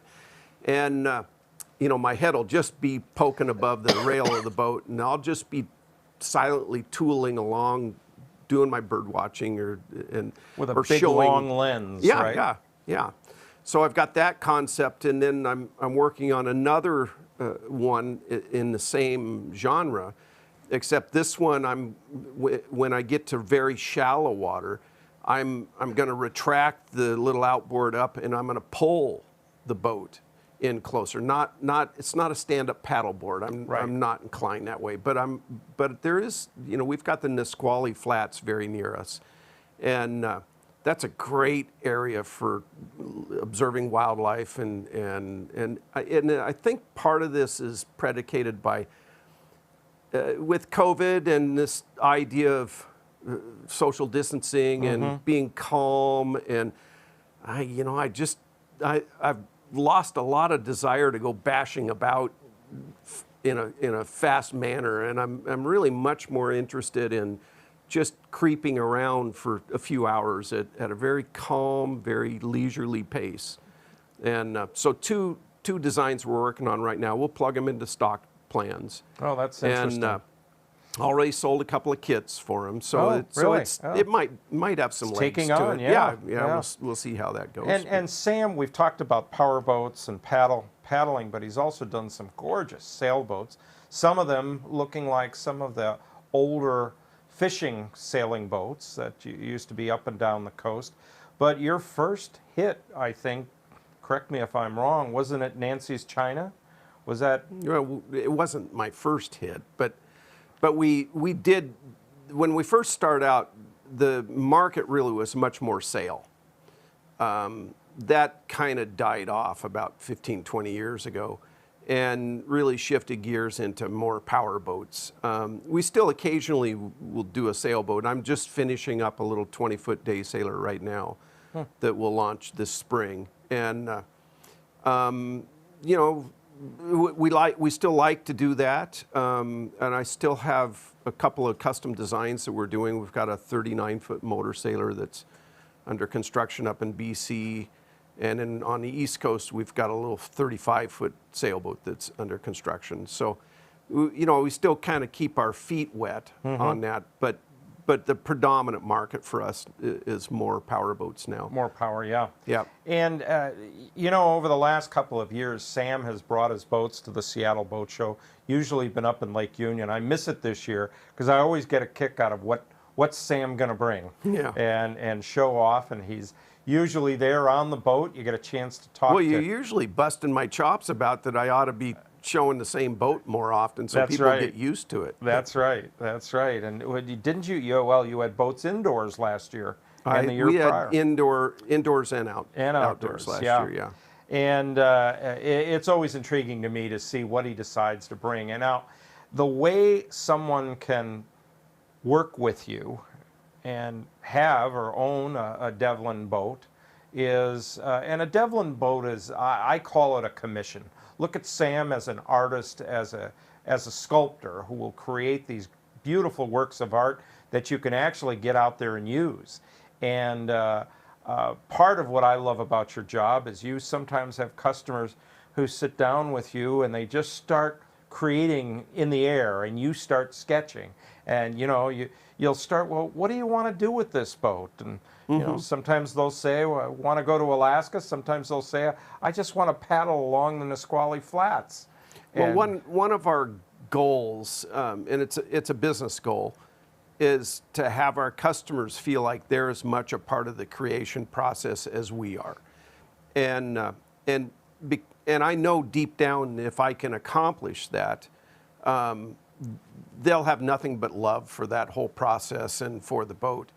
And it's, if you think about all the different things that you can do these days, I mean, you might be lucky enough to go hire an architect and build a custom home or something like that. But, you know, the truth is, no one builds custom cars.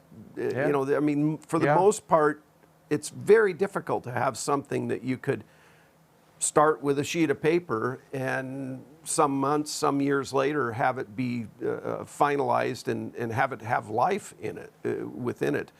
And so this is pretty special, and not lost on me that there's few opportunities out there for people. There's not a lot of competition these days. Right. There's not a lot of people that are trying to do this on a custom basis, but we like it. We've become addicted to the creation process, and that if I ever decide to slow down, that may be the most difficult process I'll have, is not creating as much as I have been doing. I can see how it's just something you take a great deal of joy in. And I went through Sam's catalog recently. I haven't been through it in a while, and I found the boat that I want. And Sam and I talked about it, and it's a 20-foot design. And we've actually talked about this over the years, that could slide into a 20-foot shipping container. It's got two outboards on the back. It'll do quite well with two 15-horse outboards and still go 12 knots. And you can take the motors off, put it into the cockpit of the boat. The boat will sleep too, have a little galley, little area for a head, and you can ship that off and cruise one of my favorite places to boat, which is the canals of Europe. So imagine that you could move your boat around in a 20-foot container. And that's cheap shipping. And it's what, $2,000 to ship that? That's very cheap Europe? shipping. Yeah. And you could be shipping it down to Florida in the wintertime, back up to the Northwest. And it's something I'm intrigued for the future, and I hope Sam keeps building boats, because by the time I can afford it, it could be a while, or he and I will both be in the shop trying to put this darn thing together. But those are the kinds of dreams that your customers can bring to you and say, well, I've always wanted to boat the canals of Europe, and you've got a design for them. Mm-hmm. And yeah. And if we don't, we can work something up. So, but it's always nice if we're just a little bit ahead of them. Yeah. You know, if they come in and they go, you know, we've always wanted to do the canals in Europe, and if I can pull out a sheet of drawings that already does that or gets pretty close to it, that's sugar on it. That's icing on the cake. Yep, it is. It is. Well, I really appreciate your coming on Seattle Boat Show Live and Seattle Boat Show Connect with us. We're trying to show, and we are showing, different aspects of boating and different things. And this is an area that's unique. And if you are fortunate with getting an inheritance, and that's happened for Sam, people have inherited some money and they show up at Sam's door and go, I'm dreaming about this. And Sam can start pulling out the paper and coming up with designs, and geez, a year later or 2 years later, sometimes 3 years later, you'll have a boat that is a work of art. Good art takes time. Good art does take time, and it's worth it at the end. So thank you. Thank you for what you do.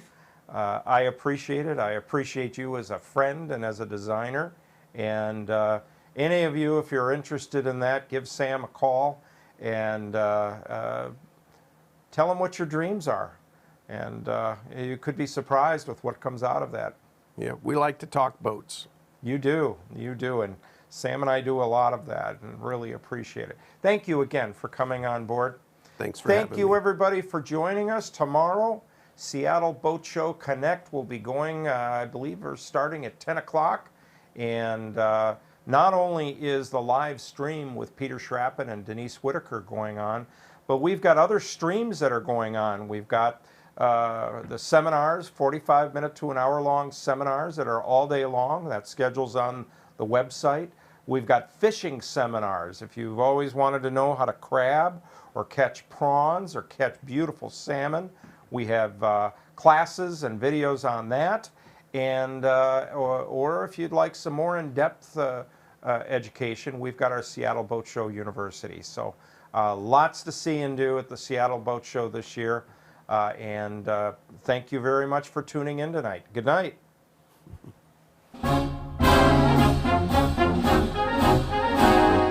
Good afternoon, Kevin Carlton here, Harbor Master of Roach Harbor. Welcome. Talk to you a little bit today about the color ceremony of our Roach Harbor Resort.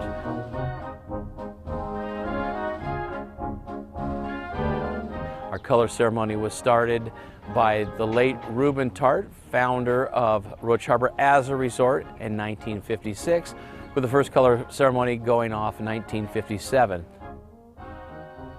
Our color staff consists of 4 to 5 dock staff that do the color ceremony every evening, 10 minutes before sunset. They'll march out to Colonel Bogey's March to the flags, where they promptly take down the Roach Harbor Burgee first, and then they'll take down the Washington State flag, and then take down the Canadian flag, and then followed last by the British flag, and then the American flag comes down with a salute to colors by a cannon, and then plays taps.